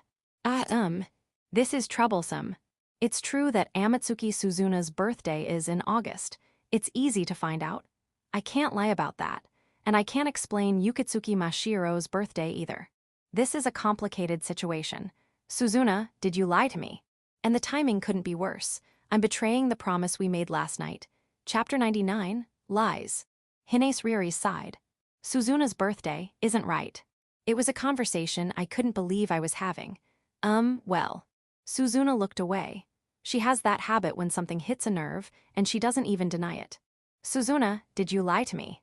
What's the point of telling me a fake birthday? Does that mean birthdays don't matter to her? Then, why did she give me a present on my birthday? I felt like the necklace was tightening around my neck, choking me. Hine-san, is something wrong with Suzuna? Shindo, sitting in front of Suzuna, asked. Since Suzuna remained silent, it might be faster to ask Shindo. When is Suzuna's birthday? It's in August. I see. What were you planning to do for her birthday, Shindo? Well, Suzuna is always alone, so I've always celebrated her birthday with her. Every year. What? I've never heard of this. Suzuna never told me. Since it's during summer break, I was checking her schedule to celebrate with her this year too, though she never has any plans. Shindo's tone towards Suzuna was too casual. It might have been fine before. But Suzuna is with me now, there's no way I can allow that. Hey, Shindo-kun, she didn't say anything about doing that with you. We always do. But this year is different. I remembered when I asked Suzuna about her plans for summer break yesterday. So we'll be together all of summer break. Yeah, I think it'll be fine. You think? Something might come up. She gave me such a vague, evasive answer. I said I'd cancel all my plans. So this is that something. Their annual birthday celebration. So she didn't want me to interfere. Is that why she told me a fake birthday? That doesn't make sense, and I don't want to believe it. But how else can I explain this? Suzuna, you wanted Shindo to celebrate your birthday that much. No, that's not at Ryuri-chan. Then why did you tell me a fake birthday? What was that about June? That's well. Suzuna just opened and closed her mouth, not offering a proper explanation. That's the same as admitting it. You did that to Hine-san? That's messed up. Hey, Suzuna, you wanted me to celebrate with you that much. I'm angry at Suzuna, but I'm also angry at Shindo. I'm dating Suzuna, and yet, she's prioritizing Shindo over me. A mere childhood friend knows a side of Suzuna that I don't and is being sought out by her. There's nothing more unpleasant than this. Shindo, do you know what kind of stuffed animals Suzuna likes? I wanted to know what he was planning to get Suzuna for her birthday, if he knew her preferences. I was being competitive. Stuffed animals. Does Suzuna even like those? She didn't have any in her room. I was speechless. It annoys me that he's been to her house, but more than that, I'm shocked that he, Shindo, who's known Suzuna for so long, said she doesn't like stuffed animals. She started liking them recently. Ah, is that so? She suddenly became interested in childish things. Come to think of it, the only stuffed animals in Suzuna's room were the penguins I gave her. Isn't it strange for a girl who likes stuffed animals to not have any until she received them as a present? Just how much of what Suzuna says is true? Suzuna, was that also a lie? And no, it's not a lie. It's true.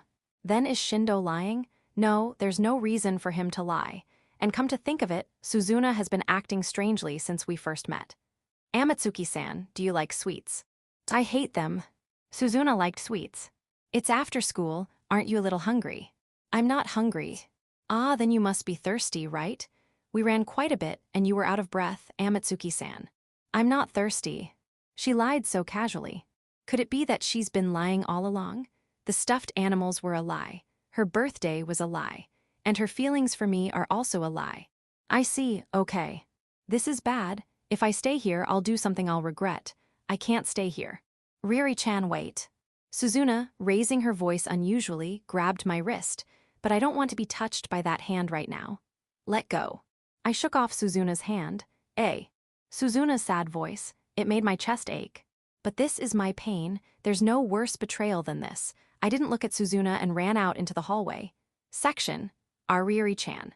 As I was walking home, I heard a voice calling out to me. I turned around and there was Suzuna, out of breath and without her bag. What? I'm not sure I can talk to her calmly right now. Listen, what happened earlier is different. Different how? What Shindo-kun said is completely wrong. Suzuna will probably try to explain everything, saying it was a misunderstanding. But that's not the issue. Suzuna has been hiding things about Shindo, not telling me the truth. That feeling of dissonance has always been there. And now, the truth has been revealed. Maybe there really is a misunderstanding. But how am I supposed to believe that? That's what I'm trying to. Can you honestly say you've been telling me the truth, the whole truth, and nothing but the truth, Suzuna?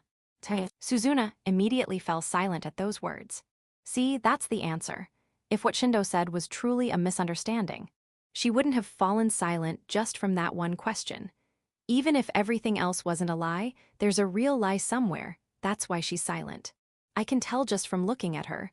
I can understand just from her reaction because I've been watching her closely. You said, I'm on your side, Suzuna, tell me anything. And don't lie. That's... Suzuna remained silent, looking down. You're human, so I understand that you can't always tell the truth. But I don't understand this. I don't understand why you'd lie about this. I still wanted her to deny it.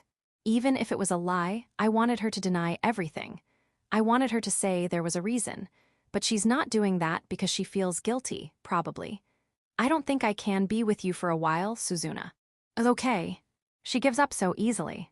If she really liked me, loved me, wouldn't she hold on? Wouldn't she try to stop me? I wanted someone who would always be with me. Chapter 100, Retribution. Suzuna, did you lie to me? I couldn't answer her accusing question. Suzuna, you wanted Shindo to celebrate your birthday that much. That's not true. I don't want Shindo-kun to celebrate my birthday at all. Then, why did you tell me a fake birthday? What was that about June? I can't tell her. How can I explain something as nonsensical as being a reincarnator? How can I make her believe me? Shindo, do you know what kind of stuffed animals Suzuna likes? Stuffed animals? Does Suzuna even like those? She didn't have any in her room. Hurt and confusion flickered in Riri-chan's eyes. No, that's not right. That's Amatsuki Suzuna, not me, Yukitsuki Mashiro. Suzuna, was that also a lie? And no, it's not a lie. It's true. But it was too late. The accumulated lies and misunderstandings intertwined, obscuring the truth. The person reflected in Riri-chan's eyes was a liar. Her downcast gaze no longer met mine. Riri-chan, wait. I grabbed her wrist as she turned to leave. Let go. She shook off my hand. It was the first time Riri-chan rejected me. It hurt. Not my hand, but my chest, my heart. But I couldn't stop myself from chasing after her. I desperately pursued her. Section, I finally caught up to her and made her turn around. She usually forgives me easily. Suzuna, can you honestly say you've been telling me the truth, the whole truth, and nothing but the truth? I can't, because my very existence is a lie. I don't know how to explain anything. Denying Amatsuki Suzuna and revealing Yukitsuki Mashiro. It's too late for that now. You said, I'm on your side, Suzuna, tell me anything. And don't lie. I couldn't tell her because of that trust. I couldn't deny the Amatsuki Suzuna, she knew. I didn't have the confidence that she'd still like me after knowing the real me. You're human, so I understand that you can't always tell the truth. But I don't understand this. I don't understand why you'd lie about this. I don't understand either. I didn't want this to happen. I don't think I can be with you for a while, Suzuna. Rejection. Ryuri-chan, who has always been with me, is letting go of my hand. No. Pain, suffering, sadness, loneliness, fear. A whirlpool of negative emotions. I wanted to grab her hand, the hand that saved me from them. Okay. But I realized something. I don't have the right to wish for that. How many times have I rejected Ryuri-chan like this since we met? And every time, she never showed any displeasure, always staying by my side. How much pain have I caused her? How oblivious have I been? I can't forgive myself for finally realizing it now. Section. The next morning, I was alone. There was a message from Ryuri-chan on my phone. Let's go to school separately for a while. A short, simple, and indifferent message. She usually sends emojis, emoticons, and stickers. Just that one line made the distance between us feel real. I don't want to go. I don't want to go to school alone. I'm not sure I can handle the loneliness, but maybe something will change if I go to school. Believing that, I forced my leaden body to move. Section. That faint hope was immediately crushed. Ryuri-chan's blouse was unbuttoned, and her skirt was short again. The necklace was gone, and so was the bite mark on her leg. Those were the things that bound her to me, the proof that she was mine. The fact that she discarded them all means she doesn't want to keep any trace of me. It means she's abandoned me. Stunned, I sat down at my desk alone. It's been a while since I've been alone and silent in the noisy classroom. Section. Lunch break. Hey Ryuri, aren't you eating lunch with Amatsuki today? I heard Kid-san's voice. Yeah, I wanted to eat with everyone for a change. Ryuri-chan casually blended in with her friends. It's fine, she just reverted to her former self. I'll get used to it soon. I forgot to prepare lunch. I always forgot because Ryuri-chan made it for me. Just as I was telling myself it was okay, this happened. A sudden error. I wasn't particularly hungry, but I couldn't stay in the classroom. I don't have lunch, so I'll go to the school store and buy something. I told myself that without any real conviction and stood up. I walked past Ryuri-chan and her friends. I could hear their voices, but I couldn't look at them. What if I made eye contact with Ryuri-chan and she looked away? What if she's lost all interest in me and won't even look at me? I'm afraid of finding out. I left the classroom as if running away. Section. After school, I was alone in the classroom. I didn't have the courage to go home yet. Or rather, I was holding on to a faint hope that maybe Ryuri-chan would call out to me, that maybe she'd forgive me, but that didn't happen. Ryuri-chan left school with Takabana-san and the others. It's only natural. I'm the strange one, clinging to hope. Ryuri-chan once patted my head when I was feeling down on an evening like this. She won't do that anymore. I gave up and left the classroom. Section. I went down the stairs. This landing is where Ryuri-chan and I first kissed cheeks. I walked towards the entrance. That wall is where Ryuri-chan leaned against, waiting for me. I passed by the park. That's where we promised to celebrate her birthday and shared our first deep kiss. The corner of the residential street.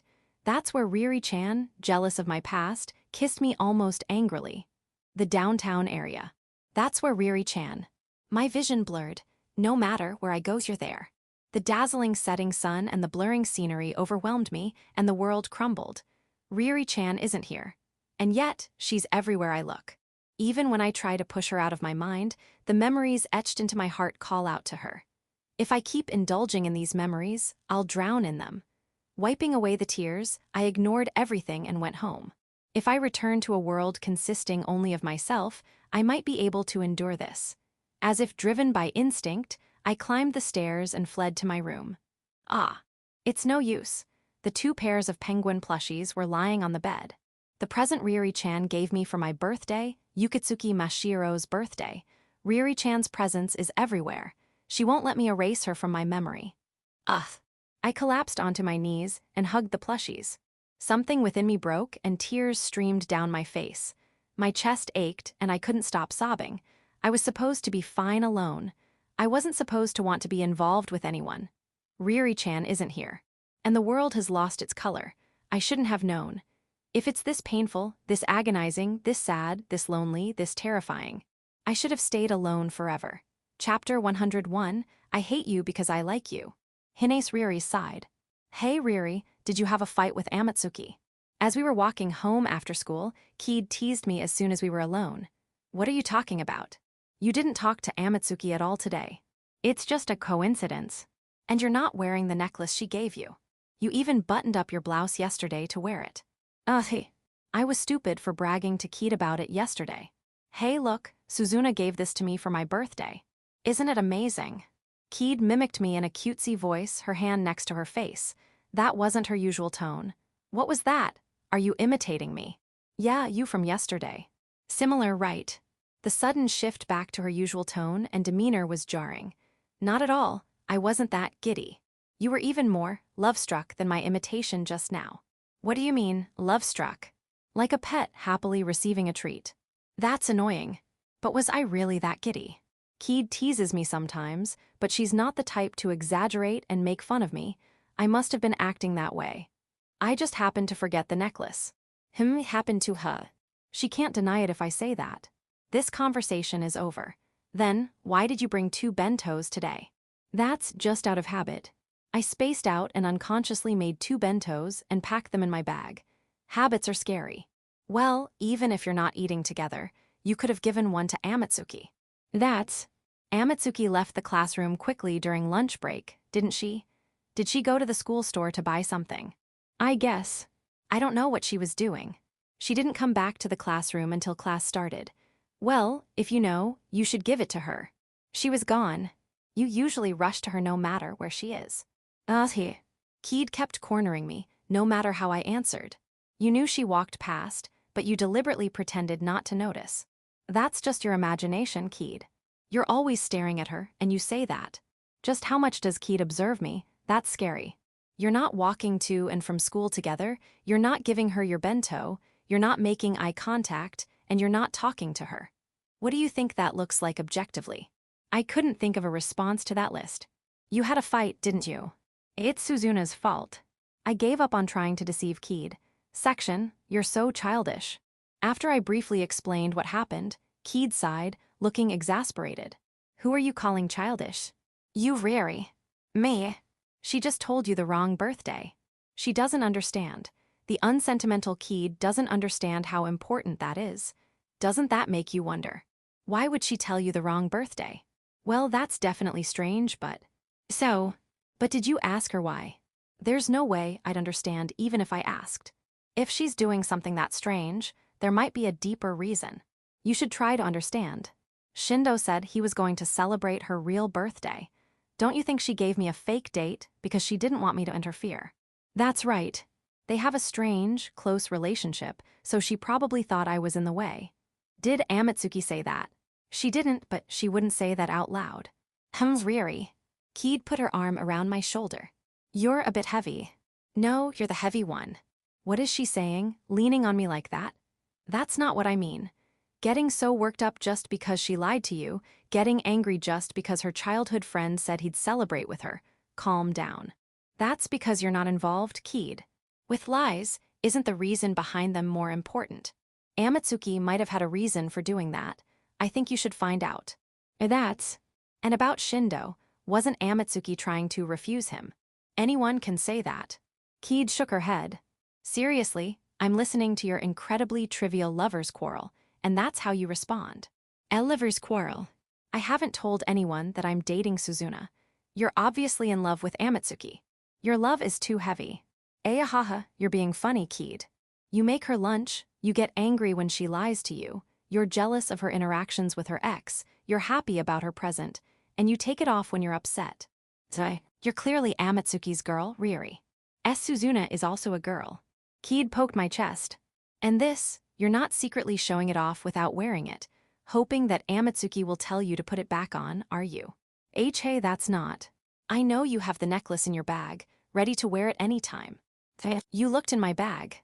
No, it was a lucky guess. Seriously. Keed grinned mischievously. Rejecting him and then creating a reason for her to approach you, that's sly. I thought you were more straightforward, Riri. but you're so clingy when it comes to love. That's not true. What is this? Well, it's not like I didn't consider that possibility. And I did show my leg, which still has a faint mark. I did think that Suzuna might get angry and confront me, but that was just a possibility. That's not what I wanted.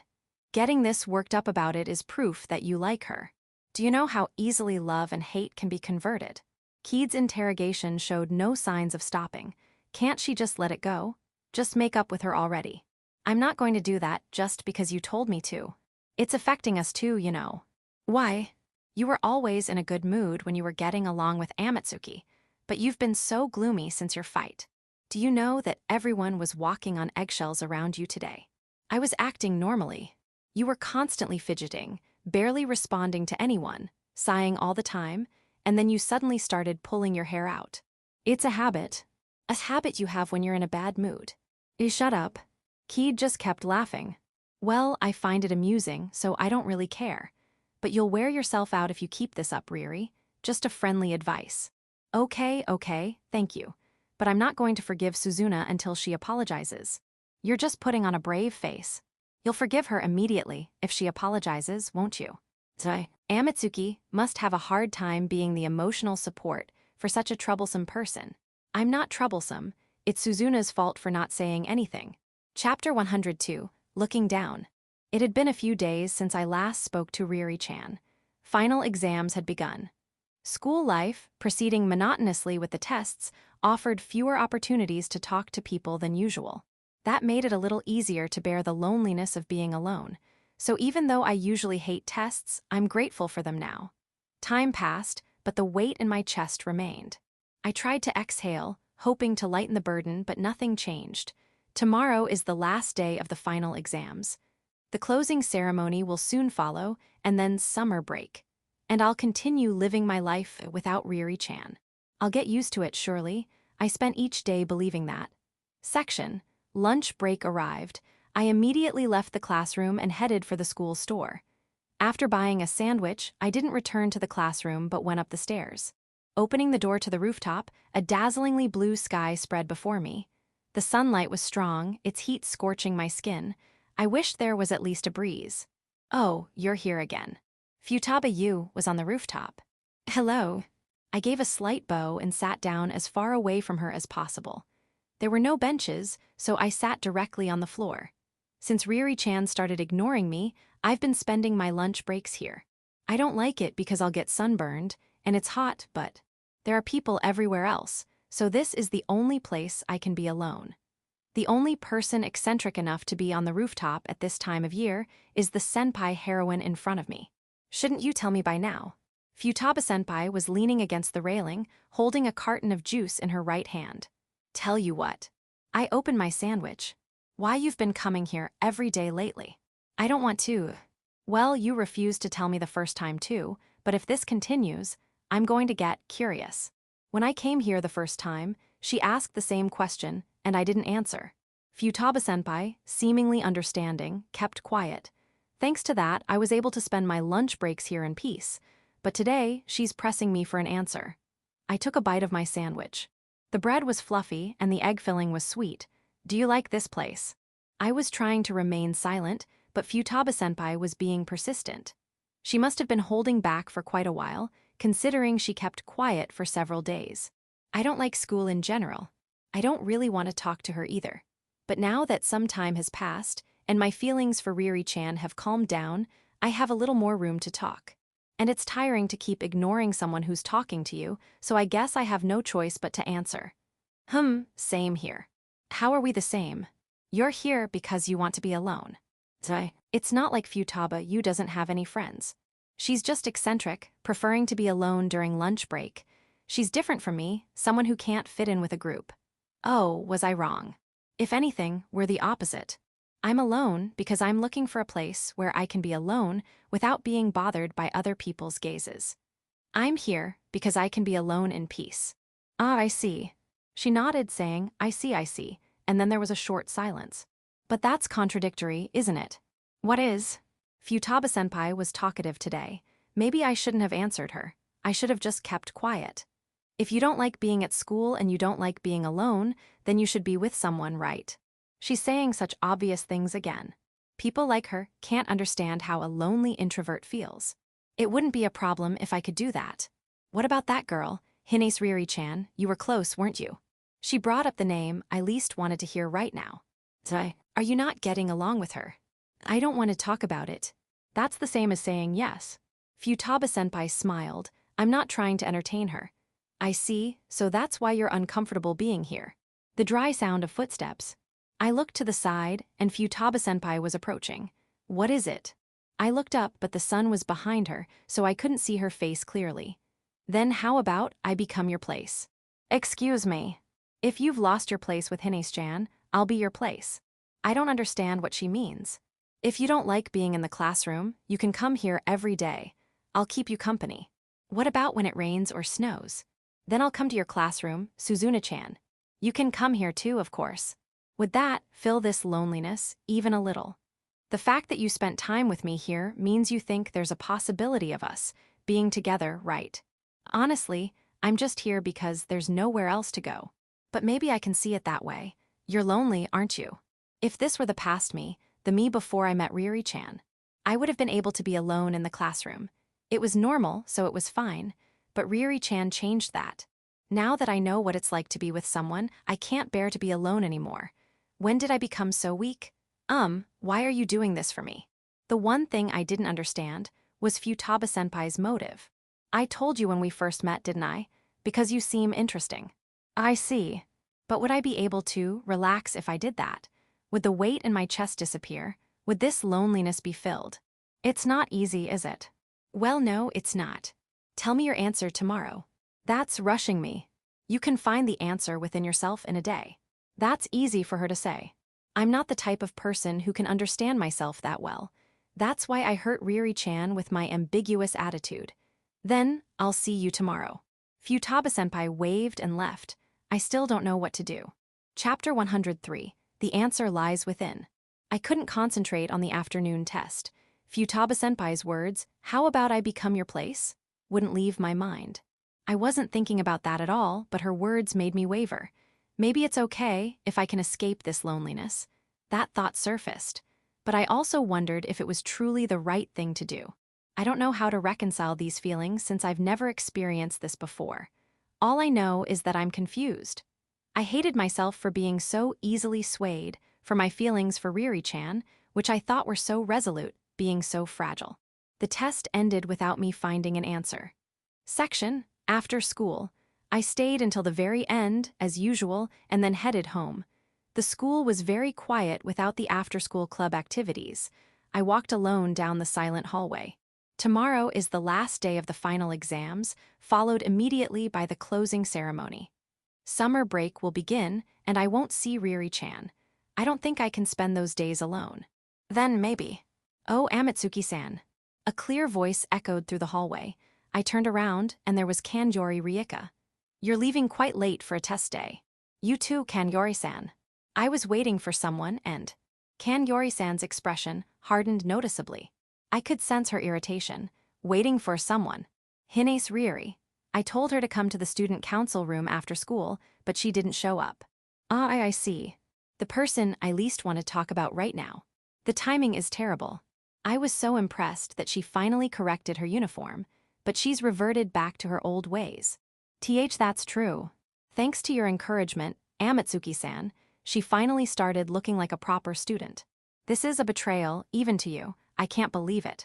Well, it's true that I influenced her to correct her uniform, but it's also my fault that she reverted. I can't say that, though. And after I called her out to give her another warning, she stood me up. I don't know what to do anymore. I see. It seems like Riri-chan is a constant source of trouble for Kanjori-san. That's right. Kanjori-san suddenly clasped her hands together as if she had an idea. What is it? I have a favor to ask. Could you convey a message to her, Amatsuki-san? My heart pounded with a sense of foreboding. Convey what? If possible, I'd like you to ask her to correct her uniform. Kanjori-san was watching my reaction closely. Well, that's a bit. Yes, I understand. I don't want to cause any trouble between you two, so I won't insist if it's too difficult. I'm fine being the bad guy. I'm impressed by her resolve. Then, I'd like you to tell Hine-san to come to the student council room after school tomorrow, without fail. She's being so polite and humble that it's hard to refuse. But I can't do that right now. I'm sure she'll listen to you, Amatsuki-san. I apologize for asking, but could you please cooperate? Well, that's a little. Yori-san tilted her head at my hesitant response. I thought you'd agree, Amatsuki-san, since you were the one who helped Hine-san correct her uniform. Well, I do feel that way too, but there's a problem that occurred before that, and I can't do anything about it. Did something happen between you and Hine-san? Yori-san quickly noticed my hesitation. Yes. Unable to come up with a plausible excuse, I just admitted it. That's unusual for you too. Did you have a fight? Ah well, something like that. I see, then this isn't the time to be asking for favors. Yori-san looked awkward and twirled a strand of her golden hair around her finger. Since when? You two seem to be getting along well when I saw you the other day. It happened after that. Did Hine-san do something? It's probably because of their relationship that Yori-san immediately suspects Riri-chan. No, it's my fault. I kept lying to her, and she found out and got angry. Lying, you Amatsuki-san. Yes, I think she doesn't trust me anymore. She hasn't talked to me since then. That's... Yori-san put the strand of hair she was twirling to her lips, thought for a moment, and then let go. Is it okay to leave things like that? Well, it's too late now, I think. Too late? I've been lying from the beginning. I'd have to explain everything from when we first met. And who would want to listen to someone who's built on lies? She probably doesn't trust me anymore. But if you don't talk to her, Amatsuki-san, won't this situation continue? Yes. Is it okay for you to become estranged from Hine-san? I think Yori-san is genuinely worried. But hearing her say it directly made my heart ache. I'm sure she doesn't want to talk to me, and Riri-chan has lots of friends, so it doesn't matter if I'm gone. What about you? I have someone else who said they'd be with me. So I thought I could rely on that person. Putting my wavering feelings into words gradually gave them shape. I started to think that maybe this was the right answer. Then how about I? Yori-san took a step forward, her voice filled with passion. But then she stopped. She bit her lip as if coming back to her senses and took a step back. No, that won't be good for you, Amatsuki-san. For me? I didn't understand what she meant. Were your lies malicious? That's definitely not true. It was difficult for me to accept my situation at first, and I didn't think she'd believe me. It was closer to resignation than malice. If that's the case, I think you should tell her the truth. Tell her the truth, but it's too late now. It might be too late for you, Amatsuki-san, but it might not be too late for Hine-san. But she wouldn't even listen to me. She brushed off my hand, walked away, and told me she couldn't be with me. She might be waiting for you to try to talk to her again. I don't know about that. Yes, you don't, but it's not impossible, is it? You're surprisingly optimistic, Yori-san. That's not true, Amatsuki-san. She took a light step forward, as if bouncing. Yori-san's demeanor had changed, a more gentle approach. Her expression was slightly sad, but there was a smile on her lips. You're just afraid of getting hurt. Afraid of getting hurt. Yes, because you wouldn't be thinking about replacing her with someone else, would you? I don't know. No, you want to be with Hine-san. I don't understand how she can be so sure. How can you say that? I can tell. Because, Amatsuki-san, your expression and your eyes don't change when you talk about anyone else, but they immediately change when you talk about Hine-san. It's simple, I can tell just from looking at you. What amazing observation skills. Your expression and your eyes didn't change when you talked about the other person who said they'd be with you. So your feelings should be clear, Amatsuki-san. But I don't know what to do. She tapped my chest with her finger. The answer lies within your heart. That's a rather abstract answer for Yori-san. You should be more honest with yourself, Amatsuki-san. Is that so? Yes, you should practice expressing your feelings. Expressing my feelings. Practice. Yes, for example, you could tell me who that lover you mentioned earlier is. Why did the conversation suddenly shift to romance? This should just be a friend's relationship troubles for her. See. Your eyes sparkled and your expression brightened. That's because. Since she said my expression changes when I talk about Riri-chan, she must already know. Fufu, I'm right, aren't I? You knew. I've been observing Hine-san, for better or worse, and you too. I see. As expected of Kanyori-san. I can't compete with her perceptiveness. You should learn to like yourself more, Amatsuki-san, and open your heart and show your true self. Is that really okay? It seems simple, but it's difficult. And I don't think it's something I'm allowed to do. I think you'll change, surely. Kanyori-san removed her hand from my chest and walked away. Perhaps because of her touch, the weight in my chest felt a little lighter. Chapter 104, Resolving 2. The last day of final exams. Time flew by, and summer vacation was almost here. Before that, I have to find an answer. Kanyori-san told me the answer lies within myself, so. Section. Lunch break. Today I didn't go to the school store. I walked slowly towards the rooftop. My lack of appetite probably means I'm nervous. Opening the door, there was the same clear sky as yesterday and a girl standing there. Oh, you came again today. That's what I said yesterday, didn't I? I thought you might ignore me. Futaba-senpai, as always, was relaxed. She's naturally carefree, but I wonder where she gets that composure from. I wouldn't ignore you. I couldn't, not after you said that to me. I couldn't just brush her off after she offered me such kind words. Then, can I hear your answer? That's sudden. We can't have a proper chat until we're done with the main topic. That's true. I asked myself, what do I want? But I already knew the answer. Because the reason I'm so hurt and unable to move on is that that person is more important to me than anyone else. There's no replacing her. I can't just fill the void with someone else. That would be unfair to Futaba-senpai. I steeled my resolve and looked at Futaba-senpai. Today, we were at eye level, and the sun wasn't obscuring her expression. Thank you, Futaba-senpai. I was happy that you offered me such kind words. I expressed my honest feelings and bowed my head. Well, I just did what I wanted to do. Futaba-senpai's tone remained unchanged. I couldn't tell what she was thinking. But I can't rely on you, senpai. I looked up and said it clearly. Futaba-senpai's eyes widened slightly, and then she returned to her usual relaxed smile. Am I not good enough? No, it's not like that. I don't have the right to say such arrogant things. It's much simpler than that. I can't give up. Even after being rejected, having her let go of my hand, and losing my place. I still kept coming here. I could have given up at any time, but I endured because I was holding on to hope. You can't forget about her, can you? No, I can't. She might reject you again, you know. Even so, that's not a reason to rely on you, Futaba-senpai, or rather, I shouldn't. I shouldn't lean on someone when I don't have feelings for them.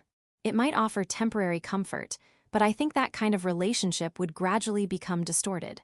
Okay, then good luck. Futaba-senpai smiled cheerfully. You're not angry. Why would I be? Well, I ended up rejecting you after you tried to help me. It must be painful for her that I didn't take her offered hand. Don't you remember, Suzuna-chan? Yes. I'm interested in interesting things. I see. I've heard her say that since we first met, but there are things that are interesting precisely because they're out of reach. It was a typical Futaba-senpai-like remark. I couldn't tell if she was being sincere or just trying to be considerate. Section. My mind was made up. I'll talk to Riri-chan again. I don't know if she'll even look at me, but I don't want to have any more regrets. I returned to the classroom and sat down at my desk. Shindo-kun. But there's one more thing I have to do before that. What is it, Suzuna? I'm trying to memorize vocabulary right now, so if you're going to talk to me, speak English. This guy.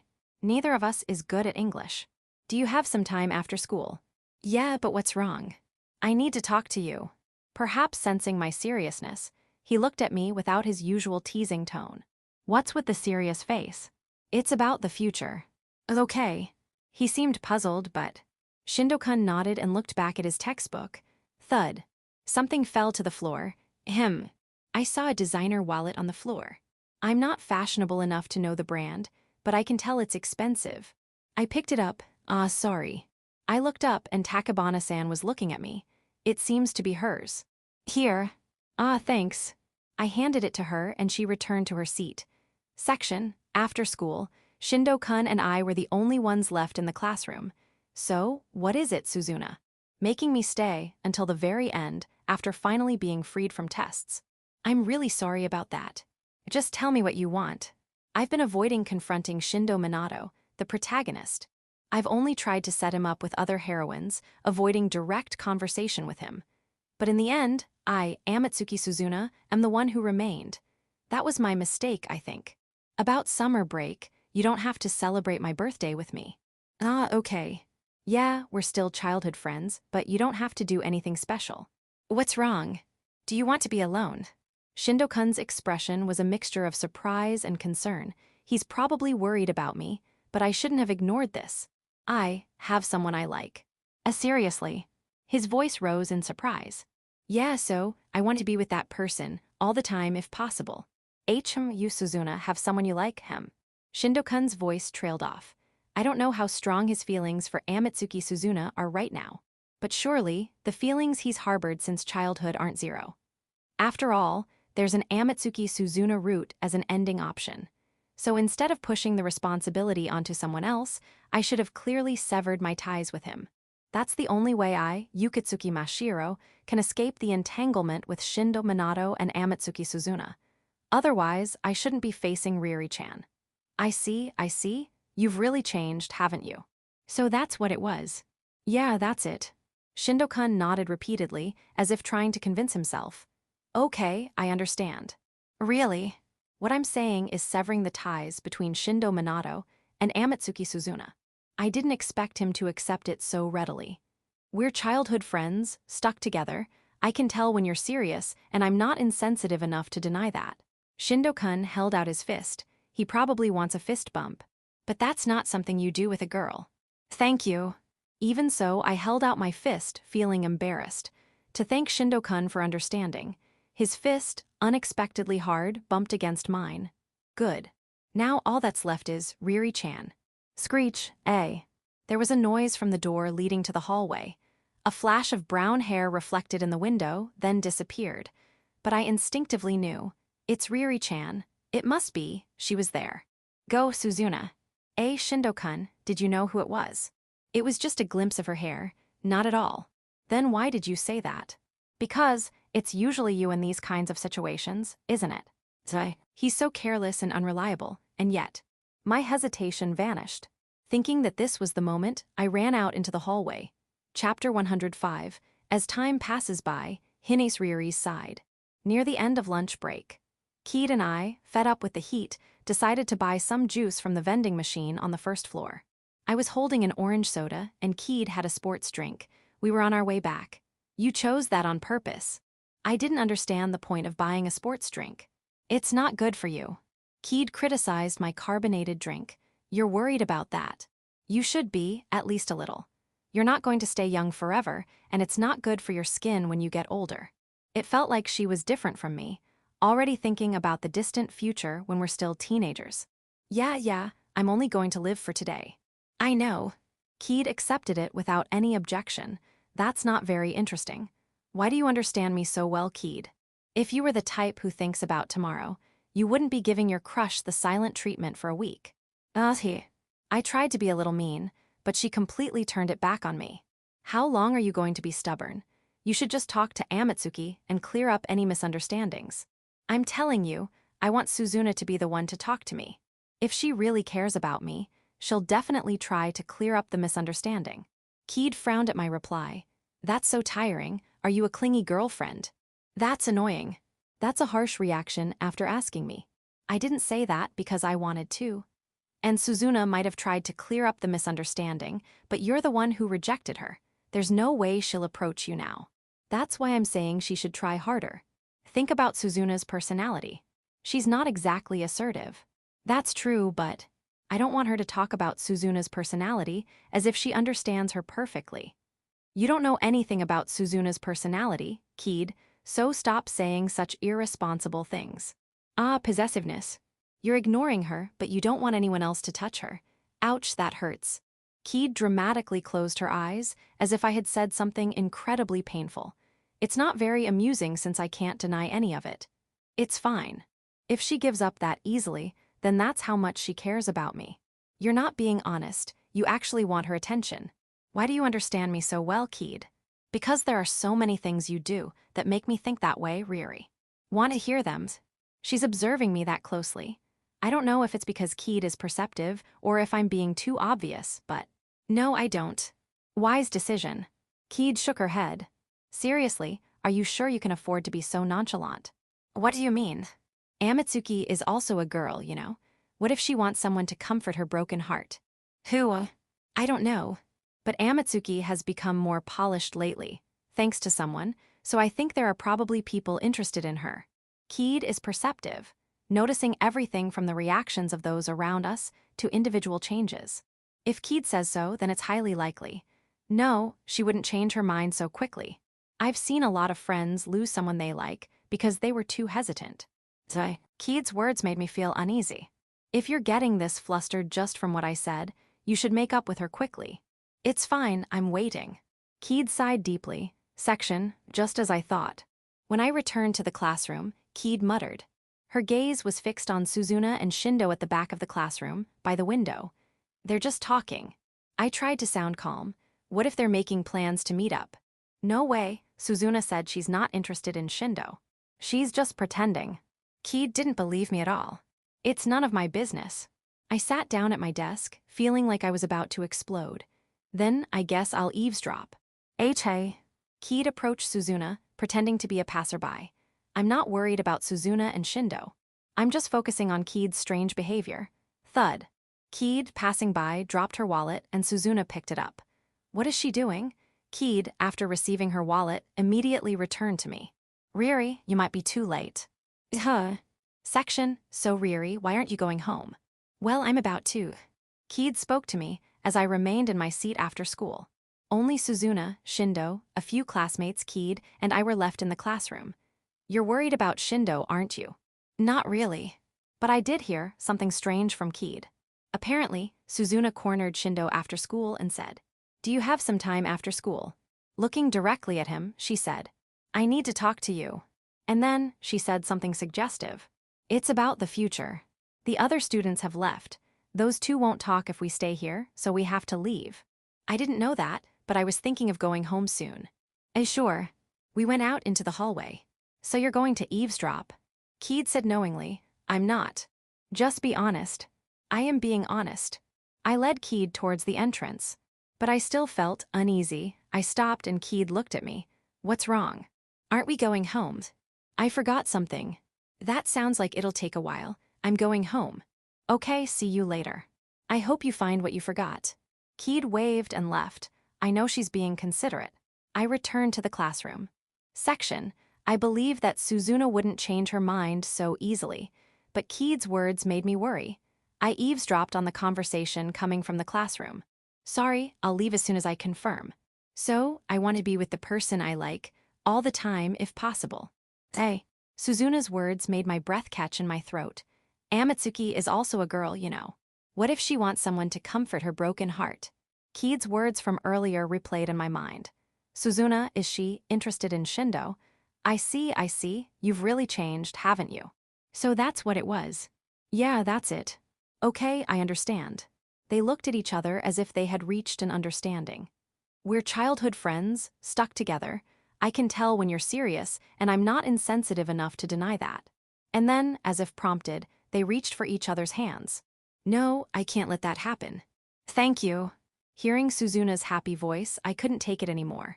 Stumble, I almost tripped, caught myself, and then ran. I made an irreversible mistake. I was arrogant, thinking Suzuna would only look at me. I could only run away from the classroom, escaping from reality. Chapter 106, The Truth. I left the classroom. I saw a figure disappearing around the corner of the hallway. All I could see was her legs and the swirling of her skirt, but I knew instantly that it was Riri-chan. Why is she in such a hurry? It was as if she was running away from me. I started running after her. Section. When I reached the entrance, Riri-chan was changing her shoes. Thanks to that, I managed to catch up. Riri-chan. Riri-chan looked at me reflexively at my raised voice. Her expression was a mixture of surprise, sadness, and anger. It seemed to be filled with complicated emotions. Wait, I need to talk to you. But Riri-chan only glanced at me. After changing into her outdoor shoes, she left the entrance without hesitation. She didn't say anything, just ran away from me. Hey, why? Am I being rejected again? Even if I catch her, she'll probably just push me away like last time. She might not want to listen to me anymore. But I haven't told you yet. But I won't give up.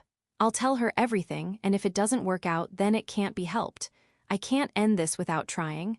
I'll catch her and make her listen, but Riri-chan is fast. If I change my shoes, she'll quickly outrun me. So, Riri-chan, wait. So I chased after her in my indoor shoes. She probably didn't expect me to call out to her again so soon. Riri-chan turned around abruptly and stared at me, but she didn't stop. The distance that had almost closed between us quickly widened again. Why? She could at least listen to me. As she left the school building, the distance between us increased even further. Riri-chan's footsteps were light and swift. My legs felt heavy and clumsy, my lungs burning for oxygen. My ragged breathing was loud and annoying. I'll never catch up at this rate. I can't do anything unless she stops. How can I make her turn around? She can definitely hear me, she's looking at me, and she knows why. Knowing all that, she's still choosing to ignore me. That's why she won't stop. How do you stop someone like that? Riri. Maybe Riri-chan doesn't like being forced to do things she doesn't want to do. Then would she turn around if I granted her wish? Would she be willing to at least listen to me? If I accept what I've been stubbornly refusing, would she also accept me even a little? With that hope, I forced oxygen into my burning lungs. My heart pounded, but that didn't matter now. I clung to that sliver of hope, hoping she would listen. I took a deep breath and shouted, "Riri." It was just her name, just calling her without honorifics. But it's what she wanted, what I've been refusing to do. I wanted to close the distance between us by closing that distance. Why? My feelings reached her. Her footsteps stopped. I caught up to her and put my hand on her shoulder.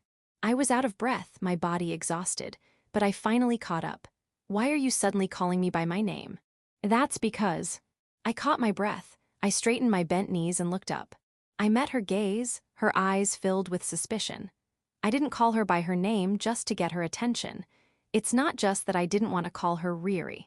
I had my reasons. And now I thought I could face her by revealing those reasons. That's why I'm standing here. Riri, She once said, "Let's call each other by our first names. Distance doesn't shrink unless you take a step forward yourself." She's always been trying to close the distance between us. But no matter how many times she called me Suzuna, I insisted on calling her Riri-chan. Because I thought that was the appropriate distance. She probably thought it wasn't equal, but that's not true. Because everything hasn't been real for me. My name is Yukitsuki Mashiro. That's why I wanted Riri to call me Mashiro. Because that's the real me. Even though I'm Amatsuki Suzuna in this world, I want Riri, at least, to know the real Yukitsuki Mashiro. Because only then can we truly be equals, calling each other by our names. Chapter 107, If My Feelings Reach You. Yukitsuki Mashiro. Riri tilted her head, unable to comprehend. That's to be expected. But I've decided to tell her. Yes, winter snow Yuki, the Muntsuki in the night sky, and pure white, Yukitsuki Mashiro. And know you're Suzuna, right? This body is. I placed my hand on my chest, looking down at Amatsuki Suzuna's body. But the inside my heart is someone else's. Well, I'm completely different from Amatsuki Suzuna. I didn't have any dreams, my parents didn't care about me, and I was a gloomy, unremarkable girl. And I thought there was no point in living anymore, so I took my own. I don't remember those memories very clearly. Maybe I want to forget how messed up I was, or maybe the moments before death are just hazy. But I do remember feeling like there was no meaning to my life. And when I woke up next, I was Amatsuki Suzuna. That's me. W8, even if hypothetically that's true since when? Right before I met you. Right before I saved that person who was being harassed by a man. Riri was trying to understand, but it wasn't sinking in. That's fine. As long as she knows a little about me, that's enough. And this world is the world of a dating sim. The protagonist is Shindo Minato, and the heroines are you and me. A dating sim, Shindo is the protagonist. Riri's eyes started to glaze over. She's not just confused, she probably thinks I've lost my mind. But I'll keep talking, at least to Riri. I know it sounds unbelievable. It does, obviously. But you told me not to lie, Riri. I did, but... I've been lying all this time, but I couldn't tell you. I didn't think you'd believe me, so I tried to hide it. But that became difficult. My inconsistent actions were all seen through by Riri. That dissonance accumulated within her, disrupting our relationship. Shindo-kun is the protagonist, and we're the heroines, so there was a possibility that you'd fall for him. No, I don't think that would happen. A natural reaction, but that's fine. It doesn't matter if she believes that this is a dating sim world or that Shindo-kun is the protagonist. The important thing is what I was thinking, why I was acting that way. So I wanted to shift the interest towards the other heroines. Kokona-chan, Kanyori Ryuka-san, and Futaba-senpai. That's why I was always talking to them and Shindo-kun. And somewhere along the way, they started supporting me. They changed me and became the catalyst for my actions. And my birthday in June is Yukitsuki Mashiro's, and the one in August is Amatsuki Suzuna's. I wasn't lying to you. I like stuffed animals. That's my hobby, not Amatsuki Suzuna's. The misunderstanding arose because the person inside changed. So that's why I was getting close to Shindo-kun. I didn't want to ruin our relationship, Riri. This is the important part. It doesn't matter if she believes the outrageous story about this being a different world. I just want her to understand how much I care about her, beyond all that. Then, what about earlier? Earlier? Riri, processing my words one by one, voiced her remaining question. You were with Shindo in the classroom. And you said, I want to be with the person I like all the time if possible. And Shindo said, okay. So I thought you two were becoming a couple and that's not true. What are you talking about? I was wondering why she ran away from me, but so that's what she was thinking. I like you, Riri, so I decided to be with you always. That's why I told Shindo-kun that he didn't have to celebrate Amatsuki Suzuna's birthday with me. I see. Riri nodded, though I don't think she's completely convinced. You already celebrated with me, and that's enough. I don't need anyone else. I think I finally managed to reveal what I've been hiding, but Riri's confusion was still evident. I'm not going to deny it, and it's understandable if she thinks I'm crazy. But I'm just trying my best to convey what I want her to know. Riri. I stepped closer to Riri and took her hands.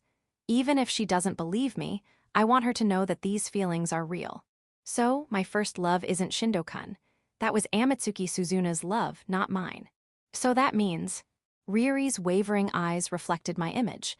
I met her gaze directly, not looking away. My first love is you, Riri. You're the first person I've ever liked, and I want to be with you always, please believe that. Riri's hands tightened around mine. I was pulled closer to her chest, but her head was down, so I couldn't tell what she was thinking. Seriously, this is crazy. Do you think I can believe that? No, I don't. That's why I've been hiding it. Normally, you'd think it's a lie to cover up our fight. I would. So maybe even after saying all this, nothing will change. Maybe Riri's feelings will drift even further away. Knowing that, I still told her. But it's too clumsy of a lie, isn't it? It is.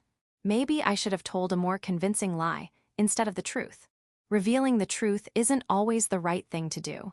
Maybe I should have told a gentle lie that would comfort Riri. But I didn't even want to do that. I couldn't. I wanted her to see the real me. Honestly, I can't believe that kind of story. I'm thinking, what is she even talking about?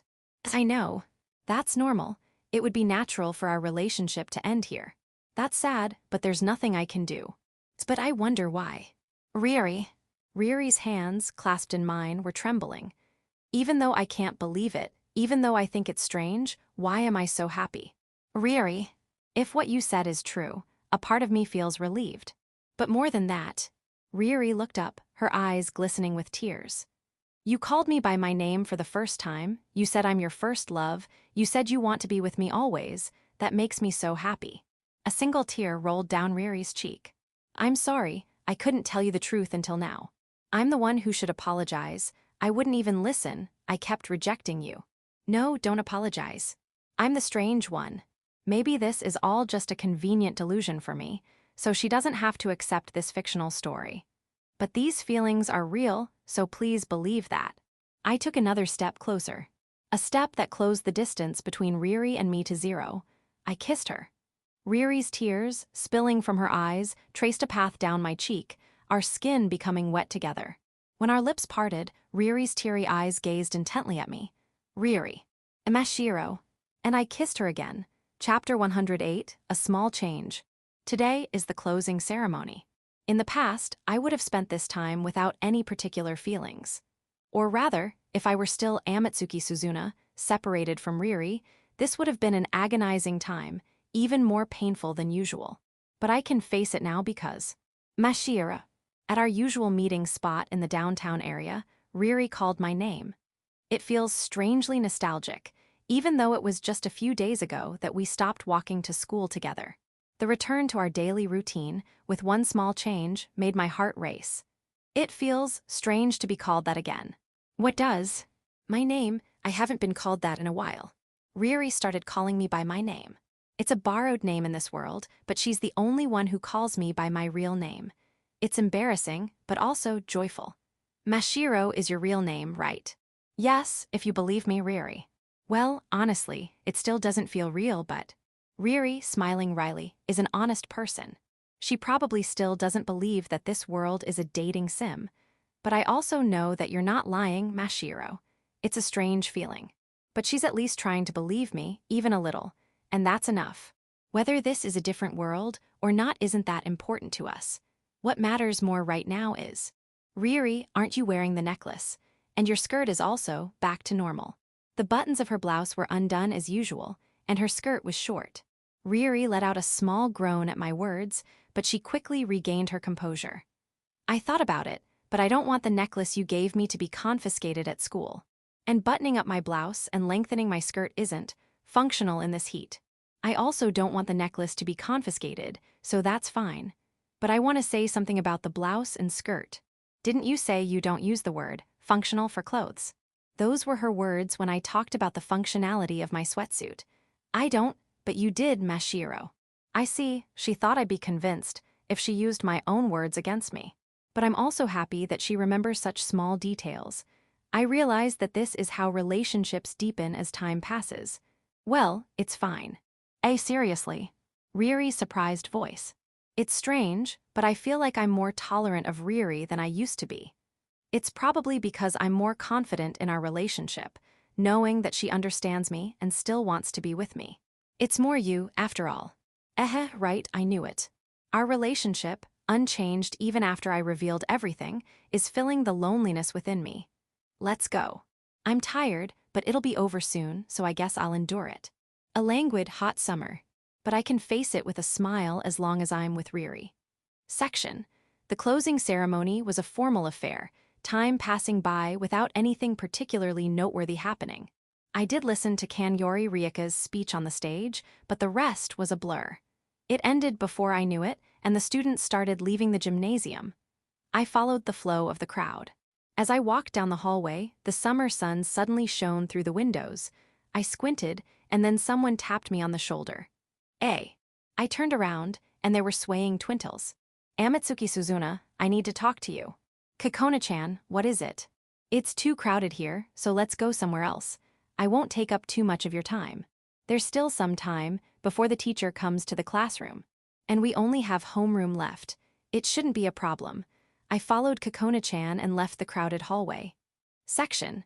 We arrived at the courtyard. It's been a while, and the plants had grown lush and green, the trees covered in vibrant leaves. So, you finally broke up with Oni-chan. Kokona-chan got straight to the point. Shindo-kun must have told her. It wasn't a breakup. We weren't even dating in the first place. But you were more than friends.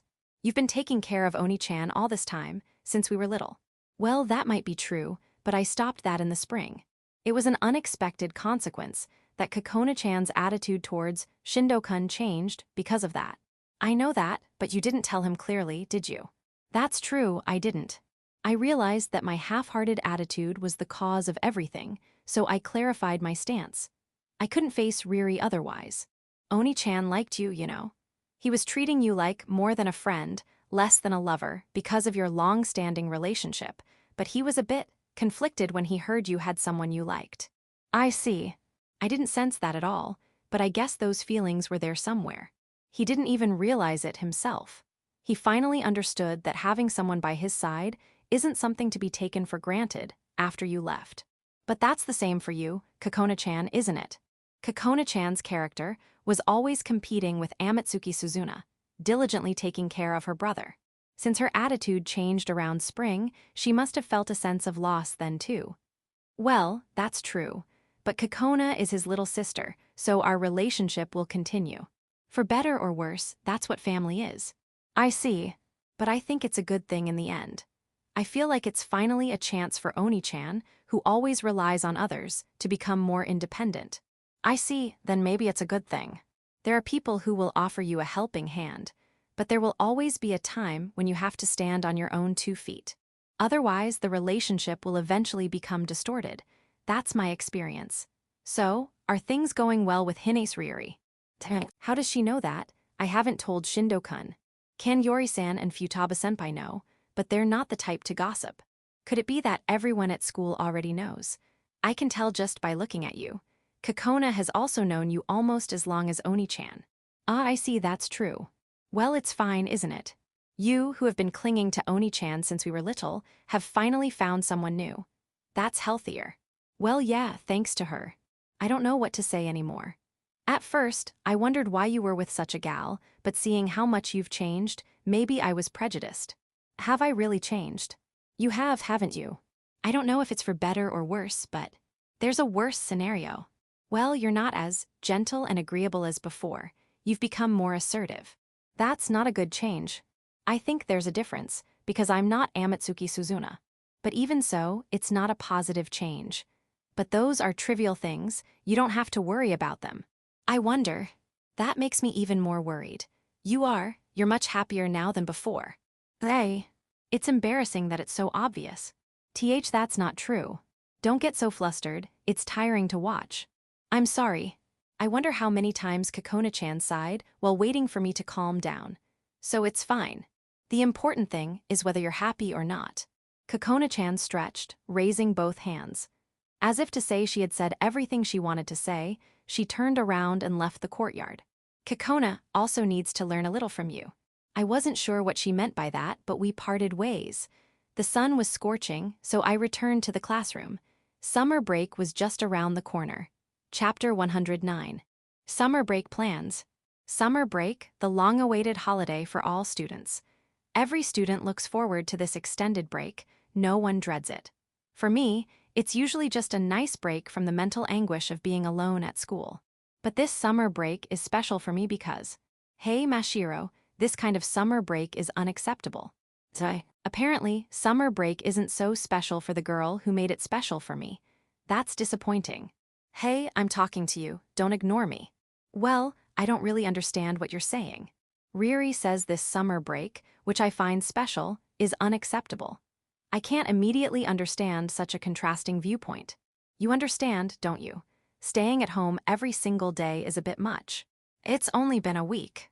A whole week. A whole week of just going back and forth between our houses. What kind of summer break is that? Ryuri started complaining loudly. I could only sigh at her outburst. Even so, Ryuri, you're going to summer cram school, so you're mostly at the tutoring center. She, seriously considering university entrance exams, finally started going to cram school, realizing she was falling behind. Because of that, she's only free in the mornings or evenings, so we haven't been able to spend much time together. We might have actually spent more time together at school. That's why I invited you to come with me. But you refused. Well, I don't need it. My grades are currently better than Ryuri's. Since I'm planning to apply to the same university as her, I don't need to make any extra effort if I can maintain my current level. So I'm spending my days waiting for her to come home. And even though you're not coming with me, you order me to send you a picture every day before I leave. Well, that's only natural. Why is it natural? Even though I've matured a bit, Ryuri is still an attractive girl. I don't know when or who might try to hit on her. So I asked her to refrain from wearing revealing clothes and to send me a picture before leaving the house, just to confirm. It's become a rule for our summer break. The obedient Ryuri has been diligently following it. I'm worried about you, Ryuri. That's hard to argue with, but wearing denim pants in this heat is torture. Ryuri's casual clothes are incredibly glamorous, unlike her school uniform. If she wears revealing clothes on top of that, everyone will be staring at her instead of paying attention in class. I can't allow that. It's fine, it suits you, you have a nice figure. Don't try to trick me with that. She's acting flustered, even as she says that. Come on, you've been working so hard. You should rest after studying. Today, we were at my house, and it was evening. I was lying on the bed, and Riri was reviewing her studies at the low table. I don't think it's good to burden her any further. I have free time in the afternoon too, but you don't want to go anywhere, Mashiro. It's hot outside. It's crazy to go outside in the scorching heat. And tomorrow is a holiday, so we can go anywhere. Mountains and beaches are out of the question. So we're not going anywhere. I told you before, I can't handle those cheerful places. Nature is too overwhelming for a gloomy person like me. Then at least let me sleep over. I don't want to go home every night. Because it's true that we could spend a lot of time together if we slept over, but that would naturally lead to that. I hugged the penguins, creating a barrier between Riri and me. Hey, don't try to act cute. That's not what I'm doing, I'm protecting myself. That's what I mean. Anyway, I don't think it's time yet. I think there should be a more definite time and place. I don't think it's good to do it casually. Okay, then how about a festival? Zahi. She hit the nail on the head again. It's not mountains or the beach, it's a local event with a low barrier to entry. Okay, it's settled. Fine. Don't complain anymore, I'm holding back too, you know. That's true, I know this is a good compromise. The festival is apparently being held on the main street in the downtown area. Then let's meet at my place in an hour. Today. The festival started yesterday. That's not what I meant. Her energy, deciding and acting instantly, is amazing. You're so decisive. Of course. Tomorrow is a holiday, so we have to enjoy today. Riri-chan beamed and then packed up her study materials to go home and get ready. Section. Oh. I let out a gasp when I arrived at Riri-chan's house. So, how do I look? Riri was wearing a yukata. Her loosely curled hair was tied up, and her yukata was a deep indigo with a white floral pattern. I was captivated by her appearance. Beautiful. Wait, that serious tone is making me blush. I'm serious. Thank you. Riri-chan's eyes darted around, but her lips curved into a smile. She seemed happy. Okay, then let's go. Just as she was about to head for the entrance, she took my hand. I understood her silent message. Wait. Ahem. I have another yukata. Now that she mentioned it, I saw a reddish-purple yukata with a white floral pattern in the corner of my eye. You like yukatas, Riri-chan. It's a festival date, so the outfit is important. Don't you understand? Okay. I was wearing a simple outfit, a khaki linen long skirt and a white t-shirt. You should wear a yukata too, Mashiro. I don't know how to put one on. It's fine, I'll help you, okay. Riri-chan's gaze was serious, and she wasn't giving me a chance to refuse. Please. Chapter 110. 2 at the Summer Festival. Oh. Riri helped me put on the yukata and then urged me to look in the full-length mirror. There stood a black-haired girl in a yukata. So, how is it? Isn't it great? Riri puffed out her chest, seemingly proud of herself. Apparently, she wants to hear my opinion on how I look in a yukata. It feels strange. Why? It's cute. Well, the yukata is cute, but I'm not sure if I'm cute. Clothes make the man or something like that. That's your usual cynical remark, isn't it? Yep, you got it. Riri's understanding of me is improving. You should deny it. It's true. Seriously. Riri cupped my cheeks in her hands. My face was sandwiched between her palms, and my lips felt like they were sticking out. MMPH. I couldn't speak properly. I keep telling you you're cute, Mashiro, so be more confident. MMPH, MPH. What? It's not fair. She's the one who's making it difficult for me to speak. I brushed her hands away.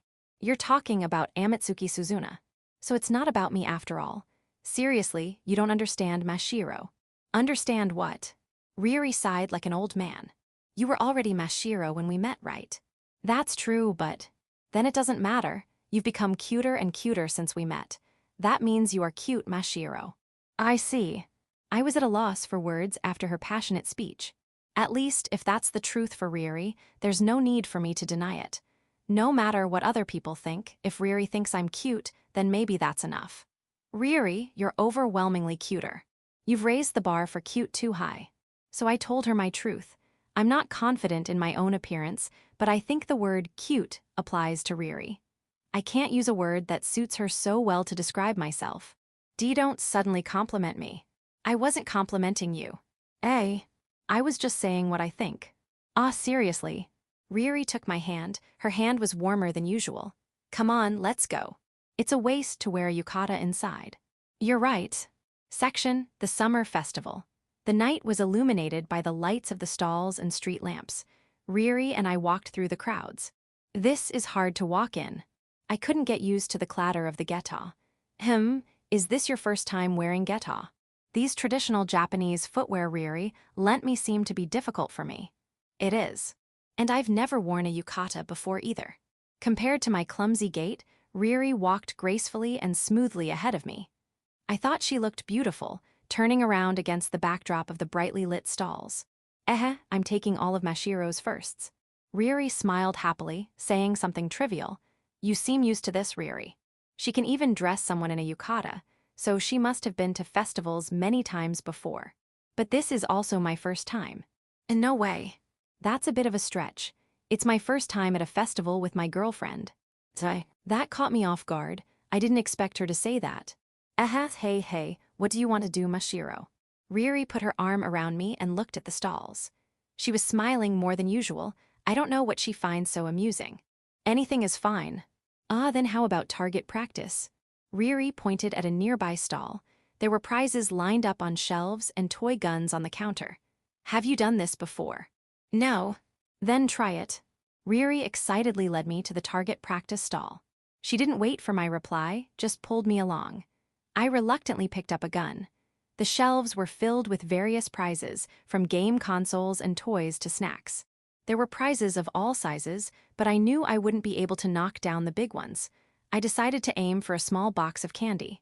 Bang! The cork hit the candy box, but it didn't budge. What is this? Too bad, Mashiro. Riri, who had been excited until now, was laughing behind me. Annoyed, I hit the target a few more times, but the candy box remained standing. Mashiro, you're terrible at this. Shut up. This might be a simple game for Riri, who's used to festivals. But it's my first time, and I think I'm doing pretty well just hitting the target a few times.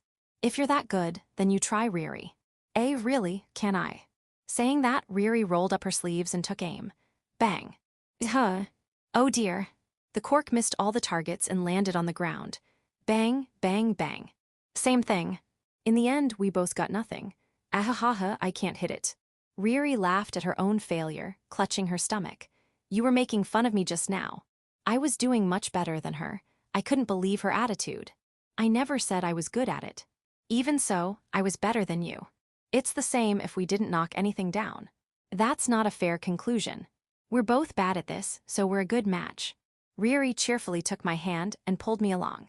It's so unreasonable and forceful, but, well, it's a festival, so it's fine. What do you want to do next? Anything you want. Nothing particularly unusual happened after that. We drew lots, winning nothing of value. We bought and wore masks that we'd only use today. We ate candied apples that were too sweet and cotton candy that made our mouths sticky. A series of trivial events, nothing special. And yet it felt so magical because Riri was by my side. Mashiro, are you having fun? Such a simple question. Yeah, I'm having fun. I'm enjoying these days with Riri so much that I can answer without hesitation. Section. I'm tired. Our legs weary from walking, we sat down next to each other on a bench in a quiet park away from the crowds. We relaxed, enjoying the peace and quiet. It's hot even at night, it's crowded, and I'm not used to walking so much. That's what makes it fun. A few hours ago, I would have disagreed completely. But now, I'm feeling a little more agreeable. Maybe. Oh, you finally admit it. Only when I'm with you, Riri. Efufu. Riri's eyes crinkled at my reply. I want to do this. Her previously cheerful voice now had a hint of seriousness. I want to keep doing this, next year, the year after that always. Riri often emphasizes being together forever. I understand why she felt that way before we started dating, but is there a reason to be insecure even now that we are? Are you thinking that I might disappear someday because I'm not from this world? No, it's just my family is all scattered, so I sometimes wonder if you'll also disappear someday, Mashiro. Riri's profile, her gaze fixed on the empty space before her, her eyes looked emptier than ever. I don't want her to have such a sad expression when I'm here with her. I put my hand on top of hers. Riri, I'll always be with you. Really? Riri's eyes lit up with emotion. Yeah, forever. And I kissed her. I wanted to convey my feelings, even a little, to make her feel that I'm here with her. Light flickered in the dimly lit park. Colorful fireworks bloomed in the night sky. I want more concrete proof. Ryuri's eyes wavered. I'm probably the only one in this world who can quell that uncertainty. Sleep over at my place tonight. The sound of fireworks continued to echo through the night. A brief silence made me wonder if my voice had been drowned out by the noise. Okay. But Ryuri's reply reassured me. Chapter 111, Final, Always Together. I'm so restless. I lay in bed in my room, hugging the penguins, staring blankly at the ceiling. The reason for my restlessness is simple. Mashiro, thanks for letting me use the bath. The door opened, and Ryuri, fresh from the bath, entered the room. Ah, you're welcome. I jumped out of bed. We came straight to my house from the festival. I took a bath first, and then Ryuri used it after me. Are the pajamas okay? Do they fit? Yeah, they're perfect. Naturally, I lent Ryuri my pajamas since she didn't have any clothes here. The lavender short-sleeved top and shorts looked glamorous on her. That's surprising, Mashiro. You wear this kind of thing. No, I've never worn them. They're probably Amatsuki Suzuna's. I wouldn't have the courage to wear them. I'm wearing navy blue long-sleeved pajamas and long pants. That's a waist. They're cute. I can't show that much skin. Even in pajamas. It's drafty, and I'm not used to it. Creak. The bed creaked. Ryuri sat down next to me. What do you mean, making me wear these pajamas that you're too embarrassed to wear yourself? Ryuri covered her mouth with her hand, grinning mischievously. I can pretty much guess what she wants me to say. What do you think it means? But I didn't want to fall for her trap, so I returned the question. You're turned on, aren't you?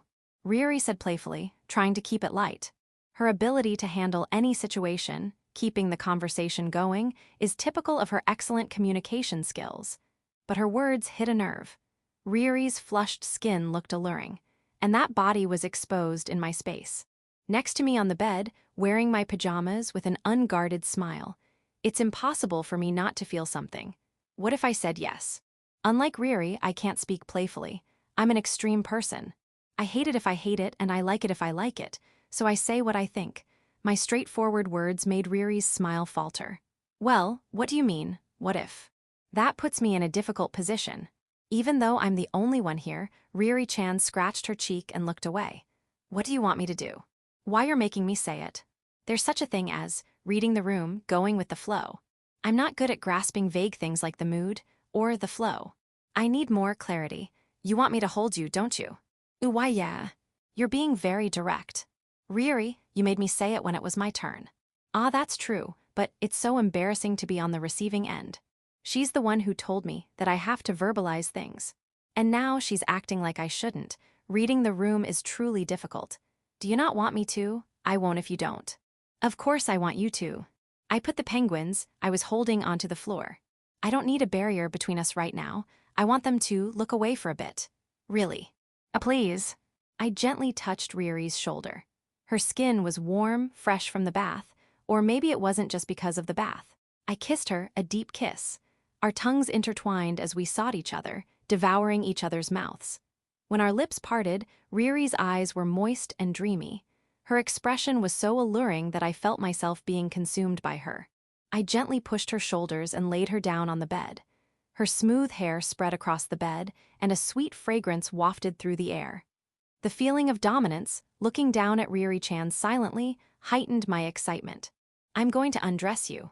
I reached for the buttons of her pajamas. The lights. I won't be able to see if I turn them off. No, it's too bright, turn them off. I'm already inexperienced, and I won't be able to do this properly if I can't even see. Rejected. Seriously. I undressed Ryuri without hesitation. Ryuri, completely naked, was beautiful. Hey, you're staring too much. You did the same to me. But the lights weren't this bright. Ryuri-chan's blushing, embarrassed expression was cute. I touched her breast. I could feel her arousal from the way her body twitched slightly. Her breasts were too large for my hands. I touched her as gently as possible. Her breathing gradually quickened. How is it? Don't stare at me, it's too much. I have to look. You're doing this on purpose. You know what you're doing. Apparently, it's not bad. After a while, Ryuri's legs closed tightly. Sensing that, I moved down from her chest to her legs. Wait. I touched her secret place. She was wet. I ran my tongue along her skin. Ha! Her breathing intensified, her chest rising and falling rapidly. Her body, fresh from the bath, was becoming increasingly sweaty. I touched her with my lips and tongue, as if to drink every drop of her moisture. Mashiro, that's dangerous. Ryuri-chan's hand touched my head, her legs closed tightly around my face. But I knew that it wasn't rejection, but pleasure. Seriously. It's fine. As if triggered by my words, Ryuri-chan's body convulsed. Her muscles tensed and her back arched on the bed. Listening to her moans, I waited for her body to relax. Section, how was it? I looked down at Ryuri-chan's face, her breathing ragged, her body sprawled on the bed. Ryuri-chan's eyes met mine, and I noticed that her gaze was filled with a different emotion than before. Mashiro, you seem unfazed. Well, I managed. Want to hear my opinion? I do. I waited, wanting to see her embarrassed expression, and Ryuri-chan grabbed my arms. She flipped me over, and now I was lying on the bed and she was straddling me.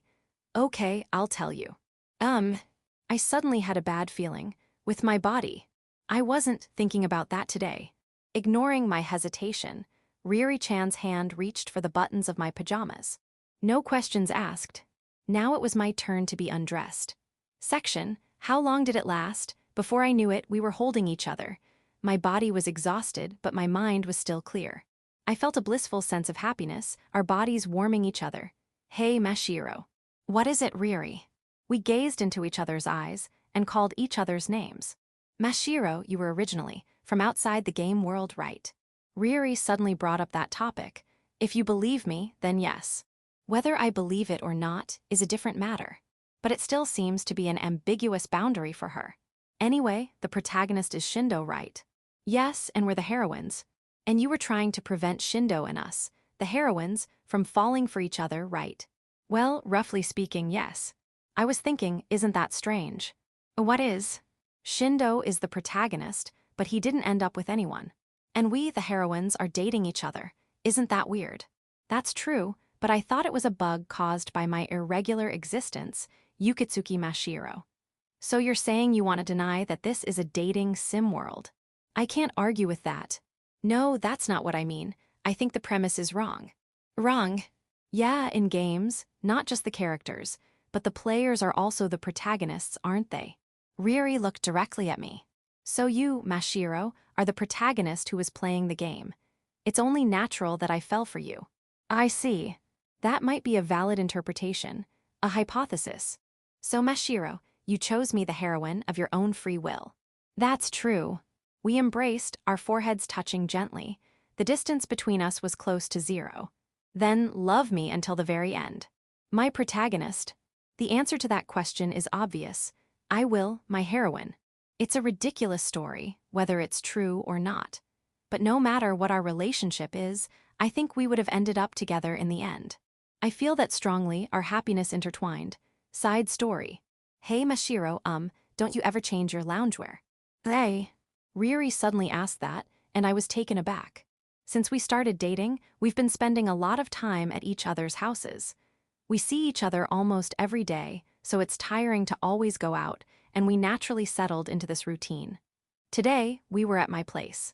I was reading manga on the bed, and Ryuri was lying on her stomach on the carpet, reading a magazine. I was a bit bewildered by her sudden question about my clothes. There's no problem with this, is there? There's no problem, but a black sweatsuit. Really, as a girl. Yes, I wear a sweatsuit at home. She was a little surprised when I wore this to go out with her before. Since then, I've only been wearing it at home. No, it's fine. You're free to wear whatever you want at home. I know that.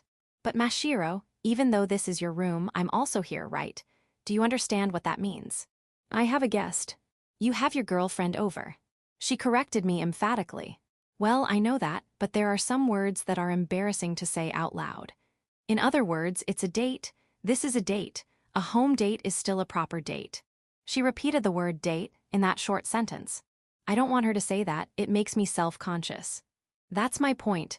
What's with the black sweatsuit on a date? No, it's fine. It's totally fine to wear it sometimes. But every single time I come to your house, every single time, you're wearing that. I can't help but have some thoughts about it, can I? Ryuri, seemingly having reached her limit, stood up. She was apparently very dissatisfied with my outfit. Ryuri always changes her clothes whenever we go out. Today, she was wearing a college logo, I think sweatshirt tucked into a long denim skirt. Wait, a sweatshirt. You're wearing a sweatshirt too, Ryuri. So it's the same as me? That's different. I'm not saying sweatshirts are bad, it's about how you wear them. I don't understand. Why is it different when it's the same sweatshirt? I think she's the one saying something strange, but if that's what she says, then that's how it is. Well, I'm not fashionable like you, Ryuri. There's a limit, seriously, and it's pilling. Ryuri's eyes widened in disbelief. It's proof that it's become a part of me. This sweatsuit is a perfect match for my body after wearing it so much. See, it stretches comfortably with my movements. No stress. That's unacceptable. It's not okay for a girl to wear a pilling sweatsuit. I'm a human before I'm a girl. That sounds deep, but it's not relevant right now. Or rather, we're girls before we're humans. That's the first time I've heard that. Apparently, gender comes before species for us. Is that a philosophical statement? No, seriously, think about it. I'm not trying to force my fashion sense on you. I just want the cute Mashiro to become even cuter. Ryuri can say these things with a straight face. She's always been like this, but it feels like it's escalated since we started dating. I don't dislike it, but I don't know how to react. Think about it the other way around. What if I was always wearing a black sweatsuit every time you came to my house? I imagined it. Ryuri, covered from head to toe in a black sweatsuit. But I could also picture her with perfect hair, makeup, and nails, and even the sweatsuit would be stylishly coordinated with carefully chosen innerwear and accessories. Even the worn-out look would probably become fashionable in her hands. Well, a beautiful person looks beautiful no matter what. The atmosphere became awkward. We were complimenting each other, calling each other cute and beautiful and blushing. We're like a lovesick couple. I am happy you think so, but that's a separate issue from your outfit, Mashiro. Well, I wasn't trying to change the subject. Anyway, don't you have any loungewear you want to wear? If I did, I wouldn't be wearing the same thing every time. I want Ryuri to understand the fundamental difference. So you're saying I can choose everything for you, but you'll complain, won't you? I won't. You won't. No, I'll wear whatever you choose, Ryuri. Seriously. I'm not lying. I told you before, didn't I? If you say it suits me, Ryuri, I'll like it. Why you did, but I didn't think I could actually choose your clothes. It's fine. You're the only one who sees me anyway, Ryuri. As long as you like how I look, that's all that matters. I don't feel the need to be cute or fashionable, but if that's what Ryuri wants, I'll do it for her. If it makes her happy, that alone is enough for me. That response is the most dangerous. Ryuri, for some reason, raised her voice and then smiled, her hands on her cheeks. I don't understand why she seems so satisfied when I haven't even changed yet. End of Volume 2, story completed.